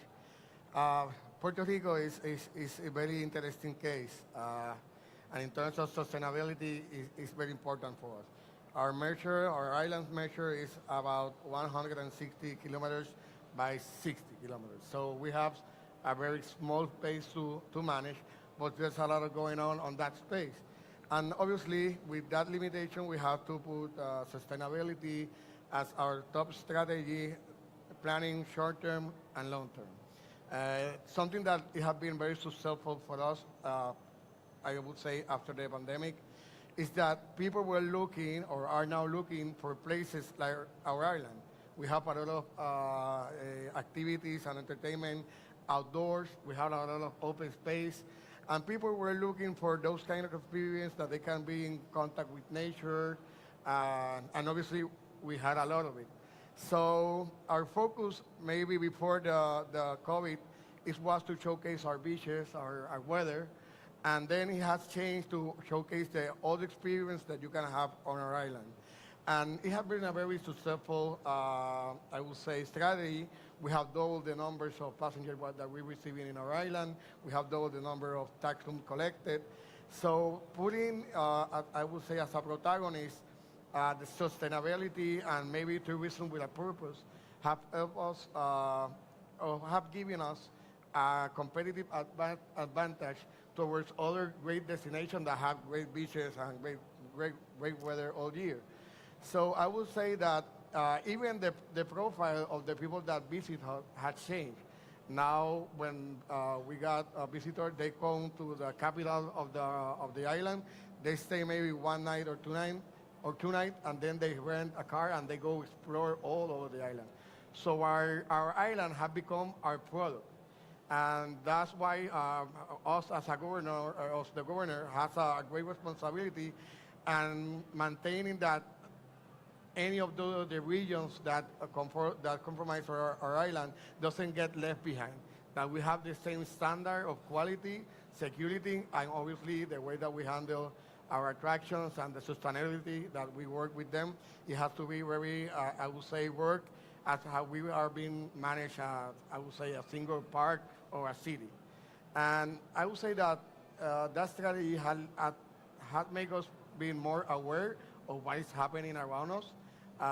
We had great initiative like the report that we published with the WTTC that is called Sustainability in Numbers and the impact it has on our island. And in that report, we measure everything, every sector, and we obviously now can see the things that we are doing right and the things that we have to improve. So I would say that to have that honest process to see where you're at, what are other destinations doing that are having success, is, I would say, the formula that we have used in the past 2 years that has given us a lot of success. Thank you. Data is always coming back to the data, coming back to the reports, and to measure and to track. If we want to lead the way, we have to know what is going on, where we want to go, and regularly, what we are doing at WTTC is measuring all the impact that the sector has socially, green emissions, in every water, waste, and then we can say, okay, we are doing good, we are doing bad, we are improving, we are going backwards. The reality is our sector is growing 5.6% in yearly basis, but we are decoupling for how much are we impacting, which is a little bit of a good news within the situation. So, Maria Elena, we are been working together as well in something which is called conscious travel. Can you explain a little bit what that means for Italy? Well, it's a wonderful concept, I think, and it has, again, it relates to communities, what we are discussing earlier. In Italian strategies, it's already since 2017 that we have been focusing on the strategic plans, both of the government and, of course, of our NTO, on how to support the thousands of small villages that are scattered from north to south in our country.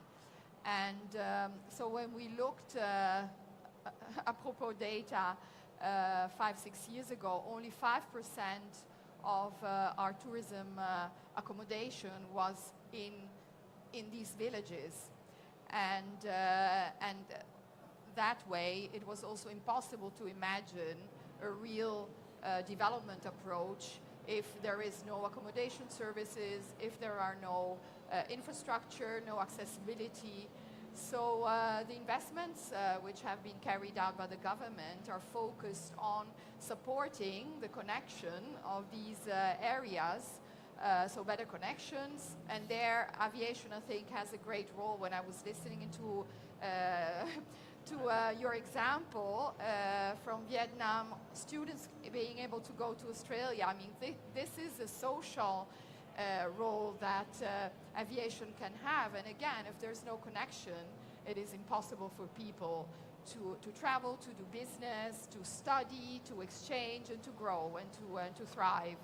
And so in that respect, for instance, also looking at air connection, which connects smaller cities, not only the largest cities, creates a great opportunities for communities and for local, smaller, less famous areas to develop. Of course, this should be done with a sustainable approach, and sustainability is now coupled with community.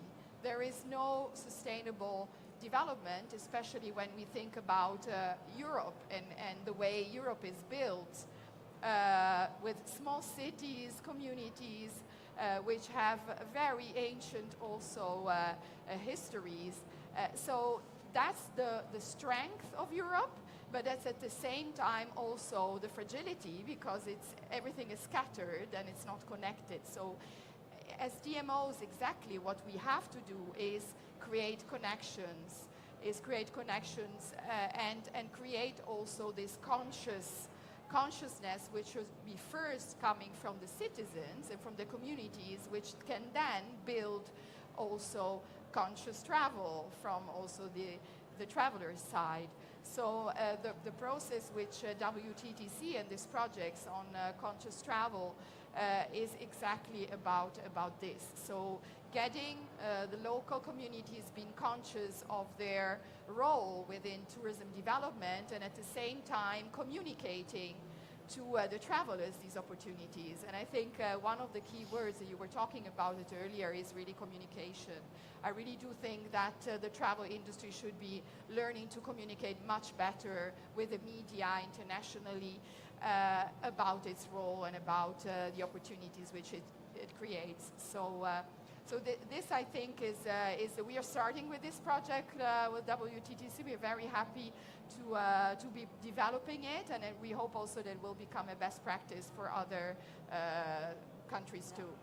It is very important that we all have a narrative and we control our own narrative. Yes. It's not only for tourism, it's for aviation, it's for travelers, it's for traveling, because if they talk about you, you have to lead, you have to tell all the efforts that we are doing to really do our job properly. So she was talking about linking cities, linking routes. How can you help the destinations to really understand, okay, this needs to be linked to that, or this is still missing that connectivity? How can Expedia? I'm going to turn that question around a little bit, because I think it's, rather than saying how can we help DMOs, because I think the DMOs have those strategies in mind, is how can we, the communication is key here, right? So I said earlier in my earlier answers, like what is being said needs to be credible and needs to be the same consistency out there to stop some of this confusion. But we are, and as many other middle players, we have a huge audience. We have 100-odd million unique visitors to our sites globally per month. Now, this is a traveling audience. They're not coming to buy razor blades or shampoo. So this is an audience that we need to be speaking to with the right tone of voice and with the right messaging. So it's about, again, the industry coming together and utilizing these distribution channels to get that message across. At the same time, obviously, the same as member, we sit on a huge data bank of information, choices that are being made. You can see whether they're filtering and they actually ended up booking it with a filter on or not.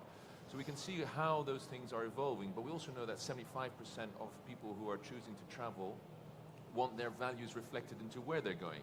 Now, that's not going to come by itself. That's going to come from the messaging that comes from the DMOs, whether it's Puerto Rico or Italy, or I see our friend, he was here a minute ago, Turks and Caicos as well. So that message needs to be put out there in terms of what it stands for. I personally don't think that the accreditation of sustainability is a field for competition. I think the industry needs to come together and make it clear as to what that stands for. Yes, there are competitive advantages from a destination's point of view for what they stand for within that, but the actual explanation of what it stands for and how a consumer and traveler can choose should be one across the whole industry. Absolutely. Collaboration is paramount, and we need to have the same messaging. Every sector has an impact.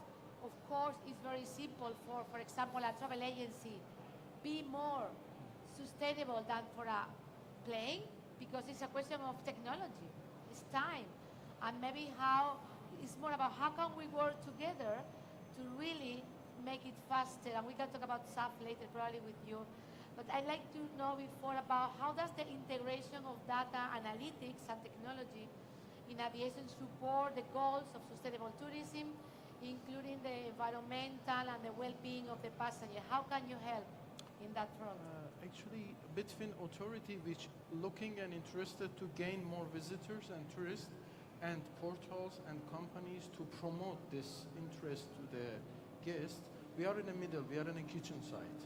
So no one will see us, no one will feel us, they will not visit us in the website or any data centers. But what we are doing is that at the backstage support authority and also the companies to find a better link between this journey, actually, let's say, between this journey. Because the airport have the limitations. So construction or building new airport, new runways is not that easy, or also in terms of the cost is not something that each government decided to make it. In terms of the place-wise is also limitation in some countries that they have limitation in terms of construction in the small cities or villages. So having a better decision-making power inside the available airport, inside the available facility that they have. Also in terms of the aerospace, managing aerospace in a better manner, this will give them an opportunity to increase the demand, increase the flight, increase the flow of the aircraft, and decrease the spending time for the customers. So by matching these 2 points, they are able to run more flight to the country, more sustainable flight, because the flight comes with the less time, less fuel consumption, less effect to the environment in terms of the carbon emission, and less cost for the passenger. And can you put an example of something that we can, a best practice of? Very simple, that we made a review by the data that available in our system. We just make the sampling, real world live sampling for an airport that have 1,000 flights a day. So when we look on an airport with the 1,000 flights a day, simply we said that when we look on the taxi time, we reach to the point that this airport using averagely between 20 to 25 minute taxi time. So we said that 1 minute per flight we can save by using the data analytics solution to offer a better taxiway, gate allocation, and procedure aerospace design. When we're talking about the 1 minute, everyone said that 1 minute and 25 minutes is nothing, so let's keep it 25 minutes. But the real world is that 1,000 flight, 1 minute, at the bottom line, 16 hours of the time saving. 16 hours time saving is not small. When we consider of the averagely 17 kilo of the fuel consumption times to 1,000 minutes per day, I'm talking, time of saving, and also you can run, when you save 16 hours, you can run more flight, you can adjust your taxiway occupation and runway occupation, so you can increase the capacity of the airport as well. And when we consider 72 kilo of the carbon that generated per day, it comes to the saving of million tons of the carbon every month, almost quite good number of the fuel every month, which is of course saving for the airline. But when airline is saving, means that customer is happy because they will buy a better ticket price from the company's agent or airline directly. So the stakeholder chain will support each other, but at the bottom line we created that sustainability that we are looking to create it in the near future. And while we are waiting for the airport infrastructure to be more improved, which is costly and timely experience, while we are waiting for other option, just by having the analyzing the available data, batches of the data available in your server, in my server, in authority server, but we need to put all this data and make it happen in benefit of the end user. How is your airline benefiting for sustainability practices? What are you doing? Okay, I fully agree what Mehmet was saying. I mean, for us, it's all about the how much we can save, not just about the operations, about the entire mechanism of the airlines. For example, how we utilize the aircraft up to 14 hours per day, how we make sure we turn around in 30 to 35 minutes, how we, I mean, all these savings we pass back to the consumer. This is where we have the low fares. I mean, low fares is not in terms of low service quality. I mean, it's a value for the money. So an airline who has a strategic cost management and a strategic sustainable solution, that's actually able to pass back the savings back to the end users. So this is a continuous mechanism. I mean, it doesn't end in a simple process. It's an ongoing, it's an improvement down the line. So like what Mehmet was saying, it's a continuous analytical process, how you evaluate every single data that you have, how you improve, and that's how you have, I wouldn't say a perfect, but a fine-tuned solution that actually gives you a sustainable process that overall as an airline, that gives you an upper hand, how you actually come up with a framework of your ecosystem of the airlines that actually have a savings in terms of the cost and in terms of the overall sustainability of the operation. And how is SAF? We are probably in the other panels and in another next panels, the SAF is going to be discussed.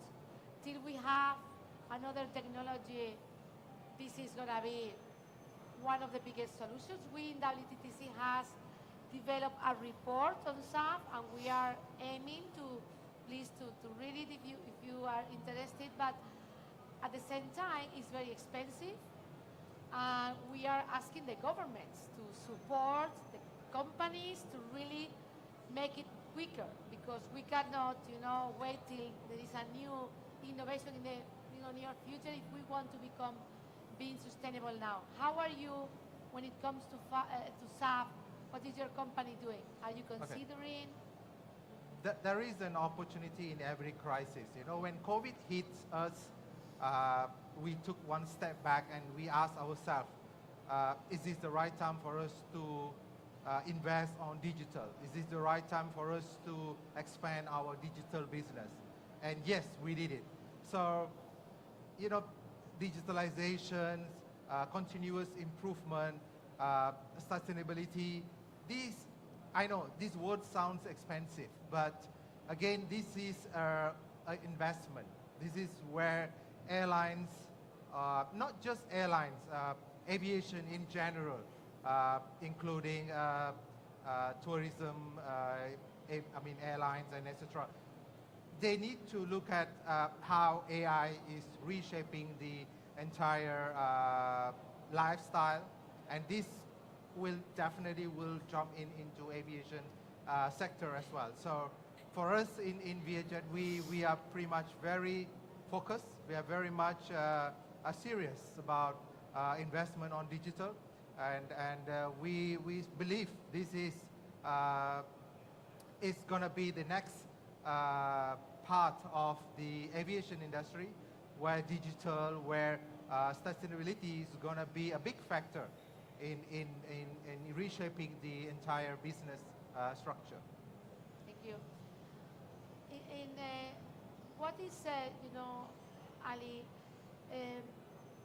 for the Vision 2030, to be able to reach those goals, what are the public and private coordination that you are going to achieve those goals, which are extremely ambitious?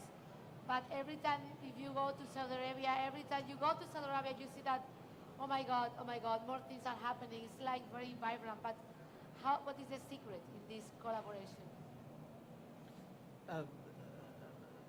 Marble, Vision 2030 launched a couple years back. And in Saudi Arabia, every day is different than yesterday. I know. And workshops everywhere, developments every city in Saudi Arabia. Under Vision 2030, ministries and government agencies have developed their strategies based on Vision 2030.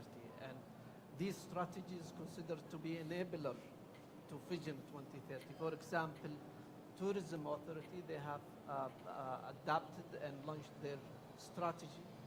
And main goal is to reach to 150 million visitors by 2030.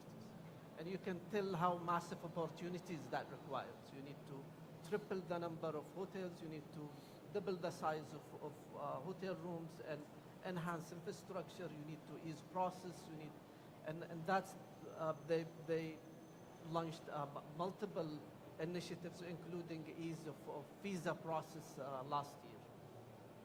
If we look at aviation similar to that, they have launched the National Aviation Strategy 2 years back.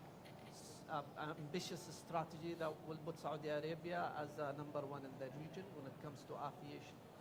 Will aiming to reach to 330 million passengers by 2030, and also to reach to 250 million passengers destination by 2030.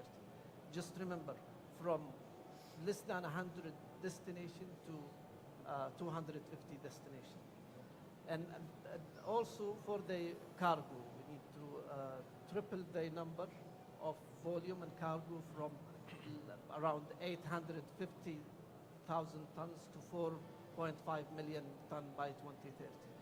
All of these needs a lot of work and needs a lot of effort that need to be done, needs a lot of cooperation inside the government and outside the governments, including private sectors. So that requires massive improvement and upgrades to our airports, including adding new airports, and also throwing a massive opportunity, investment opportunities, around 100 billion US dollars, the amount of opportunities that the aviation is offering to the public sectors. Reviewing the regulation and policy again to make sure that it's easy for investors to come, for airlines to come and connect Saudi Arabia to the rest of the world. And also hubbing the airlines strategy. So for example, Saudi are going to be hubbed in Jeddah and concentrate their operation from Jeddah. Riyadh Air was established and they will be hubbed in Riyadh, and all major operation going to be from Riyadh. And that's how Saudi Arabia going to increase the air connectivity and increase destination. We have a good example to share with the audience here when it comes to private, public-private partnership. And in 2013, there was an idea how can we privatize one of Saudi airport, Medina Airport or Taiba Airport. It used to be operated by GACA. However, the decision was made to give it to private sectors. And a consortium between a Saudi company and a Turkish company win that tender, and now the airport efficiency is higher, capability is higher, finance-wise is better, and flexible more than probably any other airport. So a lot of business opportunities, a lot of investment opportunities to the public side, and we can explain more, me and my colleagues, at our booths, Saudi booths at the end of this pavilions, and also a lot of initiatives, a lot of opportunities and agreements going to be unveiled during the upcoming Future Aviation Forum, which is going to be held in this coming May in 2024 in Riyadh. Okay, thank you. Carlos, what are some of the most key infrastructures and development projects where you are now looking after, what are currently happening now in Puerto Rico, and what is the role of your organization to support and to make them, sustainable, and of course... Yeah, as I said before, obviously we're working with a limited space in terms of things that we want to develop, and that's where we put I would say, sustainability as a part of the strategy, that we choose what projects are we going to have and what are we going to do short-term, long-term. It's not only just saying it or coming to an event like this and showcasing the great work that we're doing. You have to walk the talk. And when I mean walk the talk, is you have to obviously, sustainability is not about winning everything. It's about doing a job that obviously is going to have an impact in everything that you're going to do from that point on. First, you have to work obviously with the communities, and you have to teach them. You have to obviously showcase them and give them the tools that they're going to use to do or to evolve to a more sustainable environment. Internally, and I think this is the hardest part, you have to restructure how the government works. And you have to have a change in public policy that obviously go in that direction. And that, I have to admit, is maybe one of the hardest process, because you have to have new rulings, create new laws. From our part, we have to, in terms of the companies and, that we certify or endorse have to go on a very strict process of requirements, and now we have to obviously insert sustainability and all the things that involves in the requirements and the acceptation process. Then I would say you have to work in partnership with the private sector. The government cannot do it alone. And so I would say that creating that environment, and when you work hand to hand with the community, you obviously go and do those internal processes in the government that are so important for you to have obviously to reach those goals, and then insert the private sector to help them, not be a regulator, more of a coordinator, or I would say all the three parts that obviously in our case have worked, and we have seen that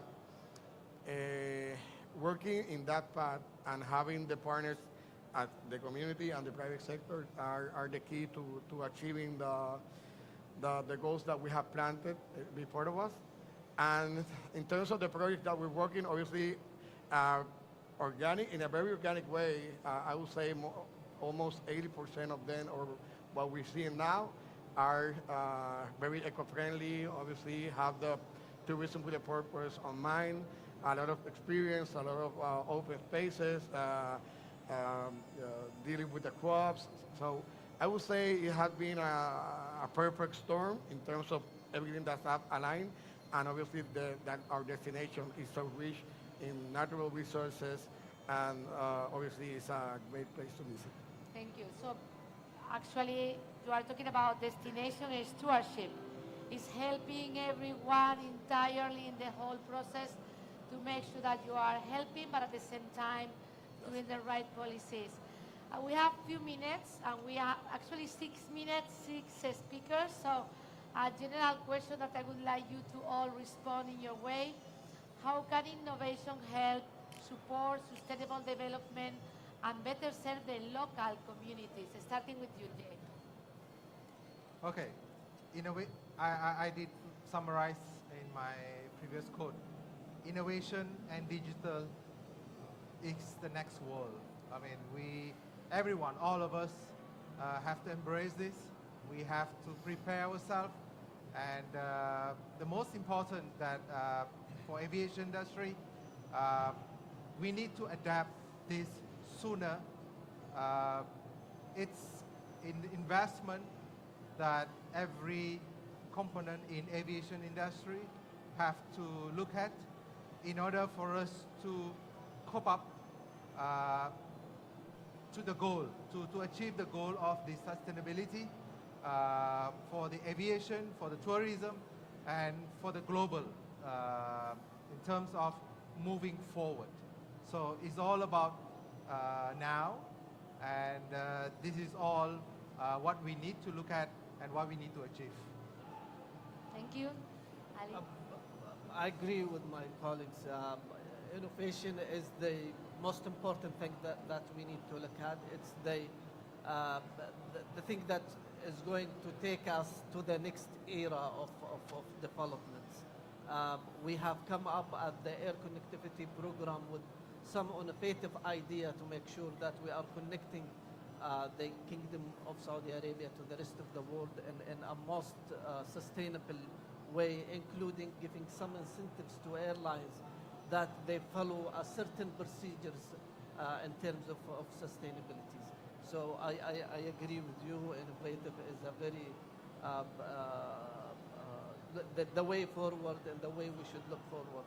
Thank you. Carlos? Yes, well, when people think of innovation, maybe they think very quickly in technology. And for us, innovation is making things differently that give you better results. We had the beaches, the mountains, the rivers, but they were not the protagonists of our promotion. And we mixed that with our culture, our music, our food, and it has given us tremendous results. So maybe it's not thinking, but seeing things outside of the box, and encouraging your team to do that as well has given us some great results. and the innovation that we have put on that in terms of how we promote it and how we present it to the world have helped us a lot. So I will say that innovation for us is doing things in a different way that obviously is more efficient and at the same time is going to be much successful for us. Thank you. Maria Elena? Yes, well, similar to Puerto Rico, I mean, for us, innovation is changing the culture, and especially for a mature destination as Italy, where people have been doing the same things for generations, and certainly, especially when it's family businesses, which are continuing to operate the same way. So the role of NTOs in particular, and of DMOs, is really to change this culture and to show that the results can be achieved, and that has again to do with measuring. It's really a cultural problem. It's not so much a technology problem. When the technology, when we talk about technology and innovation, of course, then we need a lot of education in our sector. Because our sector in many cases is lagging behind compared to other sectors in, let's say, knowing how to use technology to really innovate. And so in this respect also the role of NTOs is much more to accompany in this, also in transition, in digital transition, the sector. And this is a new role which was not there before and which is now very important for all of us. Mehmet? Yeah, while we are waiting for costly innovation like SAF, like electric motors, I believe this is a must for today to use available data as a not free but cheaper option, available option and retail option to make things easier, life easier for the authority and the airline. But still, I believe that we need to create a data chain, good data chain between a stakeholder, which is really absence of today's discussion. Between whole stakeholder, we need a great chain. I hope that we can make it happen soon. Thank you. Wow, minute and 1 second to go. 1 minute, we're perfect. We are almost like, you know. Rehearsed. Okay, let's go. Yeah, I'm wasting time. Look, I think everyone said pretty much what I want to summarize is that the innovation will be sped up by consumer demand. And I think as consumers and travelers continue to put the pressure on the need and want to travel sustainably and feel that they're traveling sustainably, I think that will empower. So from my point of view, and Expedia's, I guess, from that as well, is continue to innovate in terms of bringing that information to the fore and bringing that in front of the travelers so that they are making more informed decisions moving forward in terms of more sustainable, better or less carbon footprint leaving behind as they make their decision. Then they can only do that if they are informed and get that information in front of them. So that for me is the innovation of getting that across, whether that's AI or whatever, I don't know. But it's, I think, innovative enough to actually get the consumer to really be on board and have one central idea of what they're doing. Very good point, actually, for a content organization like you are, is somehow. So few seconds, actually no seconds, but we have been today discussing about two sort of revolutions, the digital one and the green revolution, which through innovation is gonna, you know, change the way we are doing things in tourism. We've been talking about digitalization, the use of data, destination management, destination stewardship, plans which are overseeing every single stakeholder. With players like you, it's going to be very easy to go together in this path. So thank you so much, and hope to see you soon. And thank you. Thank you. Thank you.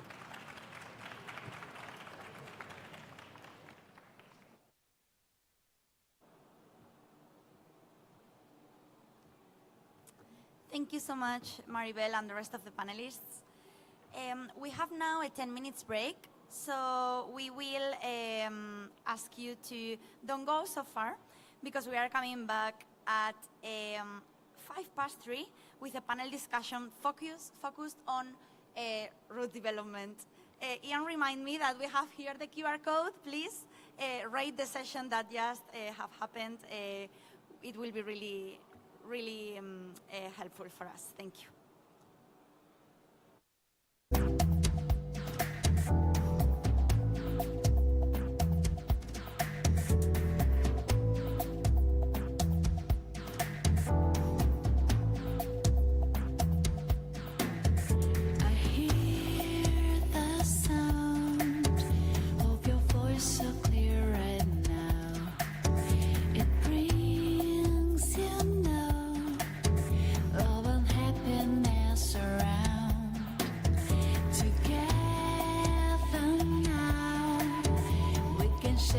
silent dreams. We both know how to let our happiness be free. Love can sing its tune.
And thank you to our platinum sponsor, Airbus. Our next session is focused on route development, strictly route development. So I would like to introduce our moderator, John Strickland, Director, JLS Consulting. Our host speaker, Majid Khan, Vice President Aviation Development from IGA Istanbul Airport. Majid is here. Yves Renard, Head of Marketing Intelligence and Consulting for Airbus. I think we had a technical delay on the microphone. No worries, no worries. I'll name them and then they can go to the stage. We have Trevor Shong, Vice President from Emirates Airlines, Peter Glade, the CCO of Sun Express, and Das Hunjan, Acting Chief Commercial Officer from Gulfer. So I leave you with John while the rest of the panelists arrive. Thank you so much.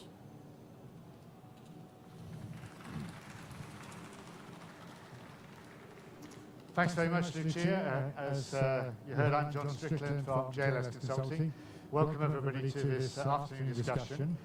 I'm just talking, trying to seem like a swan swimming on a lake while paddling like mad underneath, just awaiting the technical delay of the people to be mic'd up. They look like they're about ready, so I hope they're going to come in and join me on stage any moment now. Maybe simply could give me the thumbs up when they're actually out there coming in. Are they coming? Yeah, they're on the way now. So, gentlemen, make your way to the stage. Straight the way up, please. Here come the panelists. Just give a nice round of applause for the panelists as they come in. Straight to the stage, gentlemen. Yeah, we have 50 minutes. We're talking about what is next for route development. It's the very heart of the topic here at Routes, of course. We're all busy doing the airline airport meetings to try to get further route development. Many things have changed over time. Of course, we've come out of COVID. It looks like it's largely behind us. There were many lessons to learn there, not only, of course, that the industry was grounded, but once airlines were able to start flying again, it was a case of flying differently, behaving differently. And perhaps network planners and relationships in terms of airline development teams at airports had the biggest job to get flying back again. And we saw different kinds of flying, different routes, different behaviors, different frequencies of changing timetables, the like of which we'd never had before, but some of that has stayed. We really are in a new era of route development. So I think we've got a great panel to discuss the topics with us today. And if you have questions, please put your hand up. If you can't hear us, I mean, there's a lot of kind of background noise. I don't know if you guys feel the same. A lot of background noise up here. If anything is not clear, don't leave it right till the end of a session and say we couldn't hear. Just try to make us aware. And even for that matter, if I'm speaking too quickly, not all of you are native English speakers, so I want to make sure that everybody's able to hear. And if you'd like to ask a question as we go along, we'll try to give that opportunity. So just put your hand up, we'll get a microphone to you, and just tell us who you are. So let's kick off now. We've got these guys sitting here now ready to roll. We have Majid, of course, our host from Istanbul Airport. We have a sponsor of this session, Yves Renard from Airbus. And then we have three actual airline guys here. Trevor from Emirates, Peter from Sun Express, and Daz from Gulf Air. So they all have rich experience, different points of view. I hope they're not all going to agree with each other about everything, but we're going to have an interesting discussion. Let's start, Majid, with yourself on the airport side. And you have worked at a number of different airports in different markets.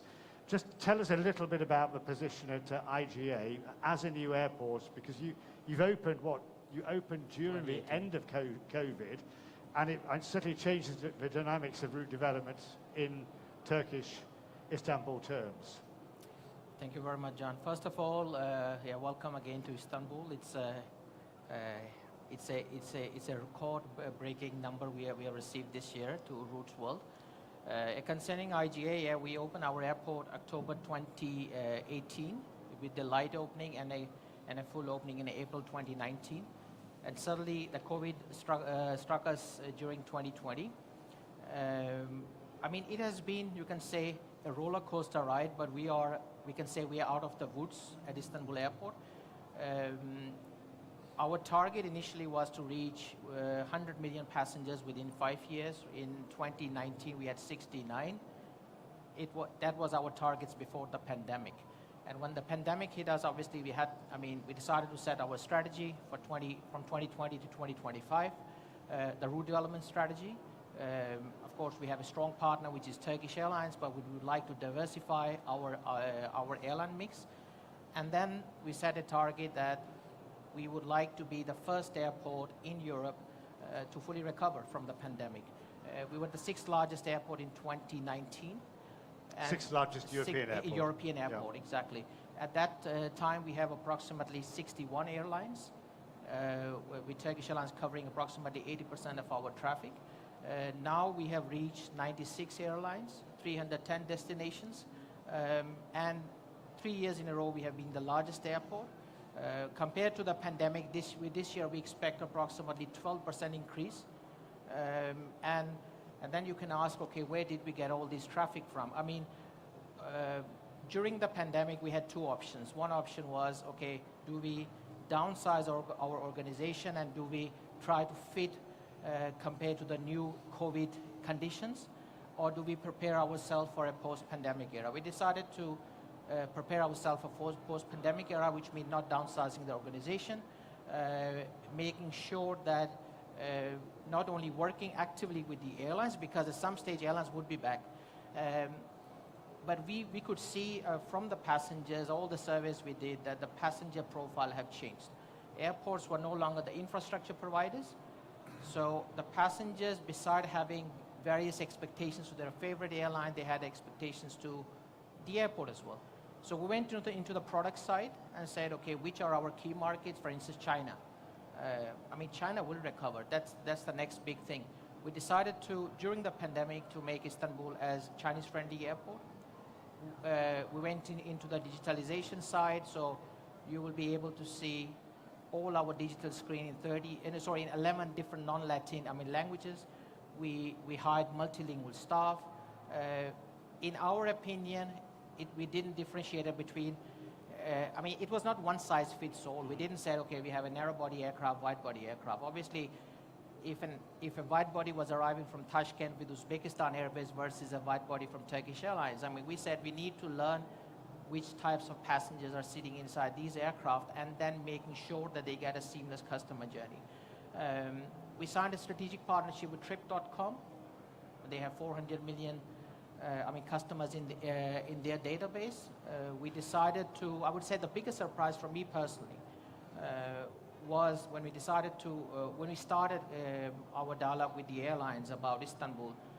All airlines, the network planners, they perceived Istanbul as a hub and not as a destination. And it was probably a big surprise because you thought, okay, Istanbul will sell itself. And it was because of Turkish Airlines. They're our important partner doing an amazing job. So all the airlines said, we need a partner. But the fact is, Istanbul is a city with 20 million people. We have 20 million people within 2 hours drive from here. It is a central location between east and west and north and south. So we decided simply to bid for Roots World to bring all the decision makers here and show them Istanbul. So we hope in the next couple of days, people will go back to their home country with a different perception about Istanbul. Well, it's perhaps surprising. You would think Istanbul was one of the most known cities in the world, but as you said, I guess the old airport, Ataturk, was bursting at the seams. And we shouldn't forget there is another airport on the Asian side, Sabiha Gökçen.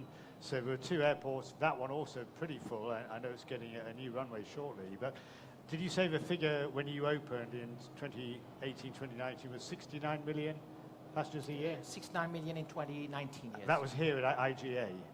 Yeah, that was. Is that similar to what Ataturk? That was including Ataturk and IGA because okay, you had a bit of a mixture at the beginning. Exactly. Yeah. But now you're growing. You will be growing beyond that pretty soon. We had target of reaching 75, but we'll reach 77 million this year. And I guess in terms of the interfacing with the airlines, on the one hand, you've got the home customer is growing massively. I think they haven't formally placed an order yet, but they've made it very clear they intend to put a big order in. So you've got to work with them on new route development. But as you said, you already quoted, you've got a large number of other airlines, but you need more, and most likely brand new destinations that have never been served into Istanbul. We are obviously working very closely with our home carrier, and as you correctly said, their future aircraft order, we are of course monitoring with huge excitement. Yeah. If we look in the European market, I mean, it feels like Istanbul is well covered. We have around 100 destinations in Europe, 54 in Africa, but still we have plus 70 regional destinations which are unserved out of Istanbul. And due to the geopolitical situation, I mean, closure of Russian airspace and so on, we believe it further strengthens Istanbul's position. So will Turkish Airlines going to order A220, E-jets, and what about XLR? Because these aircraft are definitely going to open up some additional opportunities. And furthermore, despite being the largest airport, we don't have a based LCC. So LCC is, of course, one of our focus areas as well, because LCC will going to further stimulate our market. Well, you know, you've given so many things already in your answer, Majid. You know, we see the changing world, not just that you opened a new airport and took the constraints off, but you know, the geographic position of Istanbul. We know all the geopolitics challenges that are coming. We see that even in the last week, even more so with the situation in Israel-Palestine, but Ukraine and airspace. So it's a constantly evolving picture. So I want to come to you, Eve, there. You're the manufacturing side and OEM with Airbus. And I find your job title is interesting because you're called VP Route Planning.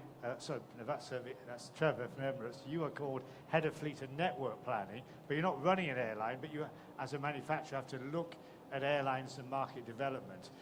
You produce a 20-year forecast each year. Reflecting a bit on what Majid said, I mean, how are you seeing that market evolving now, coming out of COVID? I mean, order books, for a start, are pretty solid. Yeah, sure. Thanks, John. It's a pleasure to be here in Istanbul and to be hosting this conference.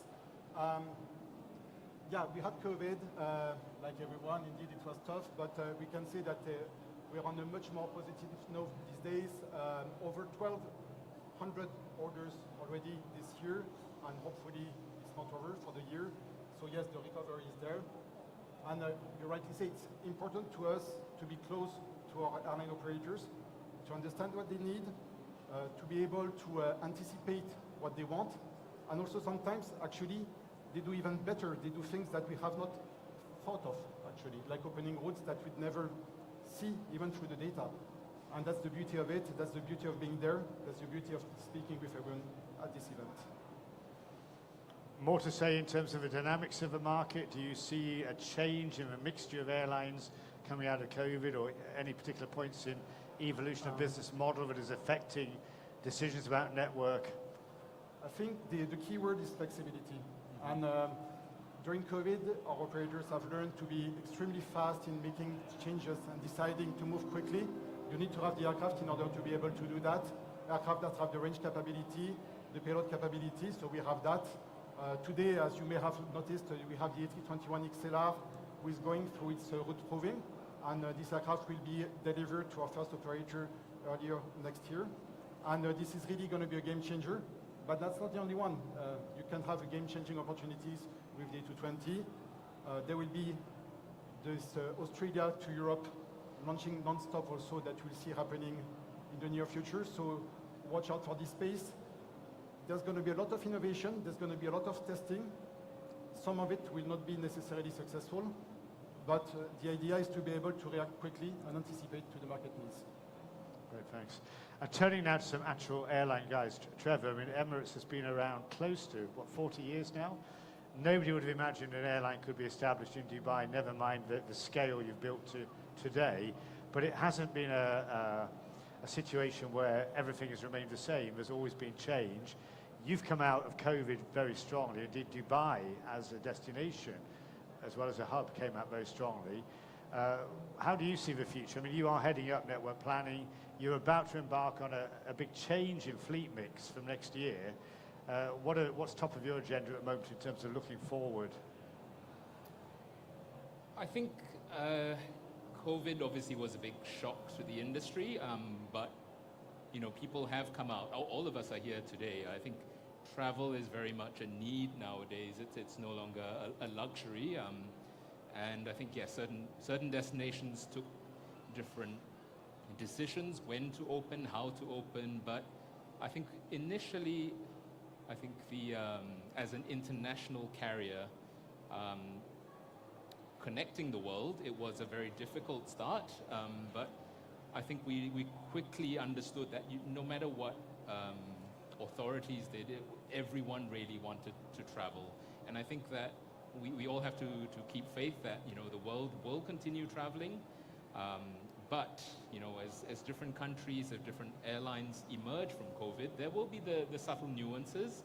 There will always be the challenges that the industry will face. Geopolitical challenges will come, they will go, other ones will come up. So I think that point on flexibility is very, very critical. I mean, even in the worst of times, the most dire of times in the summer of 2020, we were taking seats out of passenger planes to carry cargo. And I think that was where the airline industry was at its most, you know, creative. I think we never knew how many tons of cargo we could stuff into the overhead compartments of passenger aircraft. And I think even we were sending data to manufacturers saying, did you know your aircraft could do this? And I think in many cases, even the manufacturers were surprised at some of the things we were doing. So I think we have to be adaptable. Even now, I think the industry has recovered much faster. And in the case of Istanbul, I mean, there's even been growth in the Turkish market, even as early as 2021. And for Emirates, it's no different. I think we carry more passengers to Istanbul now than we did pre-COVID. In fact, we hit that last year or even the year before. For us, the next exciting chapter for Emirates is, of course, the introduction of a smaller wide-body aircraft into our fleet, which starts towards the later half of next year, where we take deliveries of the Airbus A350. So that will complement our large, you know, wide bodies, which we have, where we are currently a 2-aircraft fleet, the Airbus A380 and the Boeing 777-300s. And so that will give us a lot of new exciting opportunities, especially from a hub airport, which is what we are. And that opens up a lot of opportunities. It allows us to explore new destinations. It allows us to add frequencies to existing points. It allows us to de-link some of our flights, which are currently tagged. And so yes, it's something we watch closely, and opportunities are there. And for us, it's about prioritizing those opportunities and what fits the network best that will take us forward. Okay, you provoked more questions there, Trevor, so I'll come back to you shortly. Peter, in terms of Sun Express, I mean, you have a modern, pretty homogeneous fleet. It's still a mixture of 800s and Maxis, is that correct? That's correct. And what's your experience coming out of COVID? The Turkish market is your speciality, but did you see changes in the kind of traffic? Did you have to change the way you adjusted timetables, looked at new opportunities, and is that staying with you? Absolutely. And I think the Turkish aviation market has changed. And the fact that Majid and I are sitting here representing the Turkish aviation market, none of us has been born in Turkey, speaks for that fact already. Turkey is exciting. I mean, we came back into profitability already in 2021. We had a great year in 2022. And to say it differently, in our discussions within Sun Express and within the Turkish aviation community, COVID doesn't really play a role anymore, because we've had a horrible earthquake and an inflation in between. So we're already 2 crises further down the road. And at the same time, this market has proven its resilience. So I remember in 2019, December, we had a standing order for a huge branch of flowers to welcome our 10 millionth passenger. And I was sitting there, and every day we were postponing that branch of flowers, you know, just one day by one day by one day. And well, late December we finally made it and we could hand it over. This year we had our 10 millionth passenger already in September. We're going to go for 12 million passengers this year. So growth is there. The market is extremely resilient, but something has changed, and something has changed significantly. And that is the reaction speed.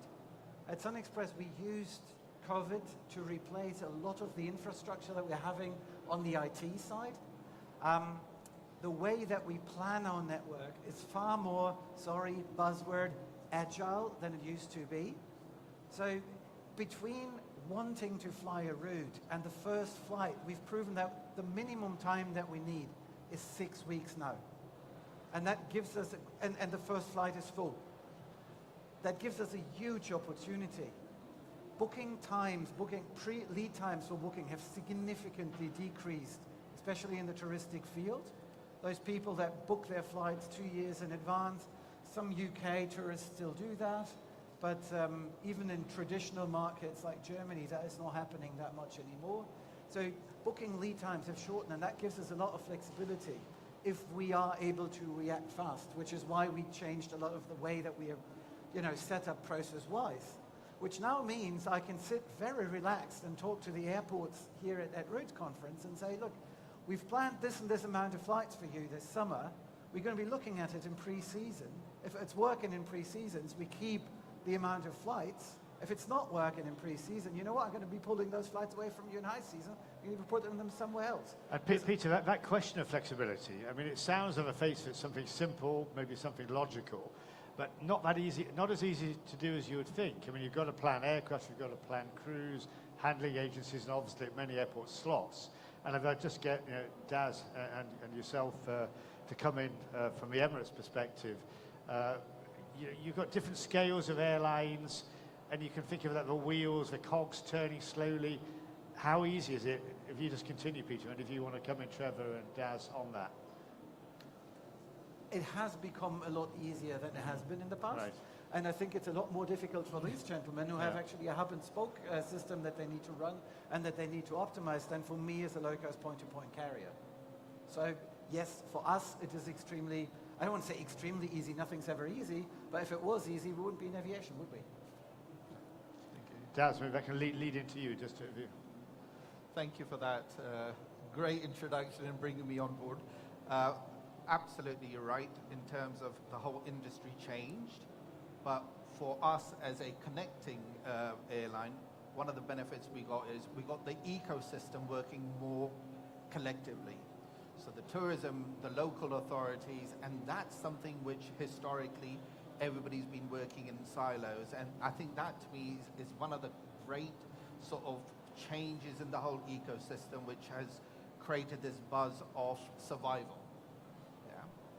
Everybody got affected in the COVID, and everybody's realized that it's no need to be a partner on paper, but everybody's now invested in the survival in the long term.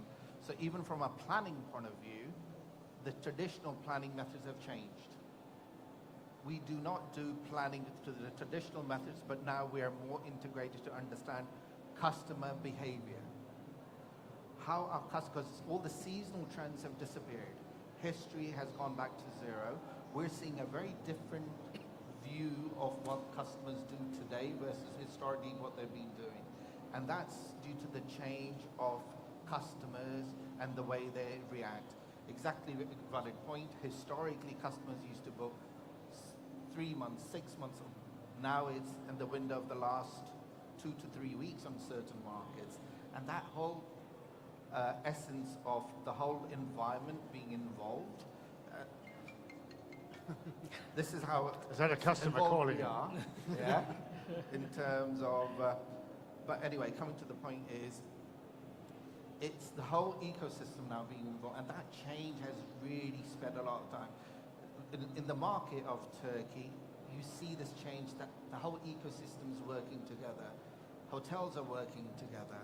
The industry is trying to promote tourism. And I mean, when you say they're working together, I mean, from a network planning point of view, how does that feed in? Does it mean you have some kind of forum where you are talking with airport partners, talking with hotels, or is it more random contact? Or we even go to the point of customer shopping behavior. Mm-hmm. Which hotels, which sort of resorts. And it's down to that level of involvement, and that to me is where the key has changed. Historically, we've been looked at historic trends and grown our networks according to that, but especially for connecting passengers, that's been our big change for us. I think if I can add on to that as well, is that as a network airline, looking at there's lots of data in the airline industry, but if you look in the past, a lot of it is driven by where the capacity actually was, and it's not always in line with what a passenger wants to do or where he wants to go or when. So I think part of that is we have a lot of other sources of data right now, not airline data, but I mean, talking to your hotel partners, the airports are the ones feeding in very useful information. They may not have a long-haul service or a legacy airline that gives you sufficient MIDT or airport IS data, but you know, they feel the pulse, they see the passengers there, they have statistics, they know how many Japanese were in the museum, they know how many Australians were staying in the hotels, even though there is no direct flight or no demonstrable data. So I think we have all the tools now. We have shopping data. We know from our own websites what people are searching for. We may not fly there, but we know people are looking. Airports in the last few years have been presenting to airline Skyscanner data, so that's a different lens on how airlines have traditionally looked at where's the historical trends been. But that's largely, to some extent, driven by where airlines have always put capacity, which is not necessarily where people want to go. Let me add 2 concrete examples of that. Point-to-point carry, I don't need to hit any bangs or waves or whatever, because yes, we do have a few transit passengers, but it's not that important. It's not what I'm going to plan my network on. Now, if I'm flying in winter to a touristic destination that fills up in summer for nice yields, but in winter it's a battle to fill, I'm actually making a lot of profit on ancillary sales on board. So no joke, when we are putting in our new flights from Stansted to Antalya, Sun Express currently is number 3 in the UK market, and I got my team geared up to be number 1 anytime soon. If I plan this flight in, traditionally I'd be looking at passenger flows, connectivity, etc. Tomorrow I'll be looking at, do I make more money on selling coffee on board, so I have that flight in the morning, or do I make more money in selling beer on board, so I have the flight rather in the evening when the people are more prone to drink more beer on board? What is the personas, the mix of customers that I will have on board? What is their propensity to buy? All that data is there. The marketeers have that data. They're using it every day. Revenue management has now tapped into that source, and they're starting to manage not only flight revenues but also ancillary revenues. And the next step is that we need to use that data also in network planning, at least for point-to-point carriers. It's one example. Second example, Antalya is a summer destination. Yes, absolutely. A lot of hotels close down in winter. The hotels are still there. A lot of the staff is still paid through the winter because they don't want the people to go, because then they have to hire them back, requalify them. So now we sit together, literally, incoming agencies, hotels, governments, and airlines, and we say, so what can we do to make sure that destination becomes a winter destination? And there's a lot to talk about. Antalya, it's a ski resort, nobody knows that. Some of the greatest golfing in Europe. It's the highest density of spa and wellness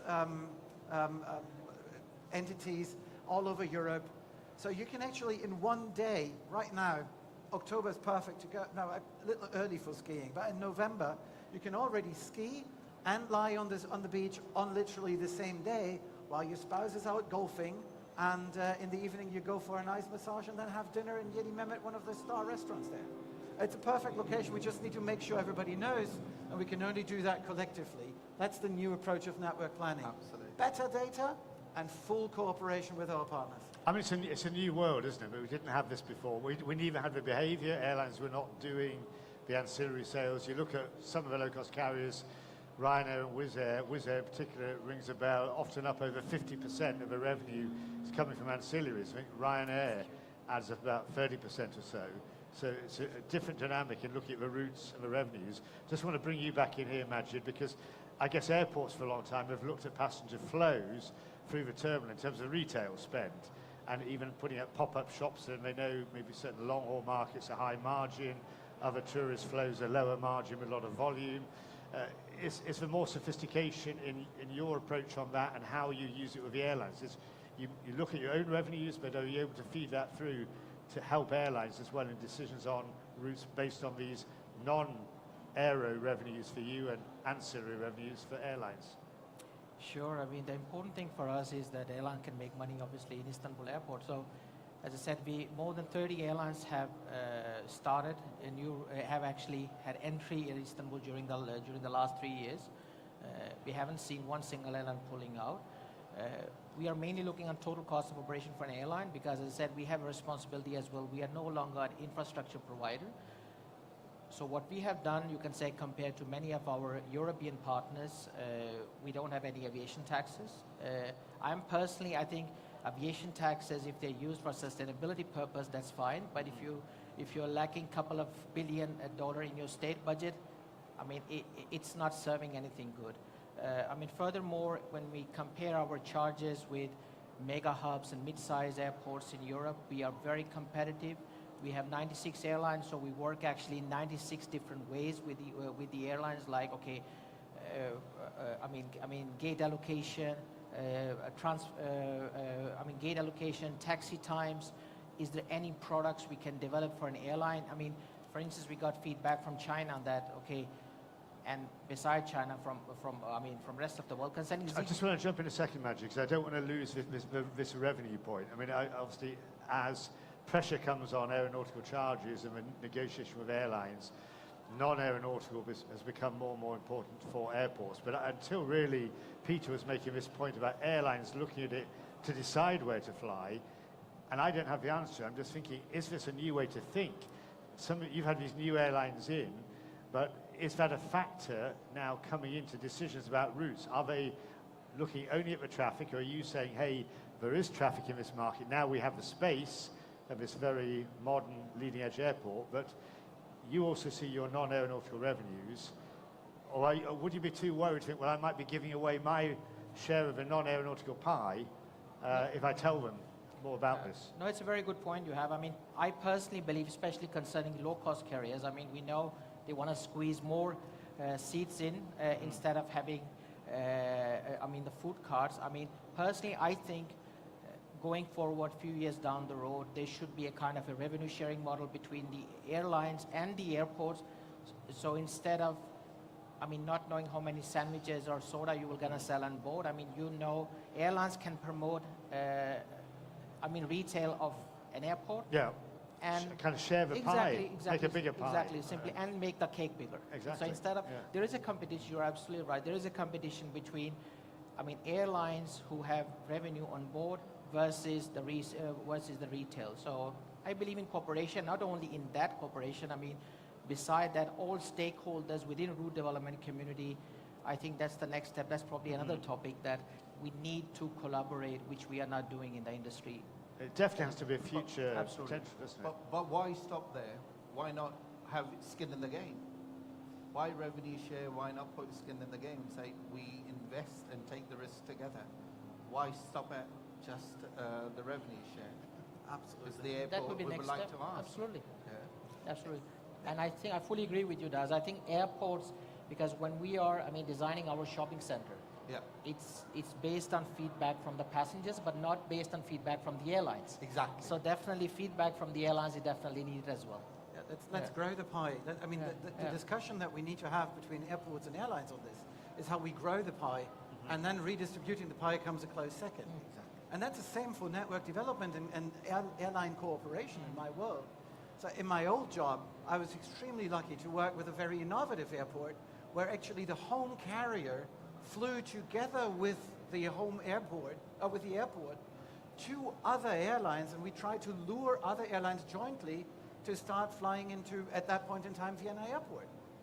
Because it was good for the home carrier that I was representing at that time, because we would get more transfer passengers on routes that we couldn't serve ourselves. It was good for the airport, and it was good for the other carrier, and it was good for everybody. And good for the career, economy as well. Exactly. And that's the same what we're seeing in Istanbul. Absolutely. It's not, trying to keep everybody out. That's a thing of the past. It's an open, what we see in the entire Turkish market is, let's bring more people in, as long as we don't redistribute the pie, but we grow the pie. There's so much pie to be baked. Is that something, Trevor, that you would share? Because I'm just thinking Dubai has long been a major retail experience, I suppose you could say, for customers, and most of the dwell time is with Emirates passengers. I know Paul Griffiths, the CEO of Dubai, has talked before about we should be sharing, is that an active discussion between Emirates and Dubai, the home airline at that airport, and as your fleet grows and the traffic mix changes? I think our primary discussion with our home base airport has generally been around infrastructure and having the right capacity that suits our needs. And of course also the needs of our sister, our Fly Dubai, which is the other home base carrier. So I think different airports would have different immediate kind of pressing issues. One is, in the case of Dubai, it is a constrained field, and you know we both Fly Dubai ourselves and other airlines that want to serve Dubai are all kind of testing that infrastructure as well. So I think our conversations have been largely around operations. How can we get more capacity at the right times, at the peak hours that we need? But I think the whole concept is, we are very much, especially the Dubai ecosystem is very much with the whole grow the pie. It's an open skies. It's embraced open skies for the longest time. So I think that's the intention is there, but I think the more pressing issue is, of course, you've got infrastructure needs, which we recognize need to be developed, and that is the enabler to growing the pie. Just coming back to you, Yves, on the aircraft side. I mean, we're already seeing new aircraft types in airline fleets. That's been expedited by COVID. We saw a lot of retirements of older generation aircraft, especially narrow-bodied aircraft. And if we look at order books, yourselves, and tomorrow we're speaking to Boeing, so we're keeping it balanced. We've got you today and Boeing tomorrow. Order books are very solid in the years ahead. And I think in particular we look at developments of narrow-bodied aircraft. We talked earlier about flexibility being the key amongst airlines. What is your observation in terms of how that might influence network development as we can maybe reduce the risk but increase flexibility for airlines by aircraft type? Well, I would say that there are many different customers that have many different desires, and actually for us, for an OEM, is trying to balance everything together. So it's hard to answer to your question that there are definitely operators that will want the larger type. There are operators that will look for the smaller type. So visiting some people in this area, they would say, I'm risk-driven or I'm cost-per-seat-driven. There's no absolute answer. That makes also the beauty of this job.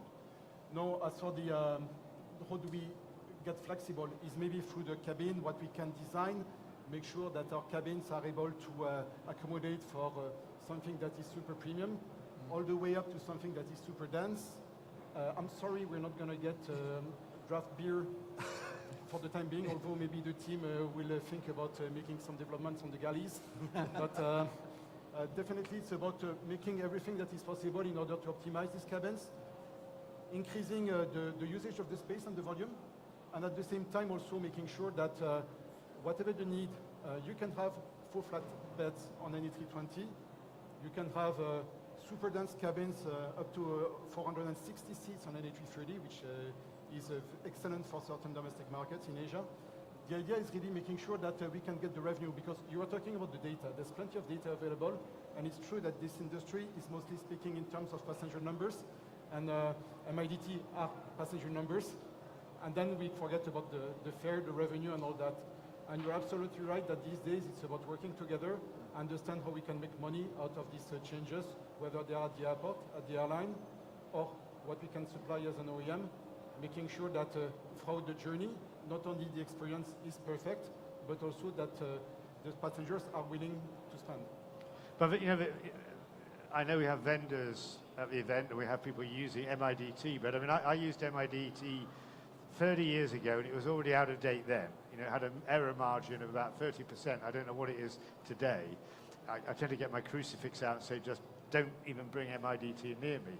And you would think maybe a network airline like yourselves, Trevor, and Emirates, or probably Gulf Air, you would use MIDT, but I think you've proved, I mean, certainly the development of Dubai, you've developed routes for MIDT, you would never have done it. If you relied on MIDT, you would never have done it. And coming out of COVID, routes starting that wouldn't have imagined. Markets never been served. And surely this is along with what you said, Peter, about ancillaries, this is the new, it's an exciting part of future route development, things that haven't been flown before, where you are not always looking backwards and having that cautious feeling, well, I don't see any evidence.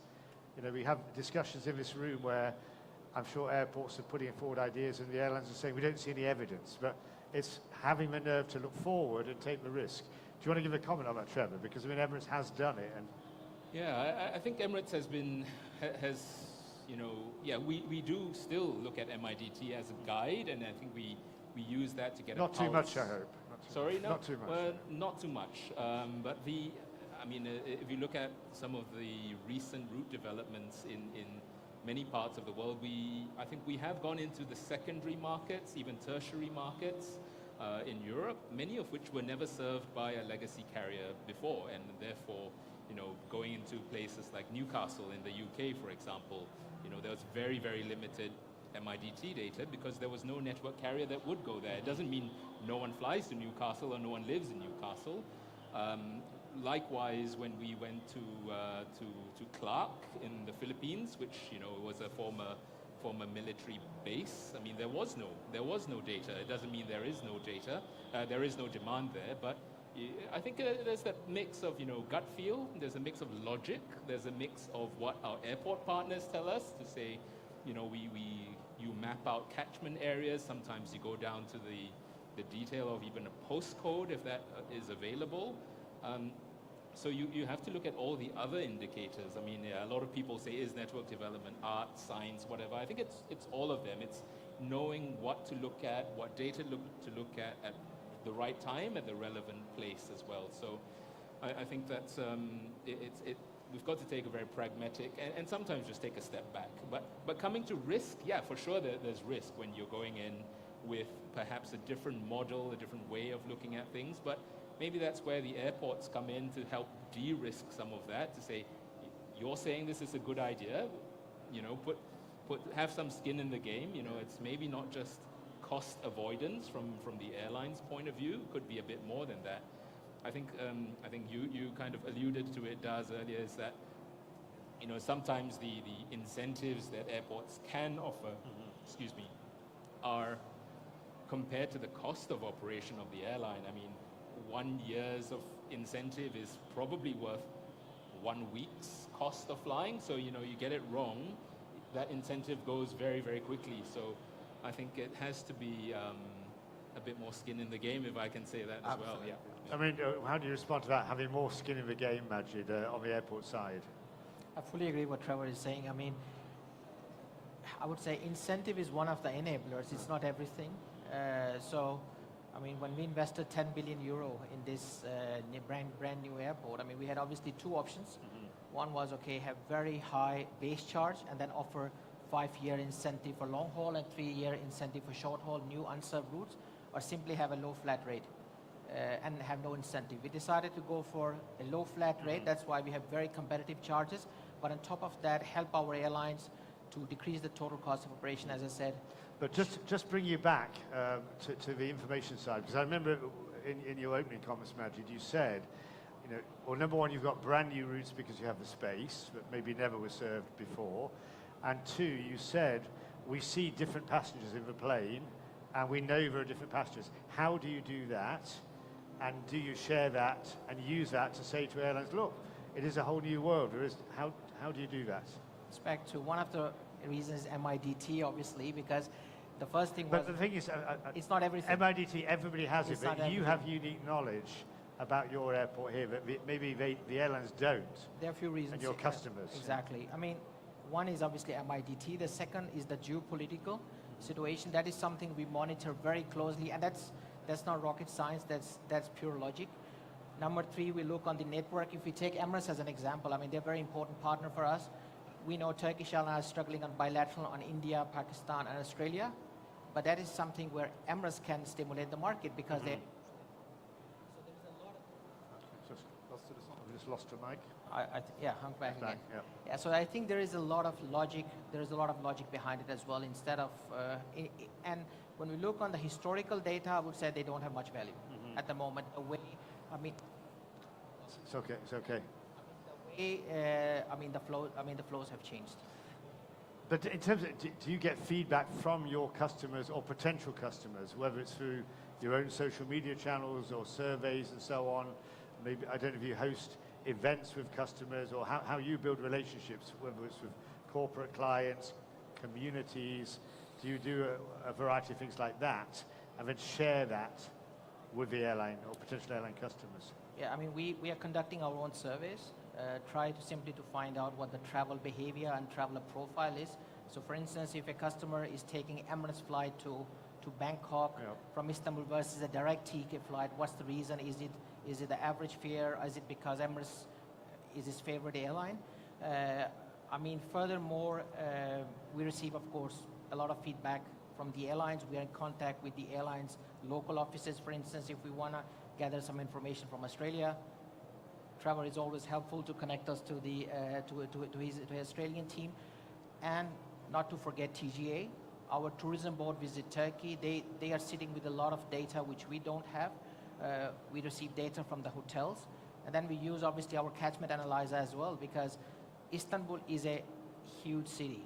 So as we have another airport on the other side of the continent, I mean, we would like to understand, so the passengers arriving into Istanbul, are they, I mean, leisure, business, and are they here to visit the historical peninsula, or are they more price focused? If they are, they'll probably go to Sabiha. So there are a lot of elements behind it, and MIDT is just one. But I mean, you do share that with airlines. You don't just like keep it to yourself. No. We play with open books. Right. The only thing, obviously, we don't share if it is the other airlines' load factor. Obviously, Right, okay. I mean, otherwise many we play airports with the open. do, because probably airlines can get that, but it can be quite useful. I mean, we believe obviously we know our market really well, and the airline, they know their market really well. So it's about cooperation. That's the reason we play with open book with with our airlines. And Daz, bringing you back in, I mean, again, dynamics affecting what you do in terms of network planning. In your part of the world, you know, you've seen a big shift with other airlines arriving, particularly, you know, the real hard-nosed European low-cost airlines like Wizz Air in particular, now establishing itself in the Gulf, in UAE, and now developing in Saudi Arabia.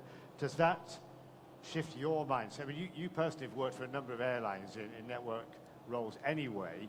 Does that shift how you think about what you do with your network and not doing what Gulf Air did in its beginnings in the 1970s, for example?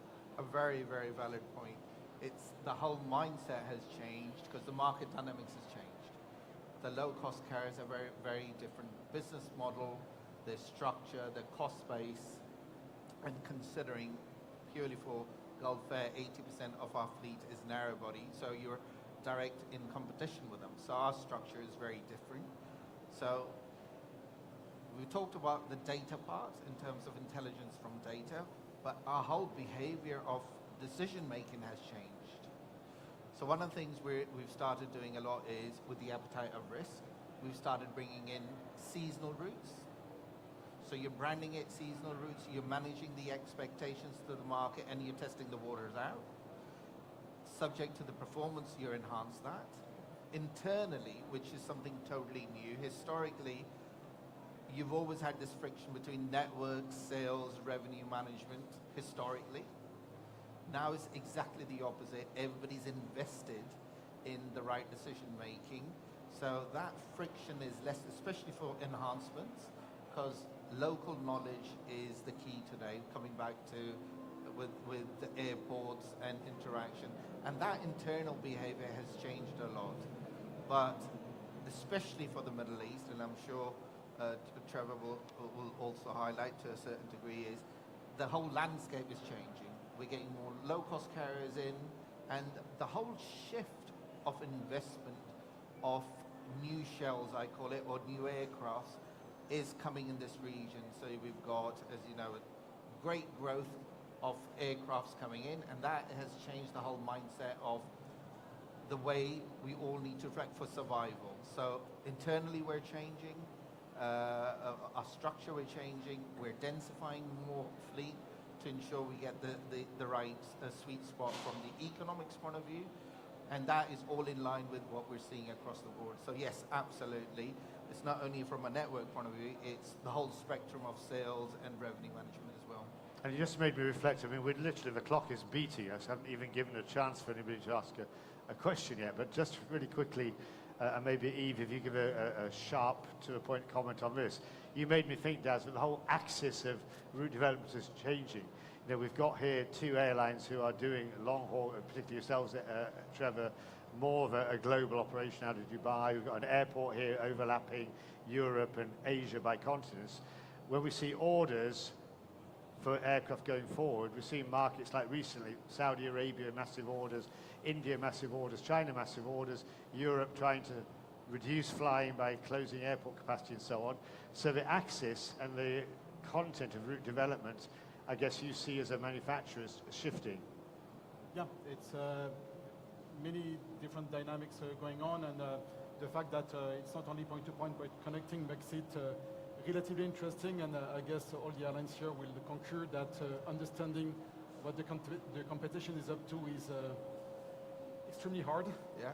I say again, it's about being reactive. It's about being able to anticipate and to move quickly. So yes, there are lots of ambitions in the industry, lots of orders, and we'll just see what turns out. Probably the most flexible, most adaptable is definitely the one who's going to be the big winner in the end. I just want to ask Lucia, the panel is more or less finished. Can I take a question? Okay. Anybody got a burning question for the panel to more or less round off the session? Last chance going, gone. Okay.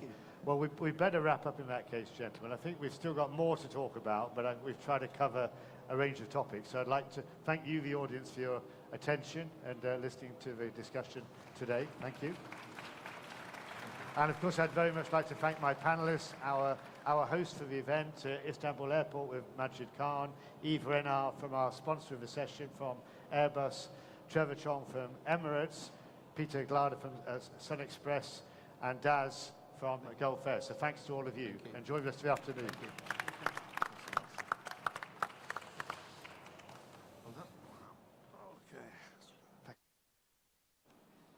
Thank you so much, John, Majid, Yves, Trevor, Pete, and Daz. It was a fantastic panel. As in all of the sessions, we have the QR code. Please, we encourage you to do the survey.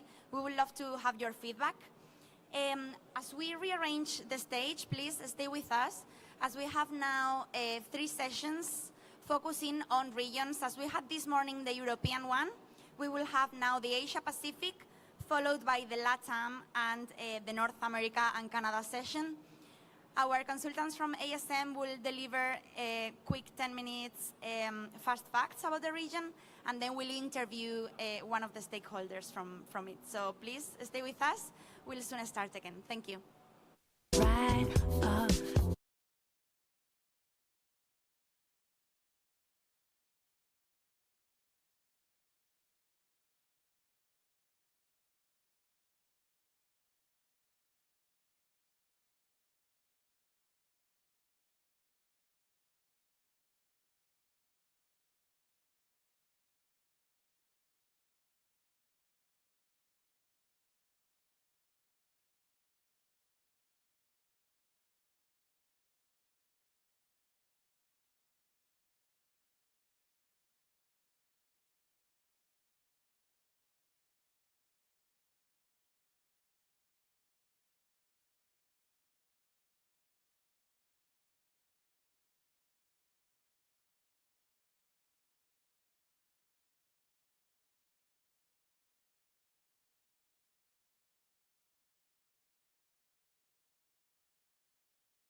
airports in the region, future forecast for Northern Summer 2024, and long-term growth prospects for the region.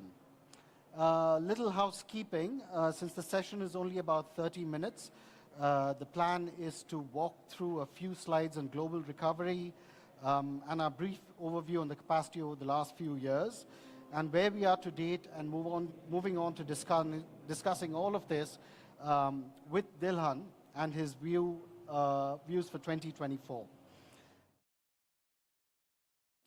We will open the discussion for a few questions from the audience, but given the time limitation, if we run over, please feel free to reach out to Dilhan or myself through the rest of the event. Let's first introduce our guest. Dilhan Haradasa is the Group Head Airport Partnerships and Incentives at AirAsia. Dilhan comes with an extensive airline background from around the globe. Thank you, Dilhan, for joining us this afternoon to discuss views on the APAC market. I would also like to ensure that we credit our sources for the data being presented here today, OAG, IATA, and our colleagues at CAPA. So, firstly, global capacity has nearly recovered. Some markets have now crossed 2019 levels. This is mainly due to the large domestic markets within that region.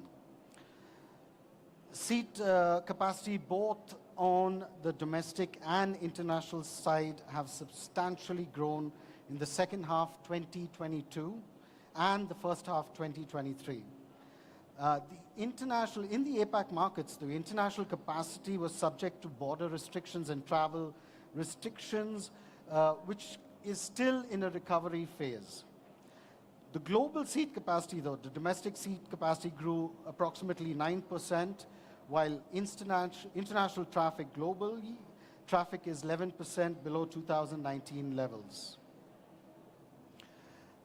The APAC market has been very sluggish when it came to recovery. It would have been faster in the 2022 levels had there been quicker border openings and faster ending of travel restrictions. 2023 does look, by our current position, that second half 2023 will meet 2019 levels if there are improvements on the seat capacity added on the international side. Currently, APAC international is still 24% below 2019 levels. International travel within APAC was very scattered, with some markets opening up domestic and internationally sporadically. Japan and South Korea opened markets in second half 2022, followed by China in early 2023. I feel the pandemic changed travel, but not to the structural level, but we just have a lot of demand. What was initially called revenge travel, we are still seeing that in terms of the growth. Recovery is still varied by region, country, and some still impacted by geopolitical tensions within the region. Just looking at the load factors, airlines have improved operational potential and performance, but they aren't back to pre-pandemic levels as yet. And at the same time, on the airport side, they've had to deal with sudden surges and volumes, which has led to extensive delays and service standard issues. We have seen fares that have substantially increased in many markets and have been many of the customer service actually concerns. One of the other reasons with load factors also is on the supply side, with supply chain issues with engine manufacturers having added to the worry with airlines, with some fleets being grounded. The faster recovery in key markets, of course, is based on the pent-up demand. But of course, these are the limitations that we will continue for a period of time with the supply chain issues. From an overview point of the recovery, we see the full recovery in global travel business spending is forecasted for 2024. But with caution, as business travel is still just still 60 to 70% of 2019 levels. Outlook is for continued growth in 23 and 24, but the costs still remain a major concern. Amongst, of course, the many concerns for 2024 is given the current market conditions, including, the cost pressures, surge in oil prices, and supply chain issues, apart from the aviation skills shortage that we are seeing. So just a quick overview and a look at the airport trends and airlines based for airlines. Just a few highlights would be a couple of airlines that have moved into the top 20 if you look at it from a 2019 perspective, a measurement of Q3 23 versus 29. Junyao Airlines moving into the top 30, Batik Air, Air New Zealand, and Beijing Capital Airlines. And from an airport side, Beijing Daxing, of course, is now in the top 30, being the 13th largest airport. Hong Kong, of course, has been the slowest to recover in the top 30 and remains at about 60% of 2019 levels. Asia Pacific domestic capacity is at about 104% of Q3 2023, while the number of international departure seats is still at 76. China's domestic capacity is at 115 of 2019 levels, and their international is extremely slow to recover, still at about 50%. Whereas if you look at India, India is, of course, with India's international capacity, is the only one with international capacity above pre-pandemic levels, both on the domestic and international side. Just quickly looking through the challenges and opportunities, and I'll take this forward with discussions with Dilhan in about a couple of minutes now, is just to discuss some of these topics. One, how will 2024 play out for the airlines, given the upward trend of fuel pricing and the global economic outlook?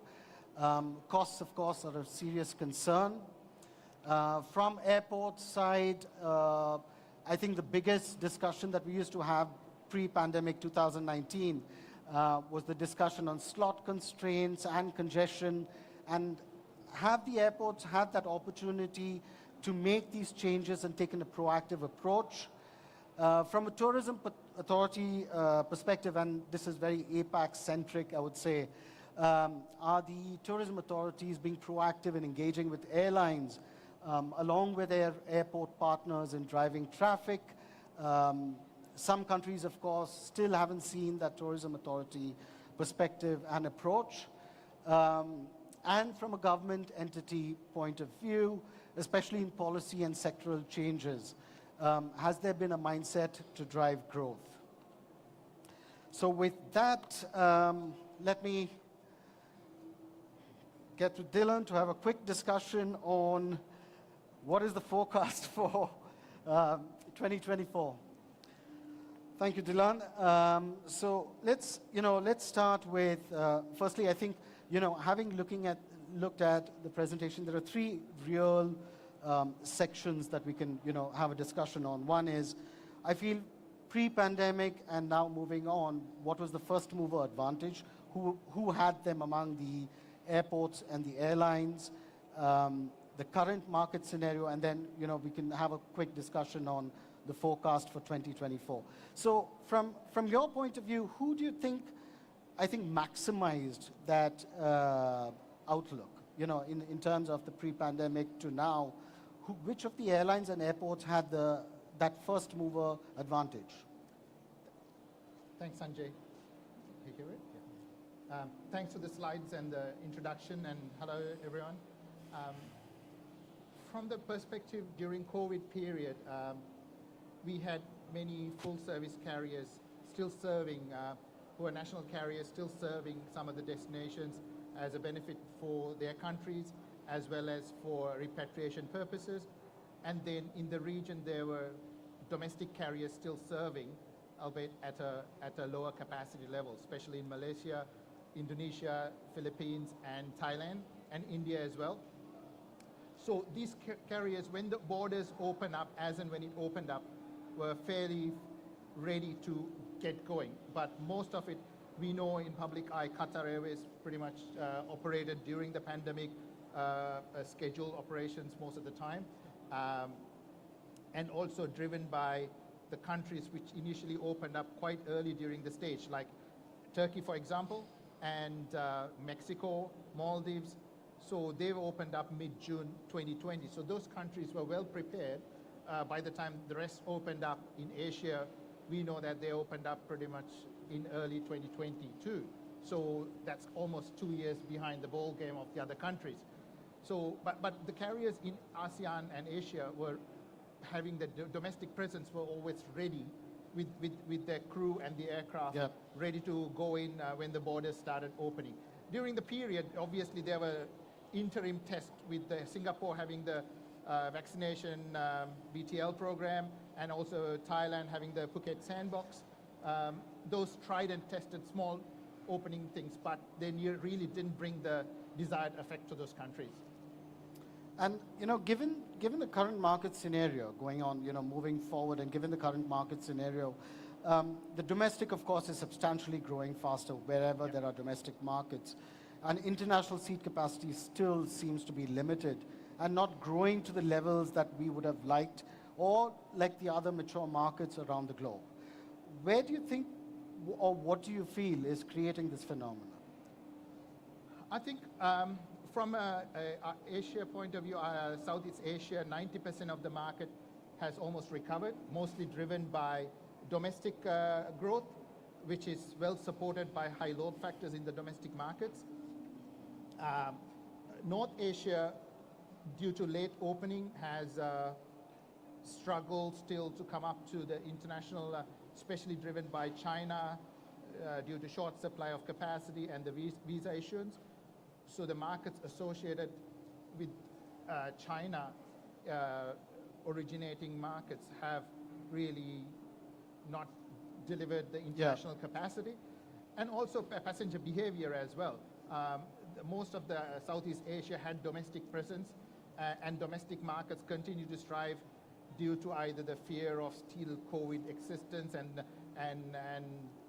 for health and safety reasons. They continue to fly within the country. But now we see that this year has changed a lot, and it's continuing to drive. India has become a growth market for Southeast Asia due to the China slowdown, and what we've seen is also connecting markets within east-west connectivity out of our hubs in KL and Thailand, contributing to the growth or the international growth. But we see that continuously happening. Japan is already recovering back slowly in our network. So where do you feel are your new current... One more thing I must say, also the charges have increased a lot on the international side.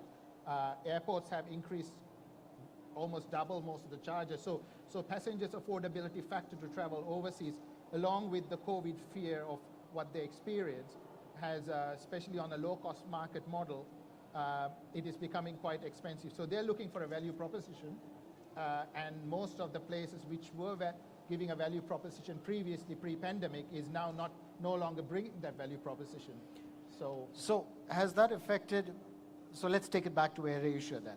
From a route development perspective, has anything changed in terms of your international seat capacity, in terms of your deployment?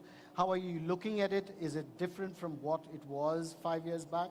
Yeah, I mean, we're always looking for more partnership opportunities and more hands. In the past, in a low-cost planning perspective, we'll throw darts in the wall, and if it sticks, we'll continue to operate. And if it doesn't stick, it's easy to pull them out. But now we're a lot more careful in our route selection. We can't afford to bleed money. Private airlines were not safeguarded during pandemic through government funding. We had to protect ourselves. So it's very important we protect our cash flows. So as a result of that, we always look for partnerships. Tourism bodies, airports, most of them are quite supportive, especially I must especially mention most Australian airports have got it all sussed out. They come up with a very collaborative approach to route development. They have the tourism, the Chamber of Commerce, airports all come up as one. We like to see that because they all come up well prepared to present their case. Okay. And they all come in as one. So it's very clear cut the direction, what they're doing, and their support of the route and the selections. So let's I guess change it to market-specific discussions then. I think first let's start with your home market, Malaysia, and the recent announcements of My Airline. What are your thoughts on that? I mean, where did they go wrong? To be honest, Sanjay, it's a very sensitive topic. I don't really like to talk too much into detail about an airline which is suspended. There are many people who are affected by it. Our former colleagues are affected by it. Passengers who are stranded as well. But all I can mention is it's, when you pick a route, you got to try and find your own niche, especially if you're starting, trying not to go in where everyone is doing. And, a small entrant like My Airline will always struggle on a high-frequency operation of the other competitors, like Malaysian Airlines or Batik or AirAsia, right? So, and their route selection was quite long haul for startups, right? 3 hours plus. So most of their routes. So if they selected to a niche route short haul model, they probably could have lasted long, but they're still only suspended. We just hope that for the sake of all concerned, that they can find some investors and come back flying again. Really hope so. Yeah. Taking it to two other major markets would be India and Australia.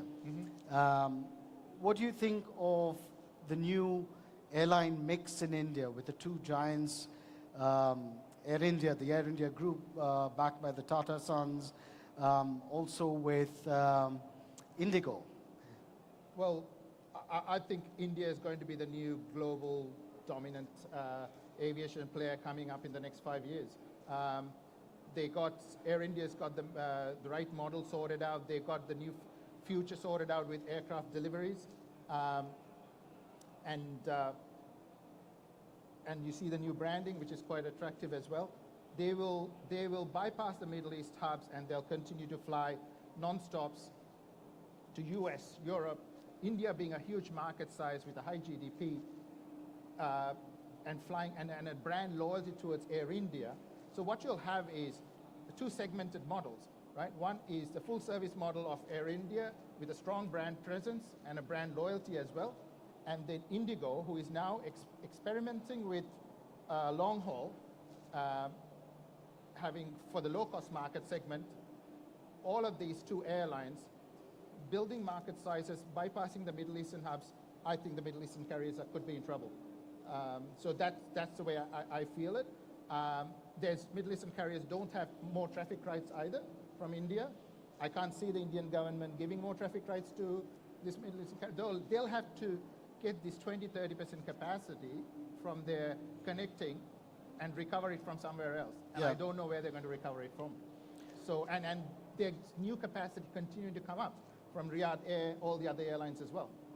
So then, just a follow-up question on that from the India market. How do you see the new entrants play into it? Akasa Air.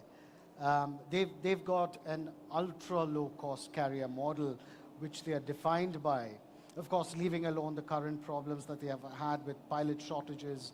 Apart from that, they've reached their 20 aircrafts within 11 months. I honestly, before I get to Akasa, what Indigo now is trialing out with this 500 plus seater 777-300s is exactly what Jet Airways did in Turkish Airways did in 2009 when they leased some wide-body aircraft from Jet to trial out the 777 experiment in Turkey. And you know what happened with that. It became so successful. And then that's when Turkish started ordering. So I really think this is going to be a successful operation for Indigo. They're trying to be anyway a global airline with interlining with many airline partners. So they already have the dominance in domestic India. I really don't know what Akasa offers differently. They seem like, same low costs, how they differ from Indigo in terms of cost per seat, I'm not sure. But I don't see on surface they offer anything significantly different to Indigo or SpiceJet. So yeah, absolutely. And what do you think of the Australian market? They've been in the news for... Yeah, Australia, the new entrant Bonds has come in to a lot of flying regional markets, very untapped, high-dense aircraft as well, 180 seats plus.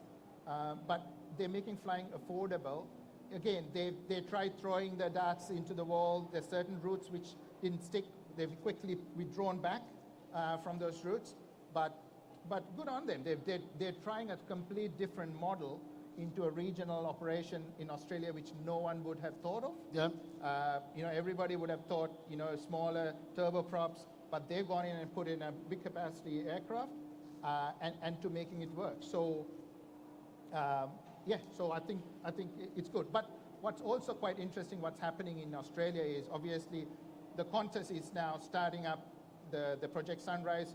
In the next couple of years, you'll see end of 2025, flying the non-stops with the 350-1000 non-stops to London, New York. So that's going to change the landscape again, bypassing major hubs as well, giving the non-stop product from Australia to the key European and US places. New aircrafts coming into Australia as well, the 220, which Qantas getting. Regional Australia, good news. I'm hopeful that they will fly from Darwin, Adelaide, to a lot of other regional metros into New Zealand. I can see that doing that.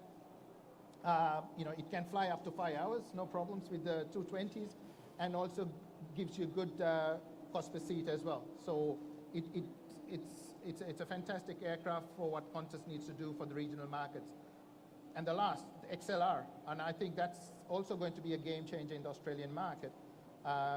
I would say if anybody from Cairns is here, I wouldn't be surprised if Qantas sets up the base up in Cairns and fly to pretty much all of North Asia and then feed into the existing flights out of Cairns. And that's the right model because you can pretty much go into pretty much all of North Asia, China, Korea, Japan, and just continue to feed from Cairns with the frequency presence. So, yeah. Just taking it back also now from an airline to an airport perspective, we've had also some of the airports in the news in Australia with slot constraints being a big discussion. What are your thoughts on that? Look, it's a very valid and a current discussion which is happening in Australia, not only Australia, but pretty much in Asia as well. I think the transparency in slot allocations, in ASEAN, we have a lot of open skies in ASEAN, but most airports are quite full, right? And there needs to be transparency in the slot allocations in that. Australia, what's happening is obviously there's a discussion on slot hoardings. Airlines are using the 80-20 rule to kind of decrease the productivity of the airports. Now, it's up to the country to, if they're following the IATA rule, 80-20 is going to be there. Then you got to find out customizing that IATA rule to figure out how to productivity. There has been a commission appointed in Australia to make sure that that productivity commission make sure that it's not anti-competitive. So that's the key discussion which is happening now at the moment in Australia as we speak. So, yeah. And, also discussing one of the challenges, opportunities that we listed out was tourism authorities playing a larger role with the airlines and the airports. Mm-hmm. Like you said, Tourism Australia is one such. We've got it right in terms of the support that they provide both to the airports and the airlines. But in the Asia Pacific market, the majority is not that. There is still a thought process that the airports and airlines have to do their own thing. Do you feel that that's changing? Can you repeat that? I couldn't hear it because of the tourism authorities supporting airports and airlines in their growth. How do you feel that will, because in the Asia-Pacific market, barring a few exceptional markets, majority of the markets still lack that support. Do you feel that is changing for the better? Yeah, I think so. I think, just like the airports, airports were also affected by COVID. So obviously, they're also slowly recovering. We understand the pain you guys are feeling as well. But I think the journey needs to go hand in hand. We all need to coexist as we go along. And I think they're all understanding the model, right? And, some of the biggest problems we are facing now, especially on the low-cost model, is the airport charges, almost doubling of airport charges. And that's part of the reason why international travel has failed to come back into Southeast Asia as well, right? It's very difficult to stimulate that market in Southeast Asia because the key stimulative markets have got very high airport charges. So we are reliant on going into smaller secondary markets, and the stimulation can be only very minimal, right? So the key major airports really need to rethink is there need to be a separate pricing model for the low-cost airline, right? Because what the low-cost passenger looks for and the full-service passenger looks are very different, right? They don't look for the fancy stuff, the low-cost airline passenger. So it depends on, we always advocate for a differential pricing, but it's only a few airports listen to it. Okay. Yeah. Just going back also to the ASEAN bilaterals, yeah.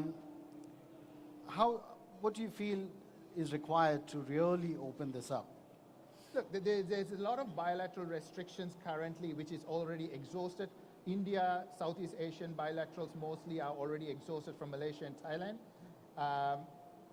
So the primary markets, so there are secondary markets available. We, AirAsia and some of the other airlines in the region have already started flying into secondary Indian points, and they are the only option. So we'll continue to explore other growth markets in India, and the same applies for Australia as well. Australia, Southeast Asia, traffic rights are exhausted, especially from Malaysia. But there are secondary markets which we continue to explore as other options to continue to grow. That's the only way. We can't see the governments. There's a level. Understand the government starting to protect their bilaterals and the nation's interest, but are we going too far sometimes? Is it happening at the expense of the consumer? Then it becomes a little bit dangerous. So I think that balance needs to be found. There's been a lot of discussion happened recently in Australia as well regarding some traffic right allocations, whether it was a fair thing done, whether it was right for the consumers. But again, it should be, without being detrimental to the nation which is offering the traffic rights, it needs to be more beneficial to the consumer as well. If there is a consumer benefit in allocating traffic rights, it should be done. I think we just have a couple of minutes left, and I have one last question for you. Do you see any further consolidation in the industry, at least in the Asia-Pacific market? Do you see any changes, irrespective of country? Well, I think the few have already happened. In Thailand, already Thai Smile and Thai are merging together as one. India market getting consolidated already. AirAsia India and Air India Express are merging into one. Yeah. And then Vistara and Air India over time will merge as one as well. In that region. And then what you find in Indonesia, they've gone the other way around. They've diversified, like the Lion Group has gone in and opened up a couple more airlines to, I guess, to manage the cost negotiation. Yes. and allocate costs and into different AOCs. Yep. So they've gone in with a different strategy, but it's a private entity, they're managing the cost differently. And Malaysia stuff, again, Malaysian Airlines have gone in and differentiate similar to the Jetstar Qantas way. They've created Firefly to manage their low-cost segments, and they've continued to fly on the bit more premium long-haul connectivity and stuff like that. So that's what's happening now in the region. Okay. with that, I think we've just run out of time.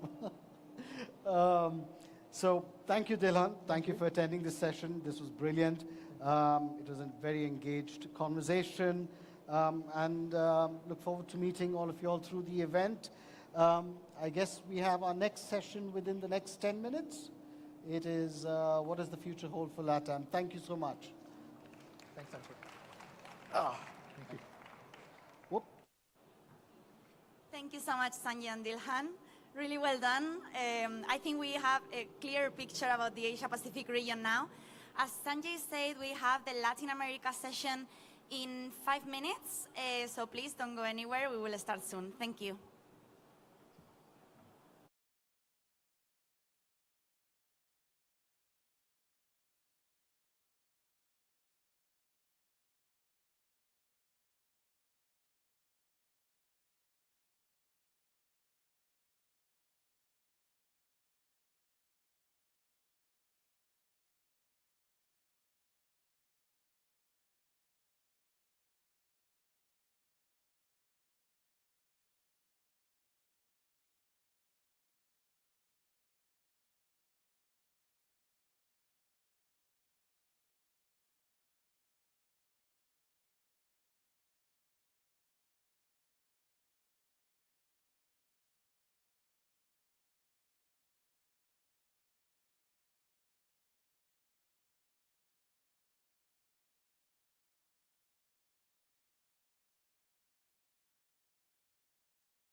vas a...?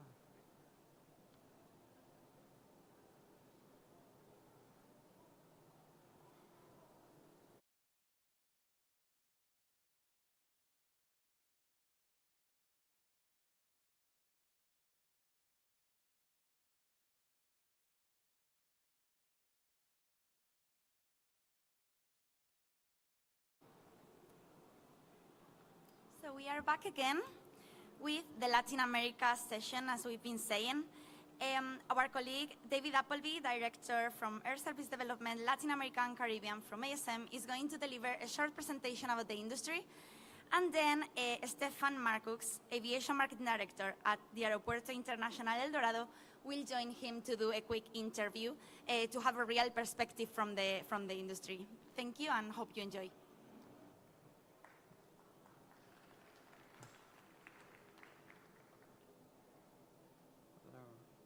Hello, can you hear me? Yes? Great. So thank you very much indeed for coming to view this presentation on what does the future hold for Latin America. Just one second. There we go. So going to basically focus on 4 pillars here. So one is a little summary, first of all, of how the region has recovered versus pre-pandemic levels. And then we'll have a little overview of the market, looking at the capacity versus the traffic data. And then we'll talk a little bit about the sort of the biggest challenges and opportunities facing the airlines and the airports of the region. And finally, we'd also look at the airlines' partnerships and alliances of the region. So as we can see, looking back sort of at 2018 to 19, in comparison to 2022 to 23, the South and Central America region specifically was down just 1.2% globally versus pre-pandemic passenger flows overall. As you can see there, there's a split between each one of the regions. A lot of that is driven obviously by the tail-offs in Asia and Australasia. It was still due to the effects of the pandemic, whereas Europe, North America and South America all practically still at the same levels as they were in 2019. The Caribbean, Mexico and Central America all showed positive increase from 2019 numbers. When we look at the seat capacity as well across the countries of Central, South America and Mexico, they were up 6.8% during the first 8 months of 2023 compared with the first 8 months of 2019. And when we drill down to the market level, markets such as Argentina, Mexico and Colombia have all shown positive growth compared to 2019 seats over that same period. We also can look here at the load factor changes by country as well. Whilst capacity across the board was up, overall load factors slipped slightly when considering all of those markets you can see below. So I've actually included French Guyana, etc. in those numbers. And load factors from Latin America to the world were at 64% in January to August 23, compared to 71% during January to August 2019 for that same period. And Brazil, Chile and Ecuador all showed growth in overall load factors.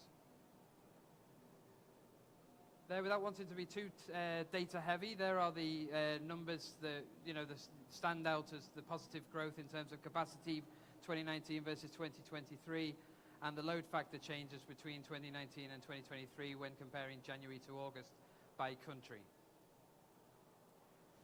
So what are the biggest challenges and opportunities facing the airlines and the airports of the region? Well, I think, first of all, I went for what I would consider to be, the main areas of challenge and opportunity. Economic growth, first and foremost. I think continued economic growth in the region and an increase in middle class, as we know, is going to drive more and more demand for air travel and cargo services.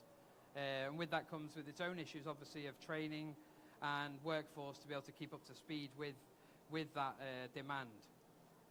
Infrastructure investment, I think, as well. Again, we've seen a lot recently privatization programs within Brazil, and we've also seen in Mexico certain new developments occurring, such as Aeropuertos Mexicanos, where ASA in Mexico has come to an agreement with the private sector to develop and enhance infrastructure at Tepic, Riviera Nayarit and Puerto Escondido airports.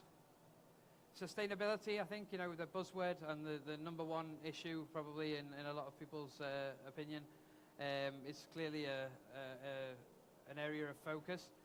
And more staff development, carbon offset programs are important.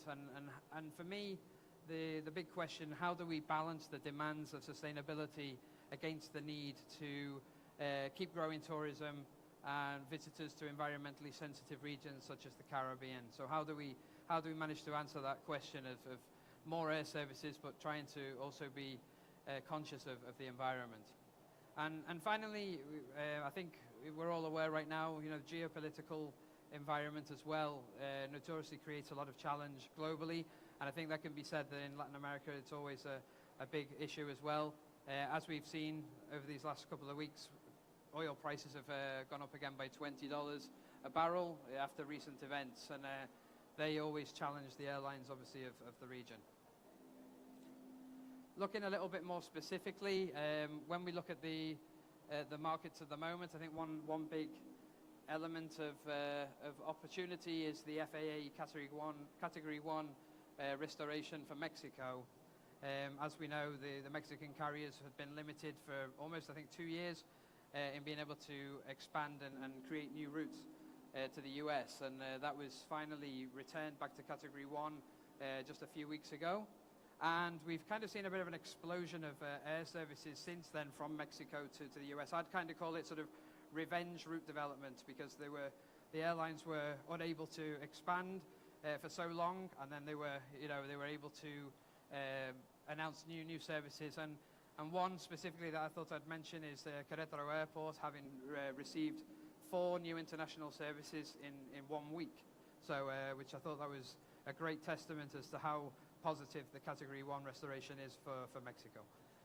I think another great element of growth in the region are the new airports and new terminals that are being built. We've seen airports such as Palmarola in Honduras, Santa Lucia in Mexico City, and the new terminals as well in Panama City and in Lima.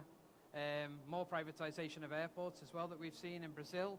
And all of this will drive new air services and help to alleviate operational challenges and congestion issues that will further induce growth. I think another important sort of area to comment upon is over these next 12 months, clearly going to be a lot of important elections as well going on in the region.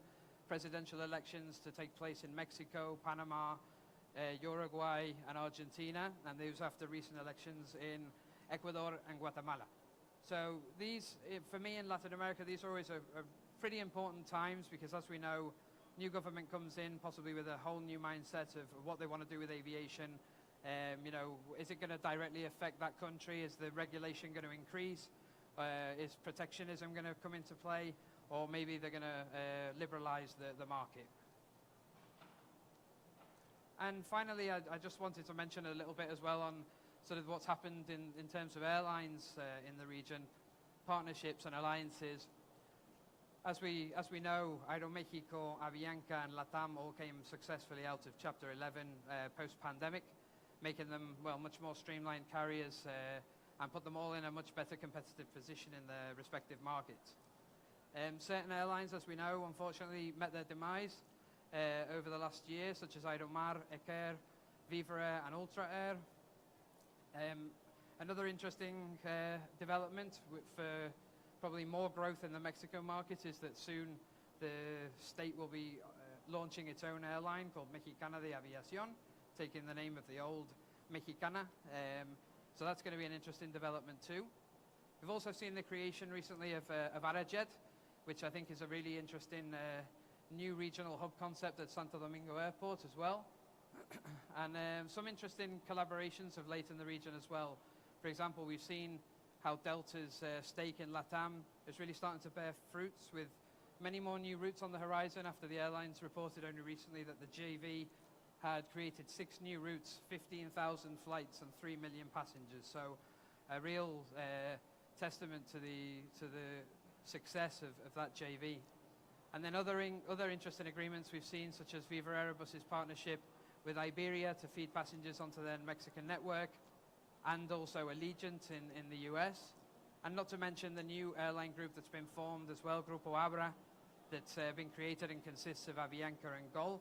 So really there's been a lot of consolidation and startups occurring in the region. So I hope that gives you a bit of an overview of things in the market. And now I'd like to introduce Mr. Stefan Marcu, Aviation Marketing Director from Bogota, El Dorado International Airport, who will come up here, and I will ask him a few questions.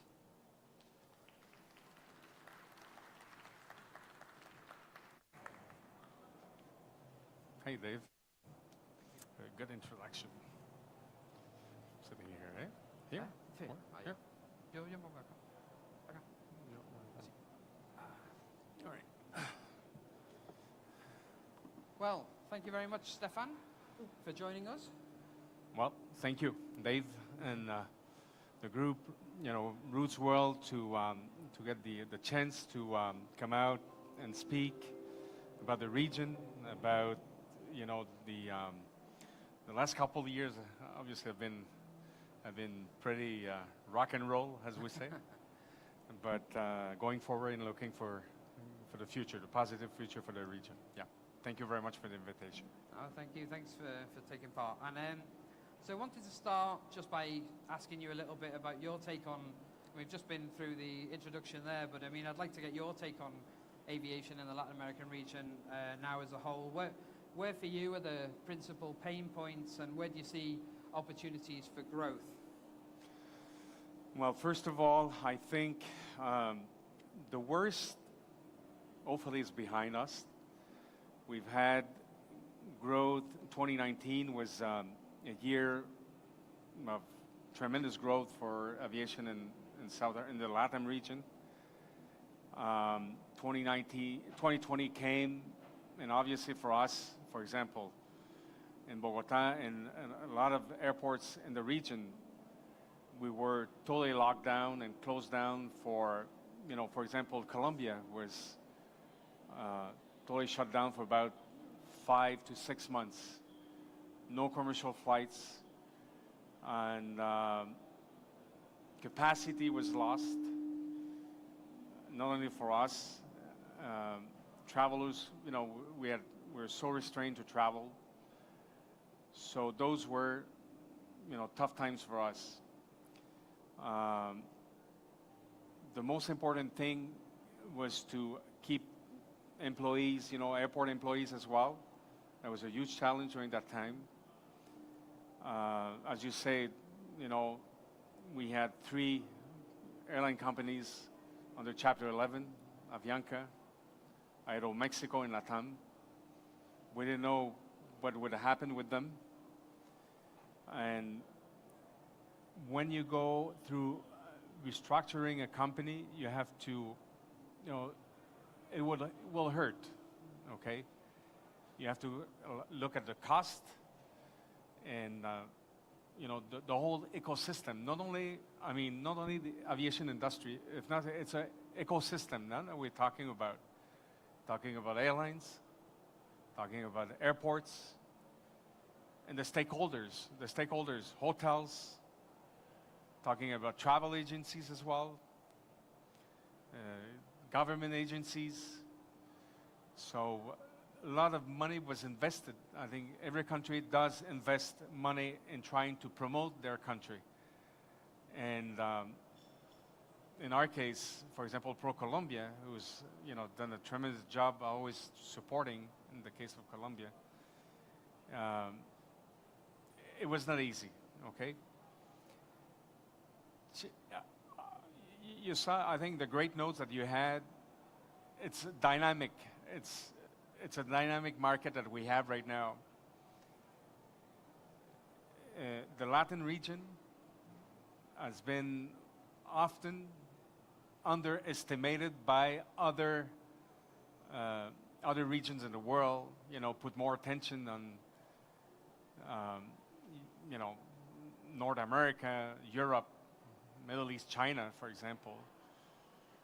But you saw, for example, in the case of Mexico during the pandemic, how it was so dynamic, the market was dynamic, and at the end of the day, they were able to adapt. We were able to adapt to the conditions. Now we have to look through the future, I think, in a bright manner as well. Why? Population of Latin America is around almost 700 million people. It's a huge market,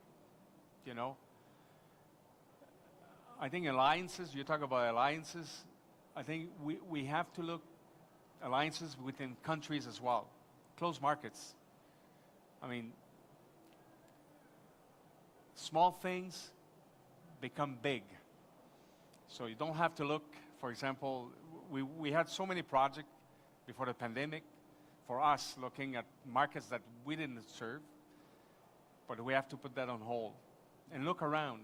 I mean, for example, in the case of Colombia, with the borders of about almost 400 million population with Brazil, Venezuela, Central America, Ecuador, Peru, Bolivia, and they're just around the corner. So why don't we look to develop, you know, those markets before, you know, going ahead and trying to look for bigger opportunities. I said small opportunities will get bigger. In Latin America, I think the rate, Dave, of traveler, like the trip per person is about 0.7, you know, in Latin America. Where in the world it's over, you know, depending on the regions, North America must be like around 2 trips per year. So opportunity, there's a lot of opportunity. Now the challenges that we have, as you say, we have elections. In Colombia, we're going to have regional elections, you know, this month, at the end of the month. And people always look for changes. Airlines, Avianca had to adapt. LATAM had to adapt.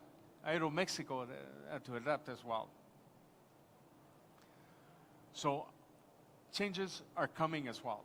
Consolidation, as you say, you know, to consolidate, you know, you have Gold and Avianca that put up Abra. You have LATAM with Delta. You have, you know, American as well with JetSmart, for example. I think at the end of the day, alliances make very good, open up opportunities, okay? Yeah. What do you think on that matter of the airlines? I mean, I spoke a little bit there about the fact that we lost Ultra Air, we lost Viva Air, we lost Aeromar in Mexico, we've just lost Ecuador from Ecuador. What do you think's going on there? Why do you think, what specifically is happening that we're seeing the demise of these carriers? Well, I think here as an airport, we meet with network planners. I think forecasting is so important. To get the right numbers, it's tough. You know, we did forecast during the pandemic every week. Are we going to hit this? Are we going to hit that? Look at jet fuel, for example, which is a huge part of the cost of an airline. And at the end of the day, you know, maybe forecasts of some of the companies were not, you know, as it was supposed to be, okay, cost-wise. I think it's very important to try. It's tough to get the right number, but, you know, running numbers at the end of the day, you know, they talk by themselves. Yeah. So in the case, you know, for us in Colombia, we were hit very hard because within 2 months, we had 2 bankruptcies of low-cost companies. And 2 weeks ago, we had another one in Ecuador. So I think the cost structure is very important, Dave, okay, for a company, for an airport, for an airline, and try to measure the best in order to forecast, you know, the best the future. Otherwise, things like that happen. There's a lot of competition, price competition as well. I mean, it's unbelievable. I mean, to fly now, you know, internally in Colombia, to fly an hour, it can cost you less than, you know, $40, you know, one way, so $80, you know, back and forth. And you saw the price of jet fuel, for example, since June. No one, you know, it went down and now it's going up again. So forecasts, you know, the budgets are done, you know, the third quarter of each year, for example. So it's very tough to do, but we have to run numbers and try to forecast the best as we can and keep the operating costs down. Great, thank you. And I think another good question, in your role over these last 6 years, do you feel that regulation in the region has lessened, especially post-pandemic? And if so, can you give us some examples where you've seen this and any specific actions from governments around the region that's directly leading to the development of new air services? Yeah, the languages of, I'm not here to talk about governments, you know, and what decisions they made. You know, every country runs their finances, their help as well, differently. In Colombia, I know for a fact that airlines didn't receive any help from the government during that time. Aviation is an essential need. They always say if we don't have aviation, then the food costs, the perishable costs, travel, everything's going up, and you're right. So I think governments have to get a coherent message as well, because at the end of the day, the consumer, the end consumer, is the one we are paying for, you know, for decisions that maybe are out of our hands. Now we see liberalization of the skies, which is very important. I mean, you look at on one route, if you're on one airline on one route, look at the price you're paying for, you know, a ticket. Okay. Now, trying to get competition and more actors into, you know, helps us for us. And inflation, for example, inflation has been very high everywhere in the world. That affects the pocket, disposable income at the end of the day. To travel, you know, it's not a necessity. You know, I think, you know, family, as you say, middle-class families look for their wallet. You know, first goes my needs for the family, and we'll see for the extra. But, you know, the pandemic, you know, people were eager to get out. You know, we were so, you know, how do you say that? You know, like locked in, and we wanted to travel. So I think at the end of the day, it has to be, how do you say that in English, a conjunto, Dave? Togetherness? Yeah, of measures that need to be taken to stimulate as well the economy. And the economy, and this world right now, aviation does stimulate the economy. It's a big engine of the economy, and everyone has to be all together. Okay. Great. And I did ask the question sort of rhetorically in my presentation, but how do you view this, moving on to the matter of sustainability, how do you view this sort of leveraging of new air services versus being conscious of the environment and the pressures that are on these days to make sure airlines are actually, you know, focusing on those areas? How in our area, I mean, we're here at Routes World, we're talking new airlines, we're talking to our destinations, we're talking new routes, but then a Caribbean island here, how do they leverage that? How do they balance that against protecting their destination? Well, that's a good question, actually. I think it's a social responsibility that we have overall.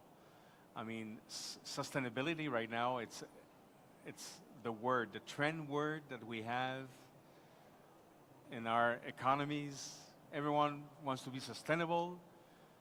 But again, we have to be very coherent. Governments have to be very coherent with the measures that we'll take, because otherwise, that will not work. For example, at the airport, we do a lot of work like ESG as well, you know, environmental, social, and governance, trying to get our communities involved with the development that we have around. I think it has worked very well for us. And I think, as I say, it's not only a matter of airlines and airport, if not the whole ecosystem has to get together, okay, and make sure that those measures that we want to take, where we want to be in 2030, 2035, and 2050, you know, that we're going to get there. But, you know, by ourselves, it'll be impossible. That has to be really... Collective. Yeah, of all together, stakeholders coming up together, and have, you know, governments, stakeholders, you know, airline industry coming together and said, listen up. And I think things are going going the right way. I think they're going the right way right now. Yeah. I think we've got 5 minutes left here, so just two more questions. One, turning a little bit more towards Bogota, El Dorado itself. How have these past three years been for you and the airport, and how has this past summer been, and what does the future look like for Bogota and for Colombia? Well, I think the word that everyone has in its mouth, you know, their mouth, is resilience, patient, and that's what we did. I think in Bogota, in the case of Bogota, for example, 2019 we finished the year with 35.1 million passengers, and then came 2020. We finished 2020 with 10.8 million, so we dropped down, and it was. Thank God we had a very good domestic market, okay, because internationally it was impossible to travel. And then when you talk about resilience, it's how can we, you know, recover from that, you know, the loss in the less time possible. In 2021 for Bogota, we ended up the year almost 23 million. And last year, in 2022, we were not talking about recovering, if not growth. We finished the year with 35.6 million. In 2019, we're looking at growth of double-digit growth. And this year, you know, for the end of the year, we're looking around, you know, in between 3 and 5.9% growth. So we're looking around 39 million passengers for the end of the year. So I think patient, doing the things the right way, you know, planning well, forecasting well, and having good communication, good relationship with your partners. My partners are the airlines, so I have to sit down with them. You know, how can we help each other? How can we have a win-win situation as well? And try to get new ideas to see how, you know, but they have to understand, we have to understand that it's a mix of everything. It's not only myself, so let's do the effort together. Brilliant, thank you. And finally, we can't end the session without mentioning that we have Routes Americas 2024 just around the corner, and it's the 17th edition of our great Regional Air Service Development Forum. And we're actually going to be in Bogota for our event. So, Stefan, can you take this opportunity to let everyone know here why they should come to Colombia, why they should come to Bogota for Routes Americas 2024? I don't know how many of you have been to South America or Colombia. Just raise your hand, you know. Oh, okay, it's so good, that's pretty good, actually. Yeah. That's pretty good. Are you going to go back? Have you had good experience? I mean, I'm going to tell you, I'm from, you know, probably you see I have an accent when I speak English. I'm from Quebec. I'm from Montreal. I'm French speaking. And I went to Colombia 27 years ago on a trip. And they say, the bad thing about Colombia is to want to stay in Colombia. That's what happened to me. I went on a trip, on a vacation 27 years ago, and I got, and I'm still in Colombia 27 years later. And the people, I think the people, Dave, the culture. Colombia is a tremendous culture. We have here, like Istanbul. Istanbul is great for culture and, you know, history. We have a beautiful capital that was founded in 1528. You find everything. We have the best, one of the, you know, most important gold museum in the world. We have the best coffee in the world, gastronomy in the world. We have museums. We have cathedrals. We have churches as they have here. But at the end of the day, what makes people want to come back is how we attend, you know, like you. The experience that you're going to have And that's what we want to showcase. We want to showcase our city. We want to showcase the warmth of the people. Because, you know, it's only a couple days, but we want you to come back and transmit that to the world, to your friends, family members, for you to come back to Bogota. I think Bogota is a great city. Colombia is a great country. We have beautiful regions. We have everything within 3 hours. So I think it's a great opportunity for the ones who haven't been in Colombia. And hopefully that will happen, the same thing that happens to me 27 years ago. You might stay in Colombia. Be careful. You want to stay in Colombia? So obviously that's one of our goals. And really, we have a great team that is with me. And I think in the bag that you had, you know, from the you have a little pamphlet about Bogota, Discover Bogota, that was done. I think this is worthwhile to look at, and just to look at the pictures and the people and the text. You know, just looking forward to it. Really, it's been, you were supposed to have the event in 2021. Remember? 2021, yes. Yeah.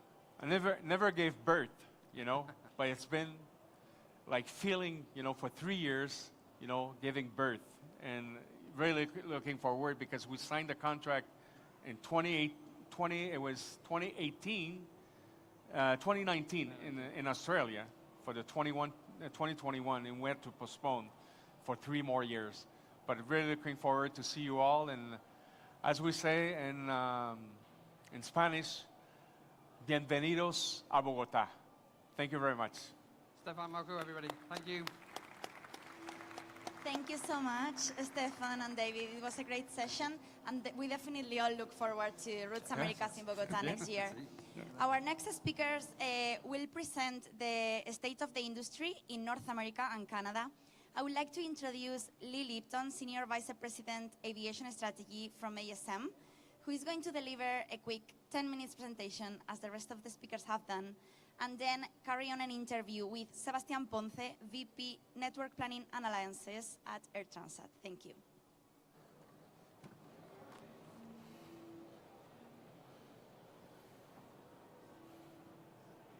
So good afternoon, everybody. Thank you all for staying a little bit late. Lots of pressures and things going on, but appreciate your staying with us. My name is Lee Lipton. I'm the Senior Vice President of Aviation Strategy for ASM. We're the Air Service Development Consulting arm of Aviation Week, and I'm based in Vancouver, Canada. And in a couple of minutes, we'll have introduce our guest, Sebastian from Air Transat. But just wanted to give you a very quick overview for the North American market, principally meaning the US and Canada. So for the upcoming winter schedule, seat capacity in the US is up 9% over last year, and Canada is up 17% over last year. And the principal difference here is that the Canadian market reopened considerably later than the US market did. So really this is catch up as much as it is real demand growth. The international growth there is really fueled by the pace of market reopening, both in Canada and US, but also in the destination markets. A lot of that international is also transatlantic, as we had a very busy summer to Europe.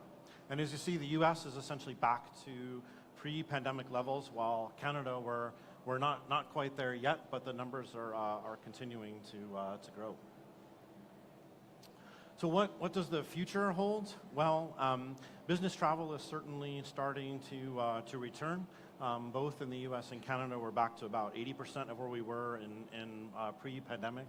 That's in terms of business traffic volumes. Because of inflation and the nature of the business traffic that's returning, business travel revenue is actually pretty close to where it was pre-pandemic. But we are seeing, now some evidence of the real structural changes in business travel that's occurred as we're coming out of the pandemic. People are still going to see their vendors, their customers, and their suppliers. They're still coming to events like this, as you can see the very busy floor. But what we're not seeing is the 1 hour flight day trips to go have dinner with a client. A lot of larger companies have foregone their large amounts of internal travel, your regional sales meetings and such are all being, that's what's really being replaced by video conferencing. One sort of governing factor here has been, it's been a very difficult summer operationally, both in the US and Canada. The US has seen a pretty significant pilot shortage and some issues around air traffic control. The pilot issue less acute in Canada, but we are starting to see some challenges around air traffic control staffing shortages, and in a couple of the major cities there have been some delays as a result this summer. In terms of the outlook, well, the outlook for the winter is looking pretty good, but we'll see whether what Sebastian has to say about that. But you know, especially now that some of the inflationary pressures have subsided a bit. Although coming into 2024, there's still a fair bit of uncertainty, both from an economic outlook standpoint, and also fuel costs are starting to creep back up, as Stefan said earlier, and so so that is a concern as well. And then the other sort of major trend that we're seeing is a lot of churn in the Canadian market. Canada, for a country of 40 million people, probably has the most airline drama per capita of almost any country in the world. We've seen pretty much all of our major carriers have undergone some sort of significant strategy or product shift. We have a new ULCC market that's beginning to grow. Consolidation with WestJet's acquisition of Sunwing, and what we'll be talking with Sebastian here in a minute is Air Transat and the introduction of A321s. So that's a very quick overview with a pretty limited amount of time. So Sebastian, I'll ask you just now to introduce yourself and your role, and then we'll get to the Q&A. Thanks Lee, and thank you all for staying late. I know there are some beers, champagnes, and cocktails being served, and it's thank you for joining. I'm Vice President of Network Planning and Alliances for Air Transat. Been working with this beautiful company for the last 5 years. Before that, I used to work for Air France, always in more the commercial side of things, revenue management, network planning. And thanks again for the invitation. Thanks, and appreciate your coming here. Let's start with that outlook for 2024. So we're a couple weeks away from the start of the winter schedule, and I'm sure you're heavy into summer 2024 planning. What's the economic and demand scenario that you're planning for? Yeah, so as you mentioned, there are strong changes in the environment of Canada for the year to come compared to what we used to have in pre-pandemic levels. You already spoke about ULCCs coming in, especially for domestic, but also transborder. We're also seeing some ULCCs going south, so for more sun destinations, like Flair going pretty strong into Cancun. And we also see the emergence of Porter Airlines as a challenger for North America. They are having, they're waiting, expecting to grow to 50 aircraft Embraer, and then eventually even more than that. So that's an important change for North America. I mean, domestic Canada and transborder. And about international changes, it's, I guess, for Air Transat with a little bit less impacted by the ULCC's environment. But there are strong changes. Air Canada is focusing a little bit more in international, compensating the decrease of the capacity that they are making in the domestic market. And we are facing those changes. So for us, what's our strategy going forward is to increase the level of quality of the network that we have. So we want to focus on what we do the best. So it's about going to south destinations, but also going to Europe. That's our main core regions that we serve. And how do we want to improve the quality of our network is mainly increasing the numbers of frequencies that we propose to destinations that we serve, and also decreasing the seasonality of the destinations that we are proposing. So Air Transat is, used to be a tour operator integrated company with an airline, and we're shifting to increase the focus on the airline business. And by the way, we have a tour operator, which is it is a strong change, because we want to focus more on the air only sales. So for winter, next winter, we are increasing our capacity pretty strongly, more than 20% of the seats compared to pre-pandemic levels. We are also increasing the level of the utilization of the aircraft. So when we compare the aircraft utilization of winter 23-24 versus pre-pandemic levels, we have more than 25% of hours per aircraft. That's also thanks to the brand new neo long-range Airbus 321 that help us to combine the rotations between Europe and South destinations. So it's a very versatile aircraft, and we're very happy about the cost of operations of the aircraft as well.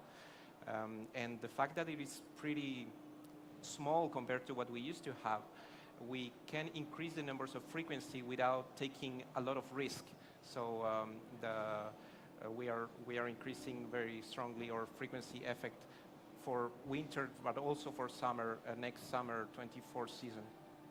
So that transition from tour operator focus to airline focus, how will that be impacted by WestJet's acquisition of Sunwing and kind of the development of that combination airline tour operator with some size coming out of Calgary? Yeah, so we believe that the merge, I mean, the acquisition of Sunwing by WestJet is, of course, it will create a strong concentration for Canadians going to South.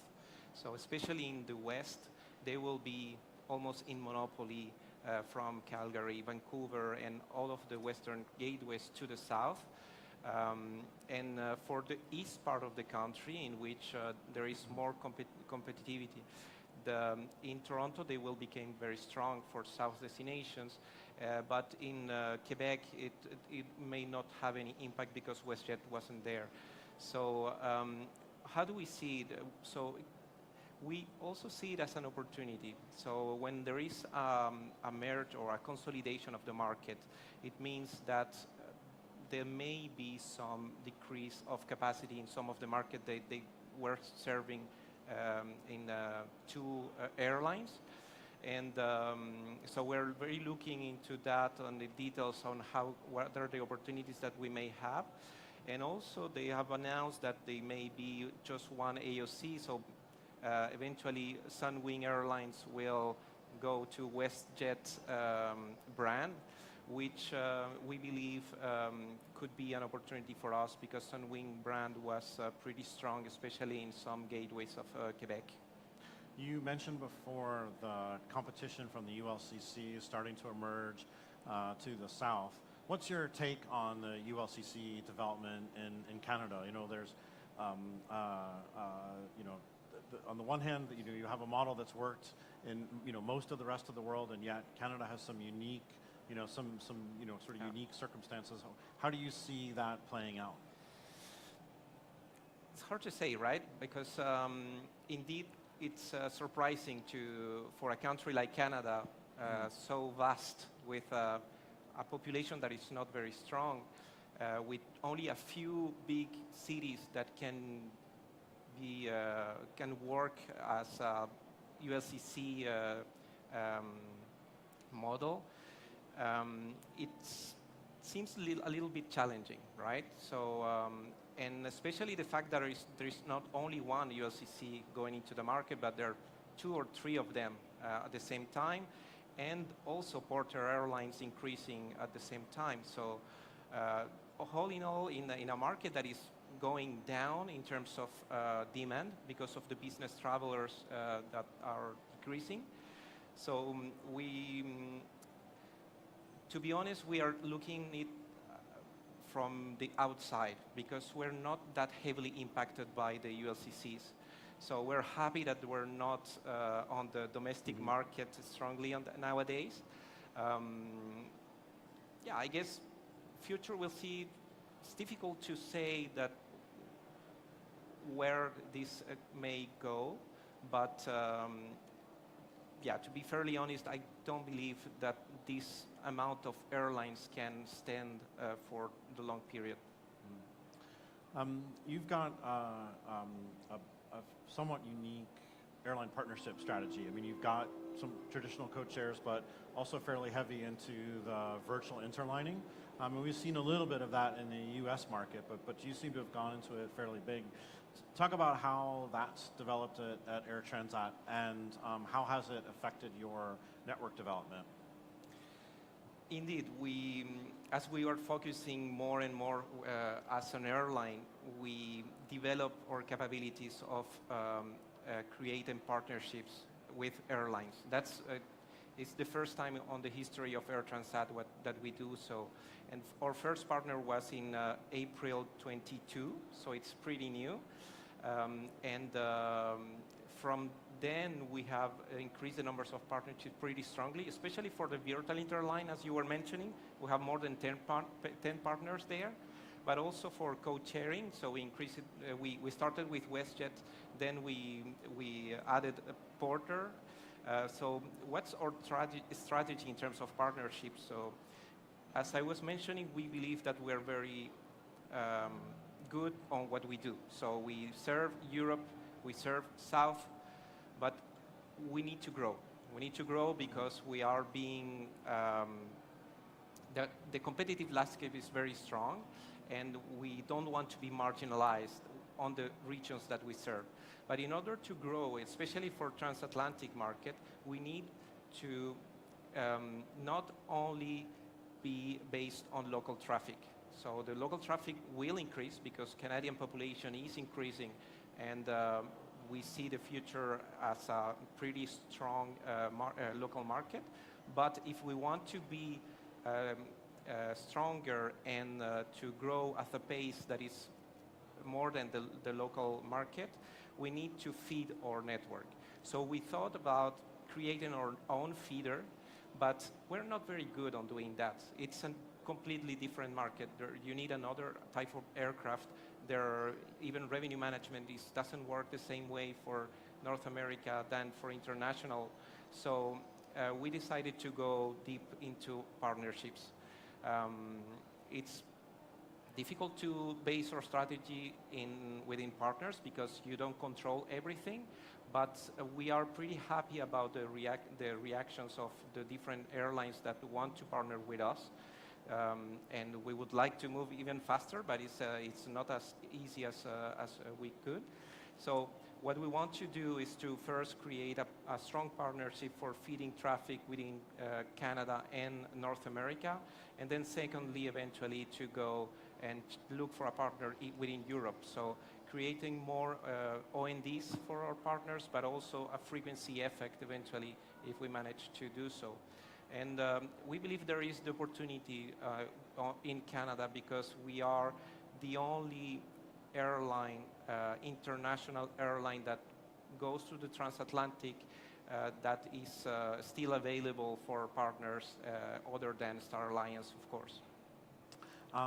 This is a route development conference, so I should ask at least one air service development question. So this evolution of Air Transat that you've talked about, how has that impacted your relationships with with the airports? So are you doing things differently, looking for different types of information? Have incentives and route support changed? What's the evolution there?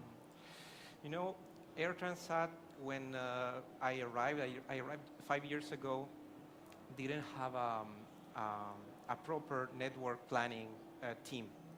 So for the company, the fact that we just participate to routes, we exchange with airport, we share the data in different ways, it is already something that did change. But starting from COVID, what we saw, it was several airports, but also tourism boards, they were very eager to collaborate with us in several ways, exchanging data, going to see us, incentivizing, and in very creative ways. So